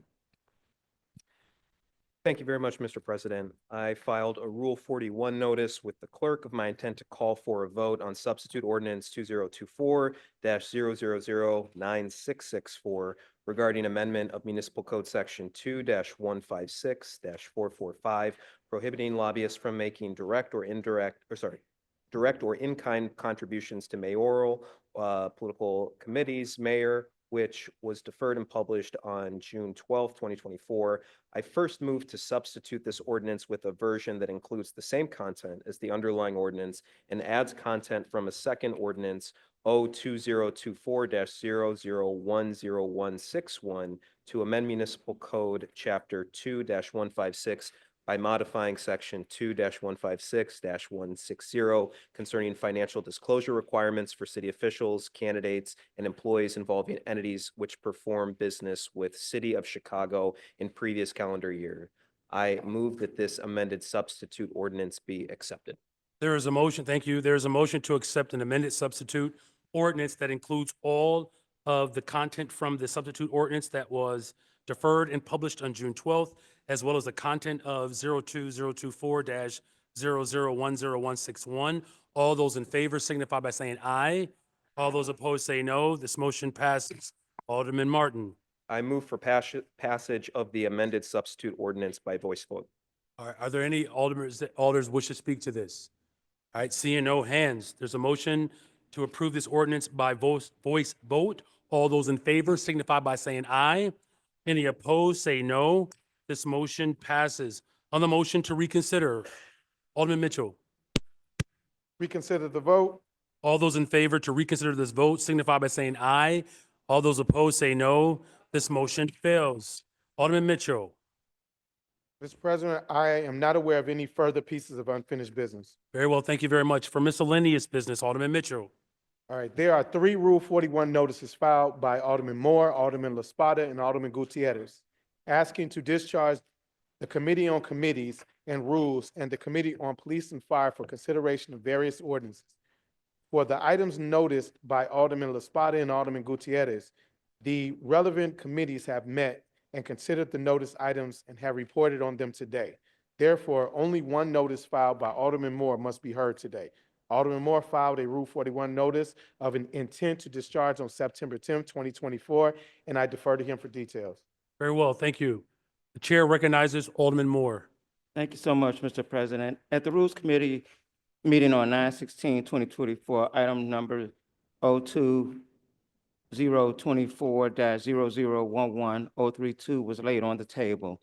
And notably, the applicable section of Rule 41 only speaks to when a referral matter shall not have been reported by the City Council by the committee to which referred, with regard to how or why it was not reported back. As such, the timely Rule 41 notice still apply, and since the Rule 41 notice indicates the intention to call for a vote on this ordinance. It also complies with the 48-hour posting requirement of the Open Meetings Act as we move forward with this. So I move that this item be discharged from further consideration in accordance with my timely filed Rule 41 notice. Very well, Alderman Moore has made a motion to discharge the Rules Committee from further consideration of 02024 00-0011032. This is for a roll call vote. Yeah. Sure. Okay, the chair recognizes Alderman Bill. We passed by the most favorable item on finance in the same unsuccessful motion to reconsider. All right, there's a roll call vote. Very well. Please use your e-vote. Thank you both. Please use your e-vote application to record your vote at this time.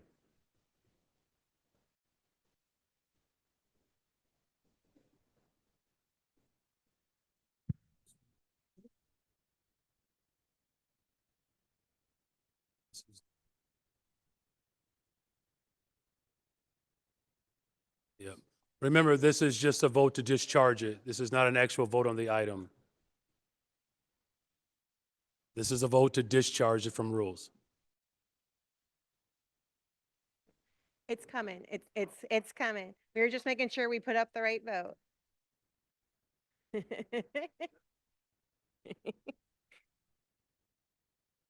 Okay. The voting is now open. Oh, Just a second, before you open it, was there a question? The chair recognizes Just Alderman looking for a Pizzato. clarification on this vote, if that's okay? Yes, so Thank you, again, Mr. this is a motion to have this item discharged, This, which places it before before the council for so that consideration. aldermen could express what they want to do in their communities, correct? At some point, alders will be able to express their thoughts towards the item, Thank you, Mr. President. whatever those thoughts are. Okay, all right, As thank long you. as those thoughts are directed towards me. Yes, thank you. voting is open. Please mark your vote.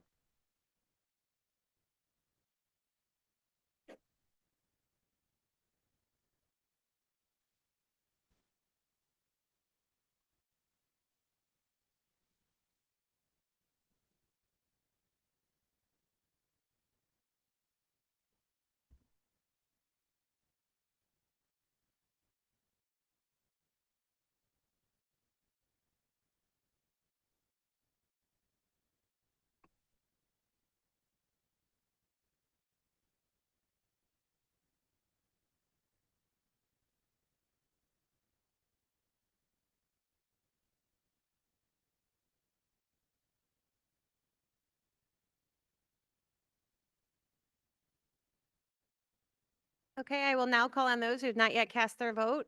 Alderperson Robinson? Not present. Alderwoman Taylor? Not present. Alderman Mosley? Not present. Alderperson Sigcho Lopez? Alderperson Sigcho Lopez is a nay. Alderman Burnett? Not present. Voting is now closed. 9 nays. This item has been discharged. Now, does anyone wish to speak to this item?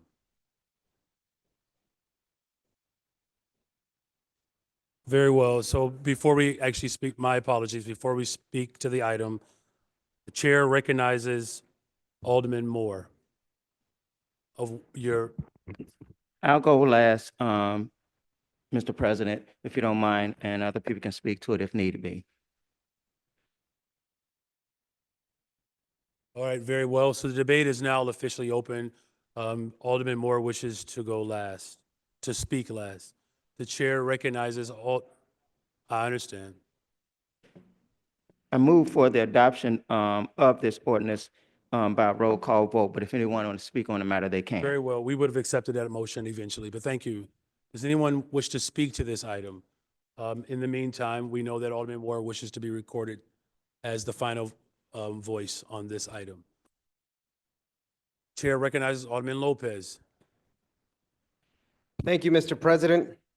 If we could just rewind what I said from 20 minutes ago, that would be wonderful. But I will reiterate what my colleagues said. We know what's best for our residents. People working people working with local aldermen know what the community wants.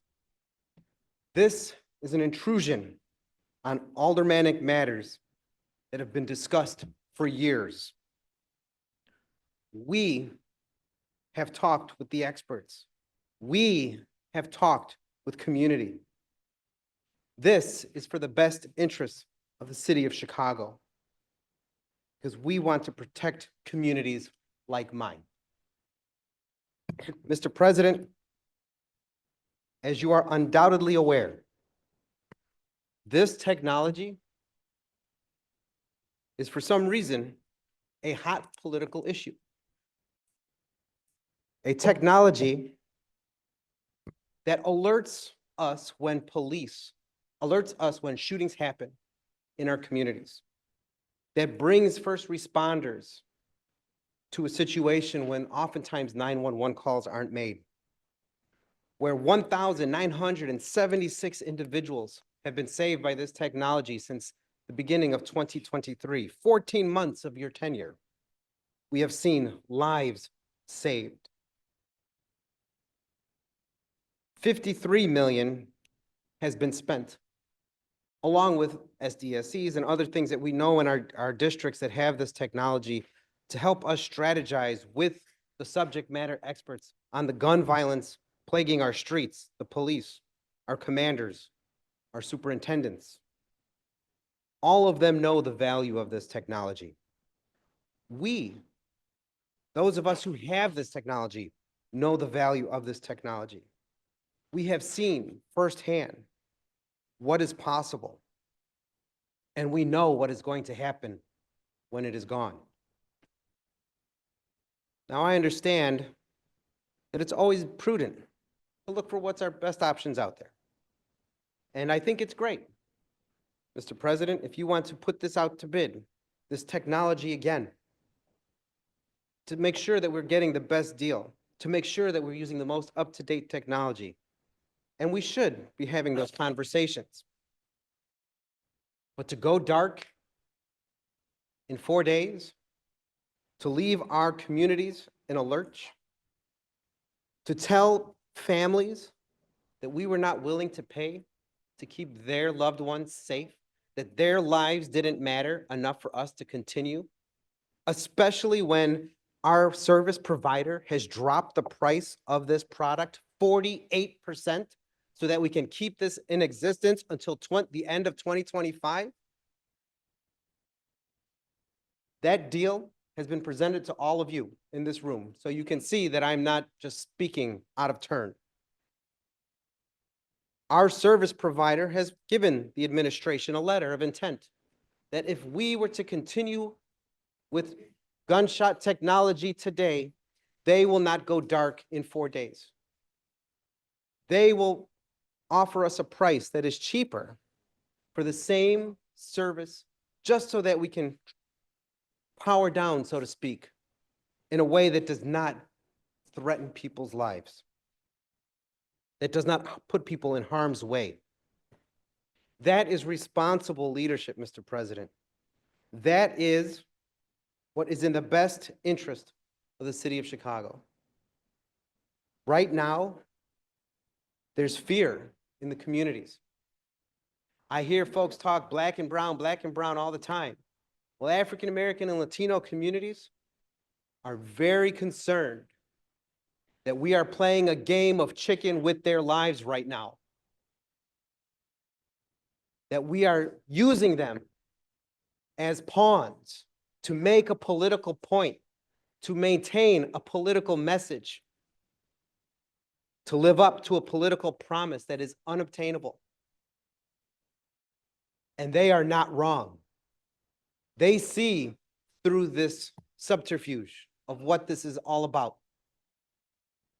36 of us in here know and want to act and have offered to work with the administration to keep this going, to find collaborative ways to have this discussion so that our communities do not have to feel even more afraid, to not be told by people outside of their neighborhoods who don't look anything like them what's in the best interest for them.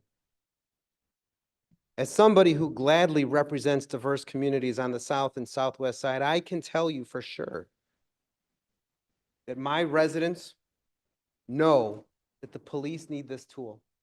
They know that they want to make sure that if something happens to them, that someone will be notified and someone will be coming. I, for one, Mr. President, do not want to be the elected official that has to go to the first family once this technology goes dark, to the family of a victim, to a family of someone murdered, and say, your family, your son or daughter was not worth the money, was not worth the effort, and was not worth the conversation. And I'm fairly confident, Mr. President, you don't want to be that person either. We can do the right thing today, Mr. President. We should have done the right thing months ago. But we are here at the cliff staring into the abyss. And we have a decision. Do we jump blindly into it and hope that there's something cushy waiting for us? Or do we take a step back, take a deep breath, and reposition ourselves in our city with this discussion. 36 of us already know what we want to do. And as many of my colleagues said earlier, we are the subject matter experts in our wards. We are the ones who know how this impacts our communities. We are the ones who understand the will of our residents. And for a small yet vocal minority of hyper-extreme individuals who are playing politics with public safety, I call on you to listen to us for once. Thank you, Mr. President. Chair recognizes Alderman La Spada. Thank you very much, Mr. President. As long as we're rewinding the tape, I'm happy to rewind on my words as well. If we go back to the ordinance we were talking about on housing, I would go through the transcript of my comments because I don't believe that there was a point where I asked anyone here to vote based off of my prerogative, based off of me being the sole arbiter of how housing and zoning and development should function in my ward. There's nothing that I've asked for or proposed in terms of policy that I did not believe was good and sound and effective housing policy and that potentially would serve good and effective purposes for the whole of the city. And then when I read the ordinance here, because I'm looking at it right now, it does not talk about automatic prerogative. It doesn't talk about contracts on a ward by ward or even district by district basis. It is asking the superintendent of police, who represents the whole of the city, to enter into a contract on behalf of the whole of the city. So when I read that, it makes me consider that this is less about prerogative and more about, are we making investments on behalf of the whole of the city in evidence-based solutions that reduce gun violence, that prevent loss of life? And as someone who has reviewed the evidence that we've received from CPD going back to 2017, as someone who did sit down with the lobbyists for ShotSpotter and for Sound Thinking, I still remain unconvinced that this is an effective and sound and reliable technology. That is not to say that Chicago does not deserve effective and sound and reliable technologies, only that ShotSpotter and Sound Thinking, based off of the evidence that they have presented to me and the evidence I believe they have presented to council, is not that technology. That is what I am grounding my vote in today, believing that we should always make decisions on investments not grounded on our emotions and anxieties and our fears, although those are powerful things for ourselves and our communities, but based off of best practices and evidence for what will save lives and reduce violence. And I can say these things because I believe your administration is making those investments, is saving lives every day, and that is tangible when we see the results that we've seen over the last 18 months. So that is where I'm grounding my vote today. Thank you, sir. Thank you. The chair recognizes Alder Sigcho Lopez. Thank you, Mr. President. And I just want to be clear because I think there is an attempt to mix issues here. Aldermanic prerogative on zoning is very different on contracting that goes through the executive. So I just want to be very clear. When we talk about the due process and we talk about what is within our prerogative, and again, I accepted what it was a discussion in a committee, even though I did not agree with it. Now, I think when we talk about prerogative and we talk about the due process, I think it is within the preview of the executive to decide on how to sign contracts. That is not the preview of the Chicago Police Department, nor the superintendent. This follows within the executive. So I want to make sure that this, again, is not weaponized. When we talk about the due process, and the zoning process has a due process, I do accept and I do recognize we may have disagreements, and I'm glad that we have a conversation because, you know, the same people who are claiming to be so respectful of prerogative oftentimes derail the process.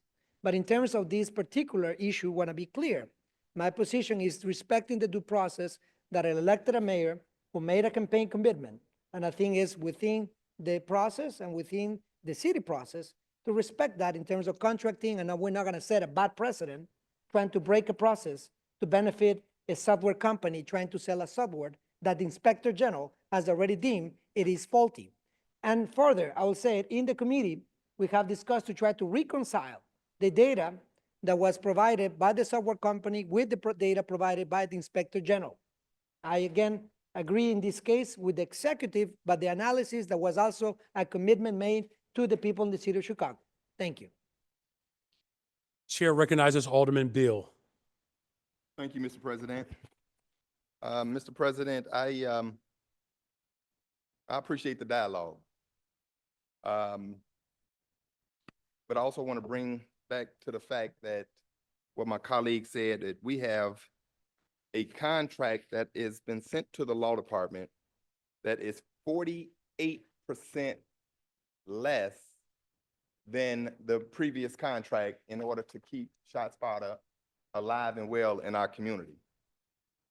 That's somebody that's give and taken. And the one thing that I love about democracy is that that was a vote to discharge. You know what, y'all? You get another bite at the apple.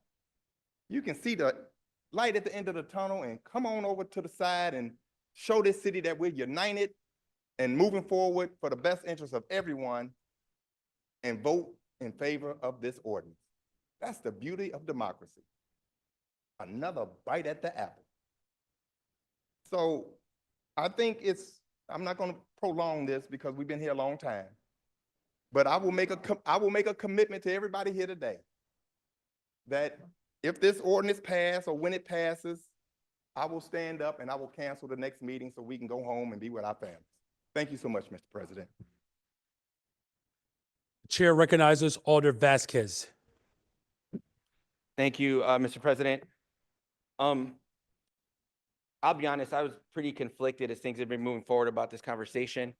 I've lost a brother to gun violence and just last month lost a friend who also got shot and killed. It's not an easy conversation to have when we hear from our colleagues who have the most shootings in their wards. I don't believe this is a conversation about prerogative. I think sound thinking is a shoddy business. I think when they first came in, they said it was going to reduce violence, it was going to increase convictions. It did not do that. Studies show they did not do that, to the point that they had to change their brand and were no longer ShotSpotter and became Sound Thinking. Then they were not about that. Now it's all about first response. I think had they been forthcoming in the beginning to say it was about first response, it might be a different conversation. But they were selling a bill of goods to try to get as much money as they could, which is why they go from whole food prices to your local corner store and slashing it down 48%, hoping they could lock in a contract. If they're so easy to do that, why didn't they start off at 48% of what they were charging us? Because they want to keep the money coming. So I have a bit of an issue with that. I've always said from the beginning, we wanted to get the best technology and the best deal for the city because that is what keeps people safe. When Rahm Emanuel moved forward with this, there wasn't a competitive bid. There wasn't a request for proposal. You weren't able to see what was out there. You weren't able to put down the metrics of what you want safety to look like. Because when you look at the OIG's report, it doesn't say what some people say about ShotSpotter. What it says is the information is inconclusive and it doesn't do the things that ShotSpotter said it would do in the beginning related to higher conviction rates. It just does not do that. Does it provide some level of response? Yes. That's fair. Do I think others could do better? Yeah, probably so, which is why I think we should move forward with it. My other issue with this particular Rule 41 and for the special meeting conversation is the way they look to solve the problem. There's multiple ways to try to solve the problem if you have an issue with the contract that a mayor signs, because it's not about anything but that. It is a little bit ridiculous to think that you could remove the power from a mayor and then give it to their employee as if that changes anything. Hey, I'm going to give it to the superintendent who's appointed by the mayor. Maybe he's going to go against the guy who appointed him. Not proper logic. Maybe it's an administrator at the Office of Public Safety Administration who is hired by the city and the mayor, also not going to cause a thing. So if our colleagues really were serious about the matter, what they would do is write an ordinance that says that the council needed to ratify the agreement the way we do FOP agreements and everything else. Other than that, it appears to me to be either misguided or theater just to continue talking about this in the press every other week. Or else we would have that matter and have a serious discussion. Because I think we do need technology that works and it keeps people safe. I just think sound thinking isn't it. And so I want to see what this administration does related to a plan, related to what the next thing could look like, because I do also understand from our colleagues and our constituents that just removing it and not having any answer at all is frightening. So what I hope to do is work with our colleagues to figure out what that next is going to look like, so we actually get something that works and we aren't just sold a bill of goods by somebody looking to slash prices just to keep a deal. Thank you, Mr. Mayor. The chair recognizes Alderwoman Monique Scott. So I'm not going to talk long, but, I did want to say, Vasquez, you had some great points, but many of us have an iPhone. And we went from a 12 to a 13 to a 14 to a 15 to a 16. Maybe a month ago, AT&T wasn't working for a lot of us, right? But it works right now. And so 95% of the time, your phone works, and it's a 5% time that something doesn't work. And so if we always rely on this data here, I think that when a tool comes out, people think that that's what it wants to do, but once the data starts coming in, then you see that it's a detection. I don't know, I wasn't in those early meetings to know if they said that it was supposed to save lives, but we got cameras that can show the shooter running from A to B to Z to D to F, but that's not saving a life, but it works, but it's a tool. And these are just tools to have so that the officers have in their pocket. Because we don't have a tool that fights us when we're getting in our car at 6 or 7 o'clock in the morning, when you see those videos throughout the internet of people being robbed and murdered. What tool do they have then? How can you identify, how do you know if you're laying in your bed and you hear 30 shots and your window's up and you can hear the 30 shots and you can hear the return guns? How do you know where they're coming from? It's a detection. And I don't understand why we keep getting the issue of a saving a life versus a detection. I would rather have a detection so that I know where the 30 shots are coming from, because I hear them. I live off of Cermak. I live off of Roosevelt Road. I hear shots all day, all night. Just this morning, I got a text at 12:45 in the morning. A 23-year-old was shot 4101 West Arlington. That's directly behind my office. And how he was found was through ShotSpotter. It's working. It may not work for the people who don't want it to be here, but it's working. The detection is working. It's detecting that bullets are flying and that they're coming. It's detecting that that woman just on the north side, the bullet just came through her car and slid through her forehead. She wasn't on the west side. She was north. She was in Rogers Park. It works. So we're just asking, if we don't have a plan, like you don't just snatch something and without a plan. That makes me scared. I'm scared. I'm scared for my residents. I'm scared for my daughter. I'm scared for myself. I'm afraid. And we all should be. We're not dealing with the kids when I was in high school and maybe carried some mace and a knife. No, we're dealing with switches, AK-47, Dracos. Okay? The young man told me, and I'm glad I got him some help through CRED, but he told me he was running down the street with the Draco and the officers were chasing him. I said, did you have it or they had it? I had it. That's what our officers are up against, Dracos. Why they have a 45 on their side that's gonna shoot about 9 bullets, and they can shoot about 30 in 2 seconds. We need help. I don't know what to do. We need help. So we talk about investments. We need investments in our community. We need jobs. So to circumvent things, Alderman Hall talked about jobs and reinvest in our communities. We need that. But we also need something that's going to help us along the way. And you might not want to vote for ShotSpotter because you say it doesn't work. Well, the people that live in probably the 50th ward don't have to worry about what's in the 24th ward. You don't have to worry about somebody laying 8 people out because they want to party in their backyard. You don't have to worry about 13 people being shot at a Halloween party. You don't have to worry about fentanyl overdoses every other day. You don't have to worry about some of the things that are common in a disinvested community. So I want to protect my residents. I want to protect everybody that's in this city. And no, maybe there is options that we can look at. but we just don't snatch it. And I'm not, no disrespect to you. You said you have a campaign promise, but you can't put a life over a campaign promise. Put those people that you promised that to on hold to protect everybody in this city. It's not about, you can't put a dollar amount to safety. The chair recognizes Alderman Conway. You know,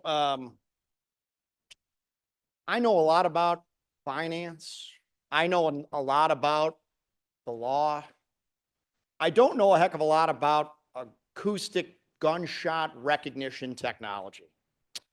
But in this way, I appreciate the views of Superintendent Snelling. I appreciate the views of people who've used it, like Alderman Chico. I appreciate the views of the University of Chicago Crime Lab. And I think we can all agree that Superintendent Snelling is doing a fantastic job. Heck, we sat here for an hour telling him what a great job he was doing earlier in this meeting. And I don't think that we should thank him by putting him in the middle of a conflict between City Council and the mayor's office. So, but that said, I am going to vote for this. I'm going to vote to keep ShotSpotter. But I will say, Mr. President, you say to address you, I hope that you execute this contract, or you direct Superintendent Snelling to execute this contract, and feel free to blame this council. Say, look, we have $1 billion budget deficit, and we just had to move on from this issue. And I hope with that we can move forward. Thank you, Mr. President. The chair recognizes Alderwoman Dow. Thank you, Mr. President. When this decision came down sometime in February, I think I reached out to you to tell you I disagreed with the position you were taking, and I still disagree with that position today. People talk about this as violence reduction strategy or to stop gun violence. That's not what this is. This is about a gunshot detection strategy so that we know where gunshots are coming from, and we need that. I would ask that you keep this in place until we come up with another way. But I just want to tell you about 3 things that happened in my ward this year with ShotSpotter. I had a young man shot on 46th and State Street. If you know that area, there's not a house on that block. There is a factory on one side, there is a school on another, and vacant lots. This happened about in the wee hours of the morning. Had not ShotSpotter alerted the police, that man would have died just laying in the street because nobody was going to call 911. The police went over there, and that young man lived. He got to the University of Chicago Hospital, and he's alive. About 3 weeks ago, I had some shots go through one of my senior buildings. The seniors called. They didn't know where the shots were coming from. We called the police. We sent the violence intervention people over there to see if there was some kind of gun conflict. Turns out there wasn't a gun conflict. 1 week later, some man is shooting a gun out of a 3rd floor apartment across the street. Police, nobody called the police, but ShotSpotter picked that up. Those police went over there. That man shot at the police. He was arrested and charged, and it's been quiet over there. Now, lastly, I had a person I know who lives on Swan and Princeton, 30 shots at night. She didn't know where the shots were coming from. Didn't call the police because she had no idea what to tell them. But the police went over there, and they were right there, Johnny on the spot, which is what we want. And I think that we should support this technology until we find a replacement. It is just a tool, as Alderman Scott said. And I feel so strongly about this, that it does work. It is working, that I just needed to stand up and say that to you today. Thank you. Thank you. The chair recognizes Alderman Napolitano. Thank you, Mr. President. My colleagues kind of hit it out of the park, so I'll try to keep mine as brief as possible. I think the onus falls on us as a council and in the media to promote the story the way that it's actually written.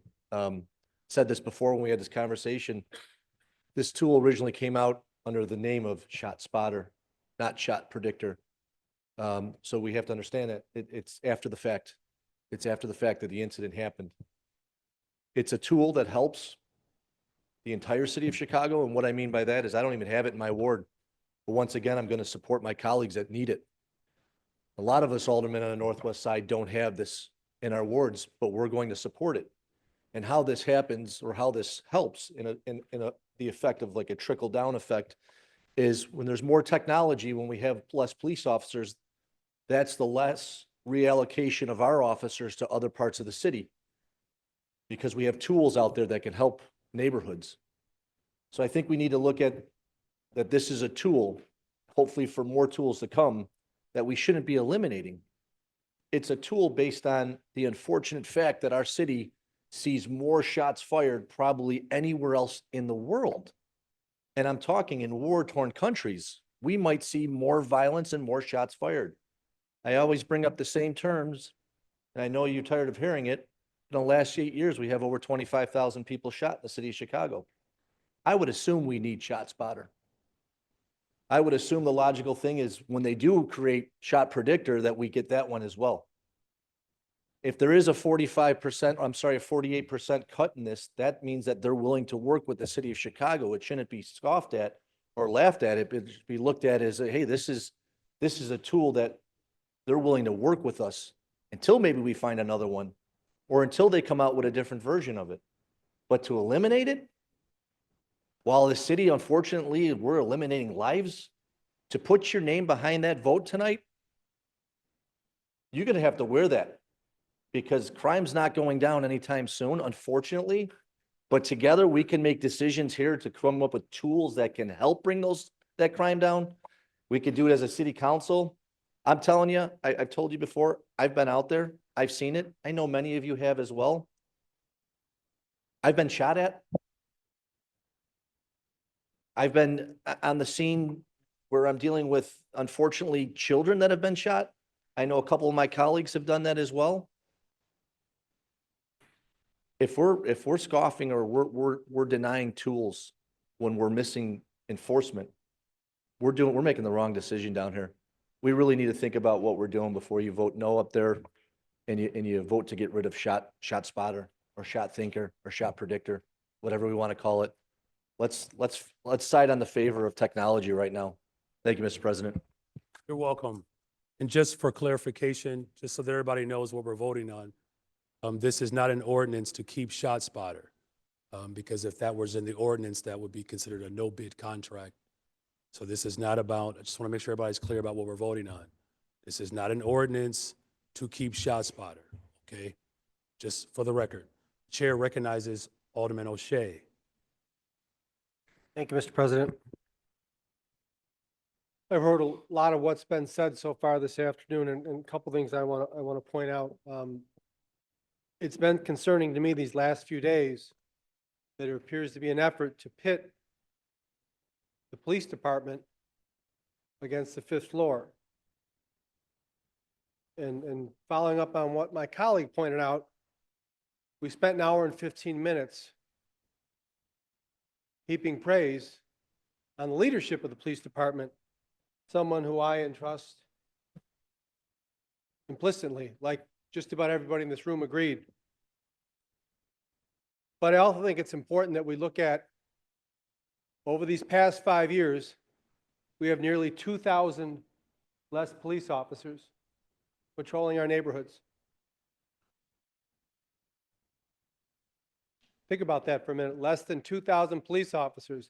And I don't know how many people have looked into it. There's not a lot of people looking to become Chicago police officers. We're going to continue to see less people willing to put themselves out there. And frankly, we have a much lesser caliber of person that is willing to sign up for this incredibly difficult job. So because of that, all of us should be looking at where we can invest in technology to help make up that difference. And every other big city, every other big police department is doing that. They're all investing significantly more than we are. Now, there are those in this room that don't believe that ShotSpotter is all that it's cracked up to be, or they have an issue with something about it. My question to everybody is, what's going to replace it? Everybody's been talking about a lot of different things. I've been talking the last 6 months about what are we doing to invest to replace it? What's next? I've yet to have one person tell me, well, we're looking at this piece of tech, or we're looking at this, or we're looking at this. And folks, everybody who's getting paid big money in this city, in this building, I've asked about it.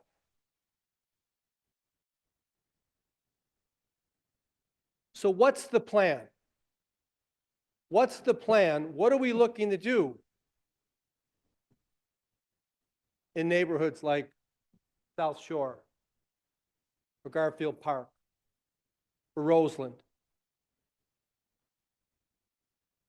I represent a much safer community, fortunately for me. I don't have ShotSpotter anywhere in the 19th Ward, but I trust people in law enforcement that tell me, Matt, this is a valuable tool. It's helpful. It's the best we've got. I think we're making a huge mistake if we don't extend this contract while we work to find maybe that better piece of technology.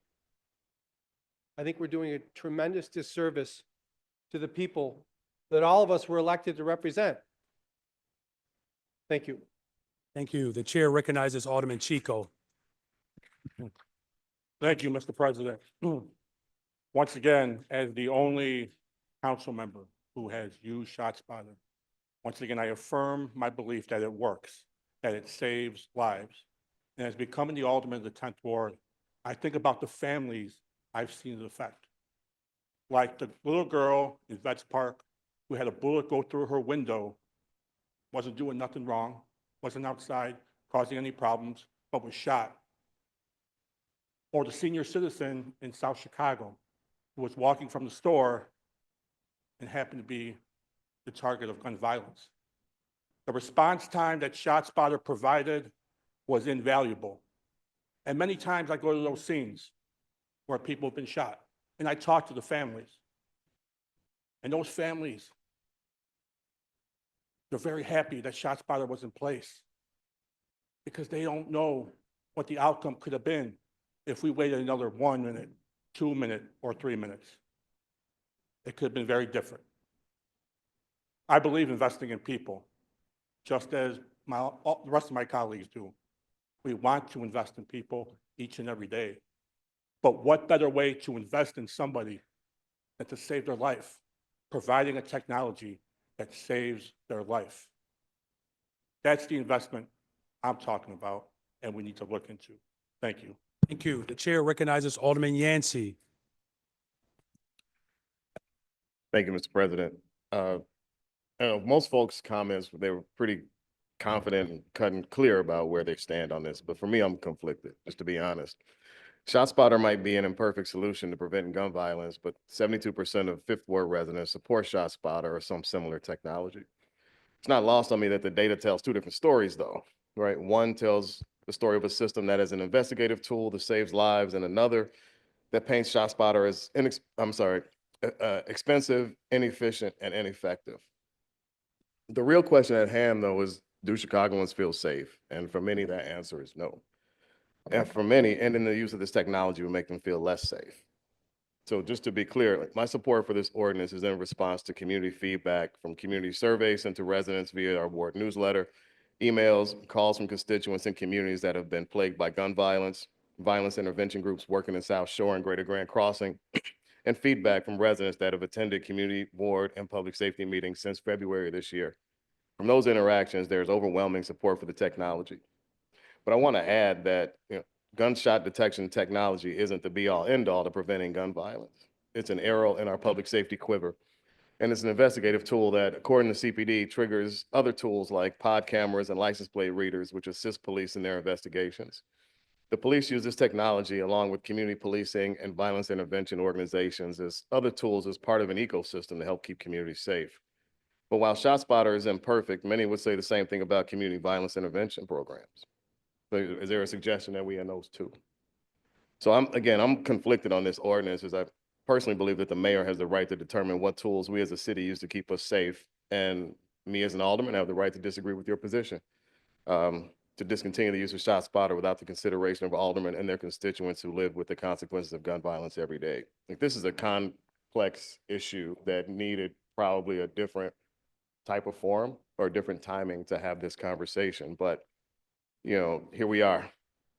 And in all honesty, I prefer to see money spent addressing our gun violence epidemic directly, like an Office of Gun Violence Reduction with a singular mission to eliminate gun violence, or maybe more funding for programs like the Peace Book to assist young people in addressing their trauma so they don't have to resort to gun violence every time there's a conflict. Or if we're going to use gunshot detection technology to fight crime and save lives in the city, let it be effective and let it not be so expensive that we wonder if we're getting what we're paying for. Again, I'm conflicted here, but I told my constituents that if I found myself looking at a vote where my constituents are in conflict with the fifth floor, I'd side with them. So unfortunately, here we are. The chair recognizes Alder Hatton. Thank you, Mr. President. I won't be supporting this ordinance today. The primary reasons, Alder Vasquez spoke to this a little bit. I appreciate the impact that this ordinance is trying to have. I appreciate Alderman Moore and the many others who are supporting this, the intent behind it. I know we can say this isn't about ShotSpotter, because technically it's not. The language is not, which is also why I'm not going to support it. I don't think it's right for us to give this type of contracting authority to the superintendent. I think it's going to cause a lot of problems for us and what we might have to legally defend. I understand the impact and the intentions. I don't think this is the way we're going to get there. So I'll be a no on this. I do also hear what so many of our colleagues are saying, and especially with this additional information, Mayor, I would implore you to really look at, I know we've got the request for information coming out. I know the community safety team has been meeting and reviewing this.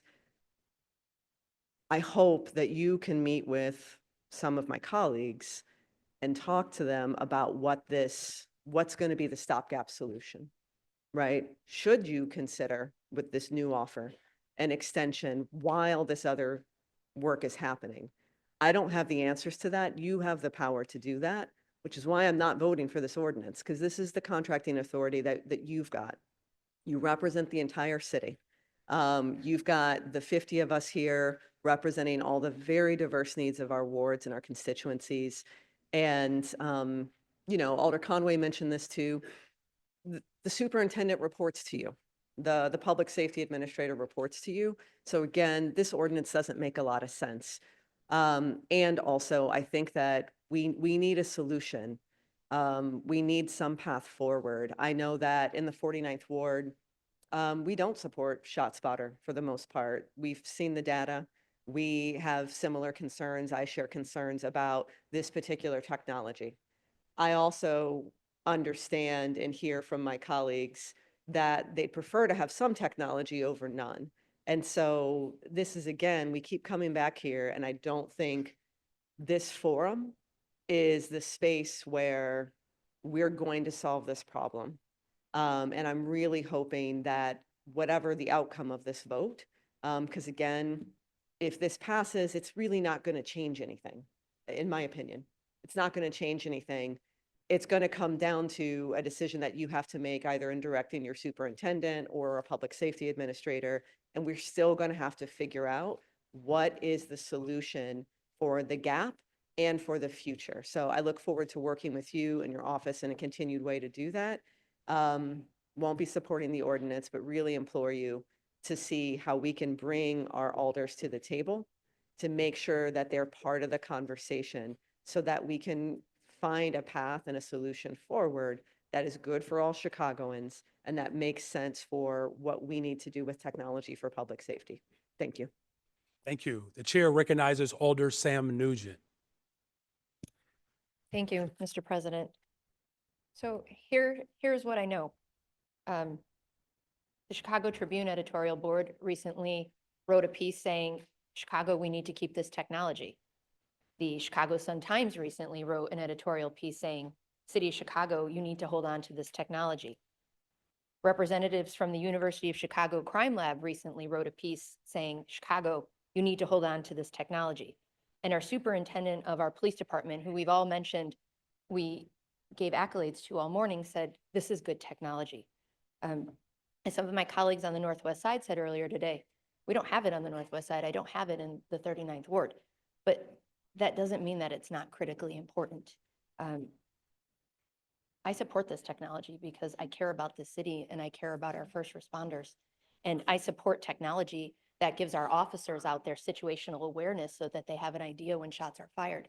And I support technology that gets first responders into my colleagues' communities so that it can get out there and provide life-saving care to people. When somebody is shot or hurt, every single second matters when you have to apply a tourniquet to somebody. And I will always support a technology that supports our officers and supports each other and supports our residents. And the truth is that I don't know what the best technology is, Mr. Mayor, but it's the only technology we have right now. And for that reason, I implore you to continue to support it until we have something better. Thank you, Thank Mr. you. President. Are there any other alders that wish to speak to this item? The chair recognizes Alder Villegas. Ladies first. The chair recognizes Alderwoman Emma Mitz. Thank you, Mr. Mayor. Coming out of the Austin community and being your oldest council member in the city council, I can tell you how I have literally sit here and begged my colleagues over the years about gun violence. Some of you might have still been in high school or college or wherever, but let me tell you, and going to funerals every day, every weekend, shootings even at the funerals, I wouldn't stand here to tell you that my community wanted me to not support shot spotters. Because guess what? Over the years of being with the CAPS program, people are not calling the police. They're not going to call the police. Now, what other recourse do we have? And I applaud Mayor Emanuel when he came along with the shot spotters, just to show us the technology. And in the 15th district, they showed us as we was interviewing the technology and learning how it worked. Lord and behold, somebody was doing some shooting right outside out of the house, and we were able to see that. I'm like, my Lord, maybe this can give me a breathing room, some breathing room. They didn't care then, but let me tell you something. You should care more now than back then because there's more guns on the street. Do you realize there's more guns out here? You ain't gonna, if they wasn't calling in, I help us. And every police district now, everybody is saying, when we get these texts over and over again on our phone from our commanders, shot spotters alerted somebody being shot. Whether they say their life or whether they was able to get them there and take them to the hospital or whether they was able to get some help for them, all that matters. Let me say this. Saving one life, you can't put a price on it. You can't put a price on it, even if it's one life. And I don't know why we even discussing this. And for some that don't even know about what goes on in these neighborhoods, don't say nothing. Just don't say nothing. If you ain't gonna say what you know, then stop talking. Stop talking. I'm telling you what I know. I'm telling you what I done went through with. I'm telling you the trauma that I have had and my community. And not only my community, I'm sure others have it too, whether it's black. Seem like to me the brown don't have none though, but I guess it's all black. But let me tell you, the guns are still out there. And the police cannot do all that work, so we need shot spotters. And if we're not gonna have the shot spotters, if it was good for the DNC, then it's good for us now. Don't move nothing. Chair recognizes Alder Villegas. Perhaps I should have went before her. Ladies and gentlemen, I have the privilege and honor of serving as the chairman of Committee on Economic Capital and Technology. And technology is something that I think we need to utilize more in government. And so when I was making the decision around ShotSpotter when it first came on board and people were talking about the negativity around it, I went to my district in 25th district and we have ShotSpotter there. And I asked the commander, the sergeant, how is this technology working? Is this something that's making your job a little easier to identify shooters, crimes, whatever it is that they deal with? Again, they're the subject matter experts. They said it's a tool that helps them. And so the same way that I go to Commissioner Carney and CDOT to talk about transportation issues, or I go to the Commissioner in Public Health to talk about public health issues, I rely on the superintendent, the subject matter expert around public safety, to tell us what are the tools that he needs. And I've asked him, I said, is this a tool that is really a waste of money? And he's like, no, he needs this tool. And so we've charged him, the mayor selected him, body confirmed him and said, hey, you're in charge of public safety. We need you to do a good job of that. And he said that ShotSpotter is the technology that he needs. And so I'm not going to go against the subject matter expert person that we've selected to provide a good quality life for our residents because of the fact that he said he needs this tool. And so when we're taking a look at the gunshot victims over the last 14 months, 1,976 gunshot victims were identified with ShotSpotter. No 911 calls, 1,976. So if we do get rid of ShotSpotter, I would hope that we put some other technology in.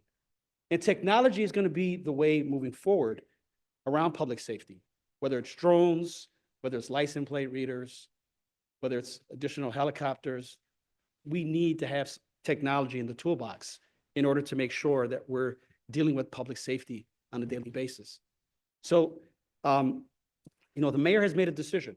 He has said that the contract ends on 22nd. He also said that around no bid contracting, and the executive has the ability to, in the better interest of a city, to extend a contract, because I'm sure there's extensions that are allowed there. And I know that we're in the process, or I've heard that there's a process of an RFI, request for information around technology. But we should have been doing that early on, so that way, once this contract ended, then we can select the vendor. But I think we're putting the cart before the horse here. And so while people are responding to the RFI, we should allow the contract to be extended, so that way, once the responses come in, then there's an ability to analyze, and then procurement could do its job in selecting the most responsible bidder. So that's a process that's in place that we have. And so, it's been implored that the mayor should continue the contract until the RFI has been completed. And I think that's what the body's asking, is to figure out if there's a way to extend it based on facts, based on the fact that 70% of people want this technology. It is in the 25th district in an area. And again, I went to the subject matter experts, which is the superintendent, who said he needs this tool. So I'm not going to go and second guess the subject matter expert that we hired. We want to support him. So with that, I ask that we continue to have this contract in place until we get a different solution. All right, thank Mr. you. President. Are there any other alders that wished? This chair recognizes Alderwoman Stephanie Coleman.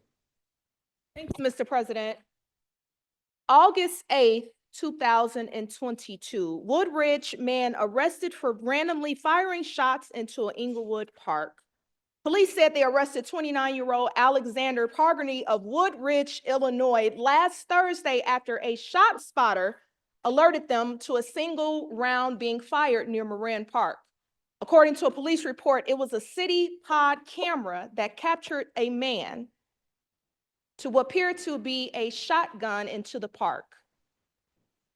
They captured him in a minivan turned with 3 handguns, an AR-15 style semi-automatic rifle, 1,000 rounds of ammunition, and a hatchet, which all firearms were readily accessible and ready to be fired. In addition, police also recovered a large number of handwritten notes that allegedly contain incoherent rants about references to mass shooting events at 3:30 in the morning. So Mayor, this technology driven tool is a little personal for me because Moran Park is the park that I grew up at summer camp. Moran Park is the park that I visit frequently every week, and also a park that we're getting a new investment in thanks to the Inglewood TIF. If it were not for this shot spotter and this pod camera to capture this gentleman from Woodridge, Illinois, that traveled all the way to 57th and Racine just to randomly what we would think would have been a mass shooting or a massacre of a community. I don't know how to consciously go back to my community and say that we don't have an alternative, and what's good for the goose is good for the gander. I do hope that whatever decisions are made regarding the technology, that it is an inclusive process, just as your administration has been, that we look for better, that we look to be fiscally responsible, but that we always remember the lives, because I could have attended funerals instead of the graduation ceremonies that year. So I thank you for this healthy discussion. I don't know who the best expert will be in making this decision, but certainly I know that a number of us have personal stories and testimonies about our communities and what this technology has done. So thank you, Mr. President. Thank you. The chair recognizes Alderman Irvin. Thank you, Mr. President. There are 3 things that I want to touch on in this conversation. The first part deals with if you put a person in a desert long enough, you can give them a saltine and they'll think it's a Ritz.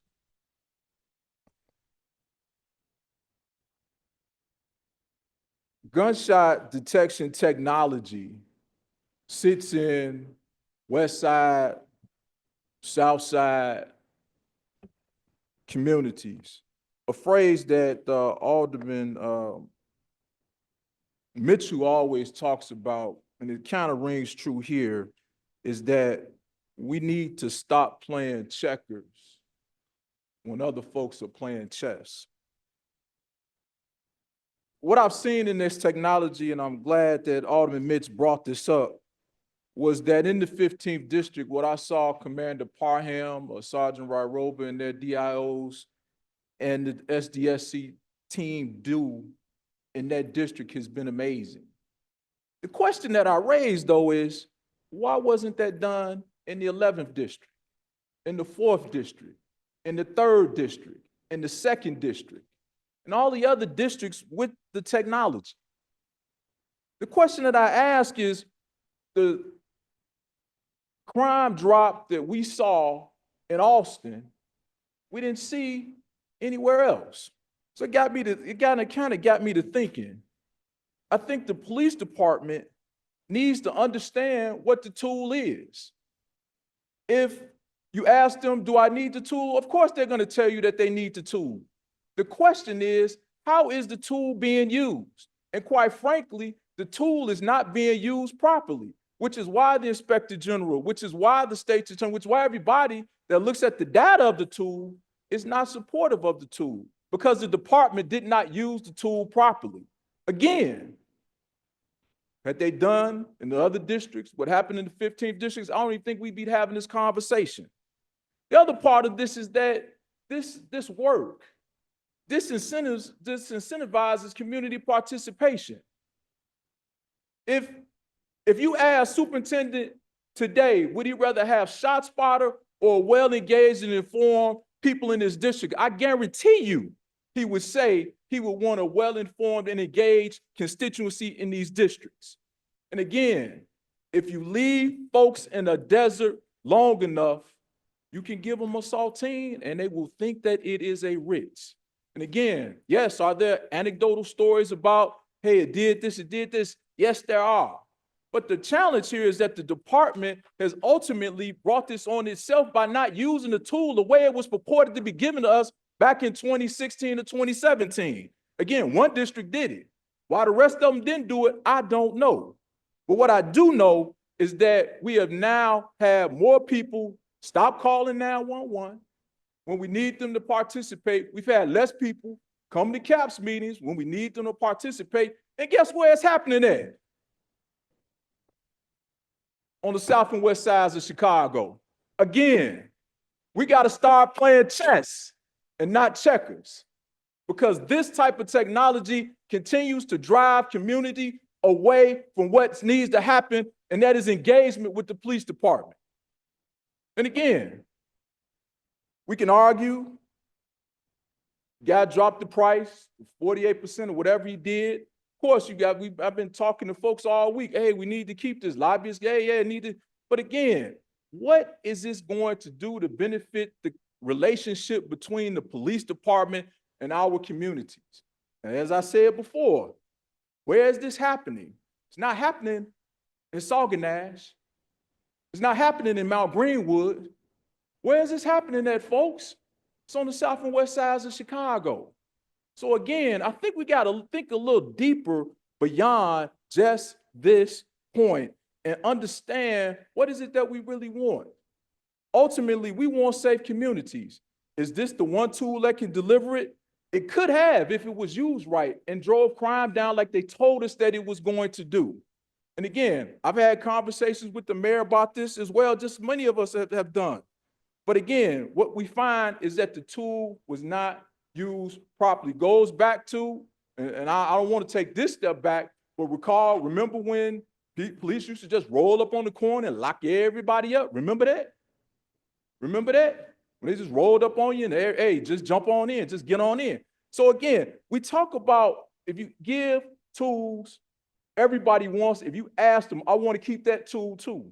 I want to keep every tool possible in order to make my job easier, but we've got to do the hard work of engaging and getting people back on track between the police and the community. The second part, which I think that Alderman hadn't brought up, again, we all talk about democracy. This is one of those things of democracy. They say elections have consequences. This is one of those things. We talk about democracy and that we want to make sure democracy works, but we can't in the same breath strip or attempt to strip the executive office of what their constitutional right is. We might not like it, but again, the man was elected and he had made a decision. He has a right to make a decision, and it is what it is. So today we go through this gyrations back and forth about something that we don't even have the authority to do.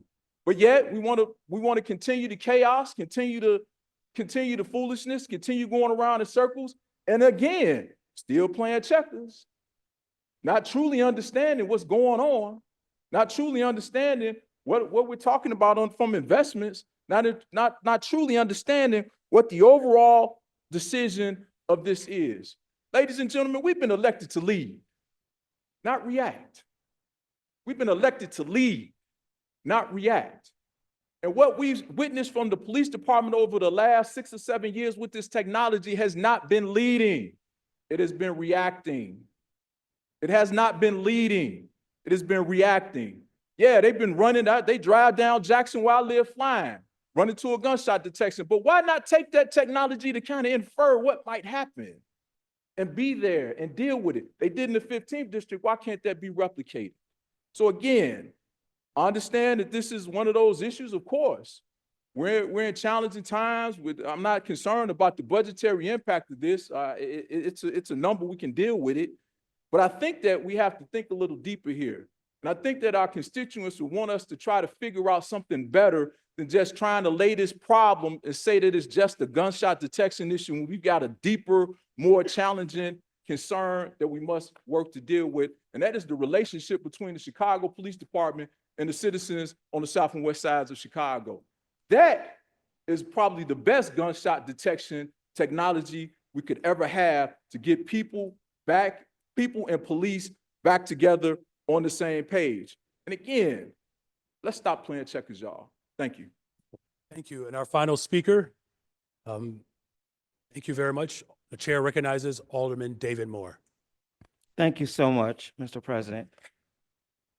After hearing some of this stuff, and I'm gonna still stick to what I was going to say, and I'm not going to address some of these just ignorant comments that were made, because I want to be positive. When we had the superintendent here just now,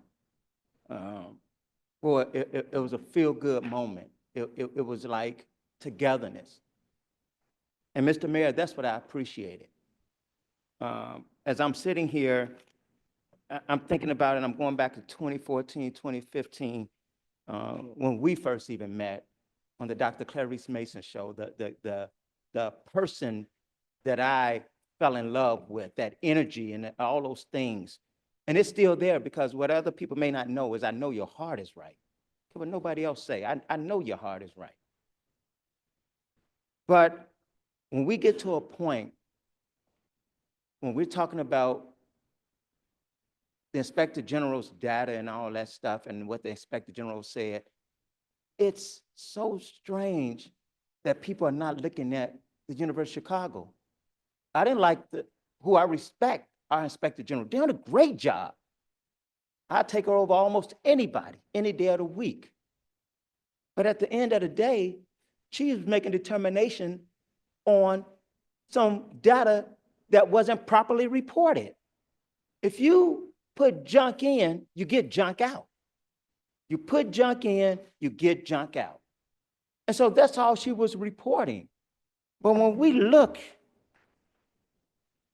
at 91 lives non-fatally shot, non-fatal lives saved on a ShotSpotter alert to no 911 calls, that's major. I don't recall. Now, somebody else may recall, pull it up or whatever. I know the briefings I was in when they was talking about ShotSpotter, nobody ever told me it was going to reduce crime by 50%. I never heard that. But they said it was going to be a tool to help with crime. But even when that report came out previously before the University of Chicago data, as I was looking at this flawed data, I'm like, something is not right. Because I'm living this thing. You can call me crazy, going down the street, do what I do, but I'm living this thing. And I know for a fact, when those guys are cutting off the cameras that we have, because they cutting the lights, I don't know how many times I done called CDOT to go back because they need their pod cameras put back on. But the shot detection system is still working. And so that SC room, they're tracking. Otherwise, you just got a big system there that's sitting there not doing anything. And so this is what helps us.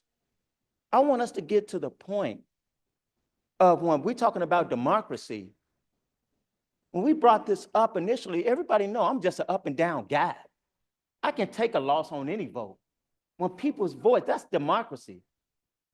But when people start playing political maneuvers and all that, that's what get us in this craziness. Because this could have been done with a long time ago. A long time ago. And so now we find ourselves here, and we still have an opportunity to look at the data, to hear what everybody is saying. We want to work. Nobody more than me with this administration to say, okay, Yeah, I don't like it because X, Y, Z, but this is what we need to do to replace it. Because contrary to what people say when they don't read and they don't know their stuff, saying we can use that money to invest in our communities, it has to stay at the police department and technology. Know your stuff before you speak. It has to stay there. So what other technology are we going to use? I'm okay with that. I ain't married to no corporation or nothing. I'm married to keeping my people safe. I'm married and I'm offended by what was said in Carter. You saying, hey, a person, you ask them what they want to keep, they're going to say they need it anyway. You calling our superintendent ignorant. He's not ignorant. He's a smart man. He knows what this technology does. He's lived it. And he sees it from the ground up. And so we got an opportunity here to unite. Let's not let this divide us. We got an opportunity to unite. And so let's get this passed there. Let's talk and say, okay, yeah, we gave it to superintendent. Everybody know I'll amend anything. I'll amend anything. I'll work to amend anything. But let's keep moving. Let's keep moving in a direction. That's what leadership is. Hey, yeah, based on the data that I saw before, that's what I thought, but I'm seeing this new data now. And here it is. We'll work with the city council. Let's all work together to do what's best for our city. Let's do that. That's all I'm asking. Nothing, I hate not being able to sleep at night. But when I make a decision, I can sleep at night when I know it's right. But I can't sleep at night when I hear people say, do we think we need to call the alderman? No, he's a foe of the mayor. Man, that hurt me to my heart.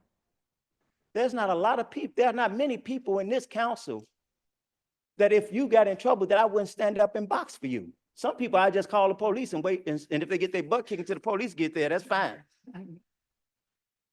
But you one of them that I jump in that fight with. And to hear people from your administration say, I'm a foe? Brother, y'all don't know me at all, nor try to sit down with me. When you do that, then we can move forward. We can help our city as a whole. What is the best way to do that? Is it another technology? Because I know for a fact that this is helping. And the other data that it's not capturing, because I've seen it, I'm out there with the guys. Dude, man, I'm glad that gunshot technology was out here, because the police, yeah, they showed up, but these guys was about to come back and hit us again. You can't capture that. They didn't come back and hit again, and guess what? No innocent person got shot. I know this for a fact. But if that innocent person gets shot, then we had another funeral just crying.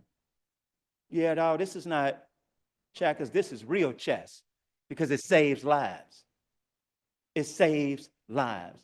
And that's all we want to do here. And we want to work with you, Mr. Mayor. Know that. Know that. If you don't know nothing else, know that. We want you to succeed. I want you to succeed. And we want to just work together to make sure that we have the proper, if it's another company, fine. If it's another technology, fine. But let's work together to make sure we got the right tools to do what we need to do for our community. And my last thing, when people are talking about engagement of people, from block club president to CAPS, B facilitator, everything, still was doing all that stuff before alderman, still go. And before ShotSpotter came in, they combined the different beats because enough people weren't showing up. Don't blame it on ShotSpotter. Stop with the ignorant talk. That happened before ShotSpotter. And the fact that people are not engaged and not calling 911, we have to do something. We have to do something. If there's an alternative, Mr. Mayor, more than anybody, I'm willing to work with you on that alternative. Know that. Thank you so much. Thank you very much. There's a motion to pass the ordinance. Okay, please. Thank you. There's a motion to pass the ordinance 02024-001103. This is before us. Members, please use your e-vote application to record your vote at this time.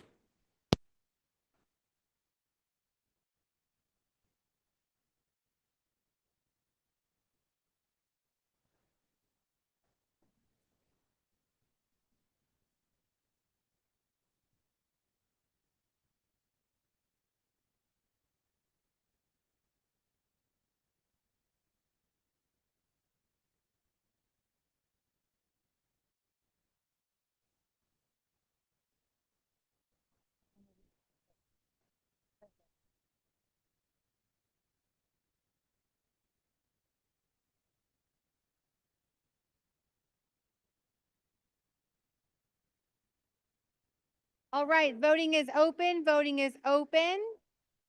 Please use your e-device.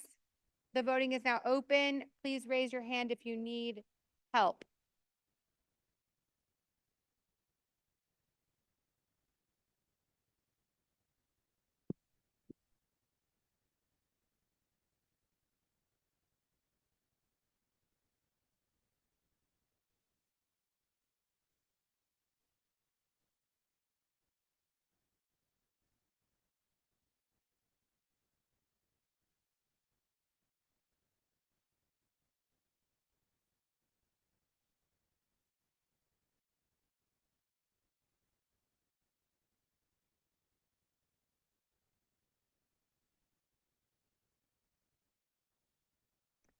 I will now take a voice vote for anyone who's not used the system. Alderman Robinson, Alderperson Robinson.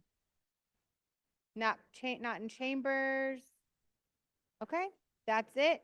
The voting is now closed. There are 33 yeas, 14 nays. This motion passes. On the motion to reconsider, Alderman Mitchell. Mr. President, I move we reconsider the vote. All those in favor of the reconsideration of this vote signify by saying aye. All those opposed say no. This motion fails. Chair recognizes Alderman Bill. Thank you, Mr. President. Mr. President, based on the outcome of that vote, me and my colleagues move to withdraw the special meeting following this meeting. Very well. All the members, thank you, Alderman Bill. All the members who co-signed for the special meeting, I take your word that you are in agreement with Alderman Bill's motion to withdraw. Very well, we'll accept that. For the date and time of the next meeting, Chair recognizes Alderman Mitchell. Mr. President, I've handed up an ordinance to the clerk setting the date and time of the next meeting. Very much, thank you very much, Madam Clerk. Please read the ordinance. Be it ordained by the City Council of the City of Chicago, Section 1, the next regular meeting of City Council of the City of Chicago shall be held on Wednesday, October 9th, 2024, beginning at 10 a.m. at the Council Chamber on the second floor, City Hall, 121 North LaSalle Street, Chicago, Illinois. Section 2, this ordinance shall take effect and be enforced after its passage. Gregory Mitchell, Alderman, 7th Ward. Just a second, Madam Clerk.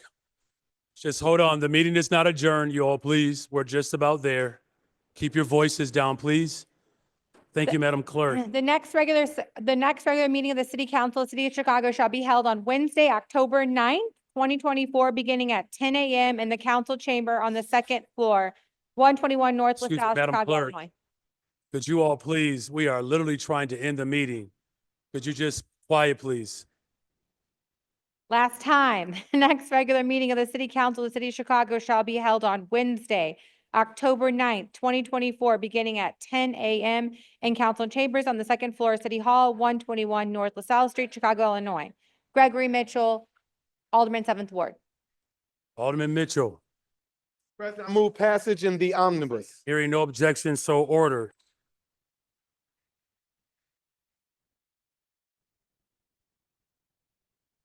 Hold on, the meeting's not adjourned. Sergeant at Arms, could you all please restore some order? If they're disruptive, just take them out.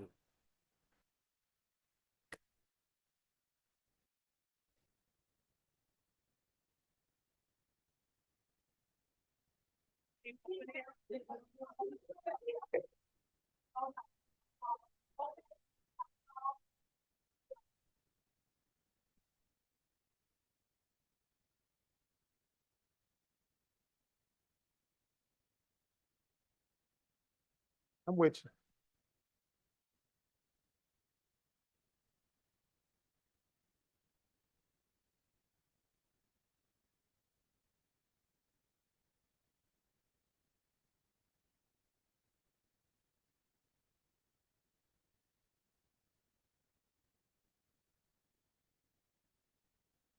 Yeah, I'm with you. No, we still got it. We ain't no time yet. Please remove these individuals from the chamber.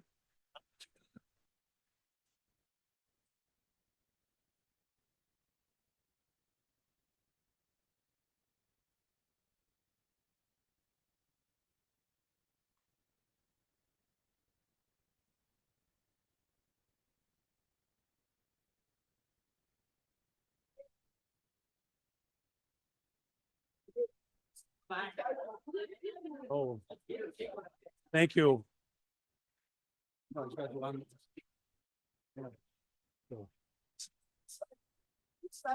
Sergeant at Arms, please continue to escort them out the room, please.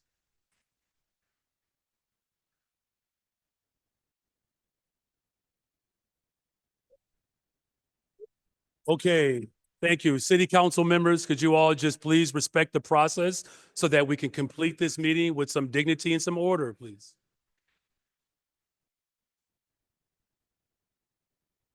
Alderman Mitchell for the omnibus roll call. Mr. President, I move that matters in the omnibus be passed by the first most favorable roll call vote by the Committee on Finance and the associated unsuccessful motion to reconsider. Hearing no objections, so ordered. Alderman Mitchell on a motion to adjourn. Mr. President, there being no further business before this body, I move that we adjourn. Hearing no objections, so ordered. This meeting is adjourned.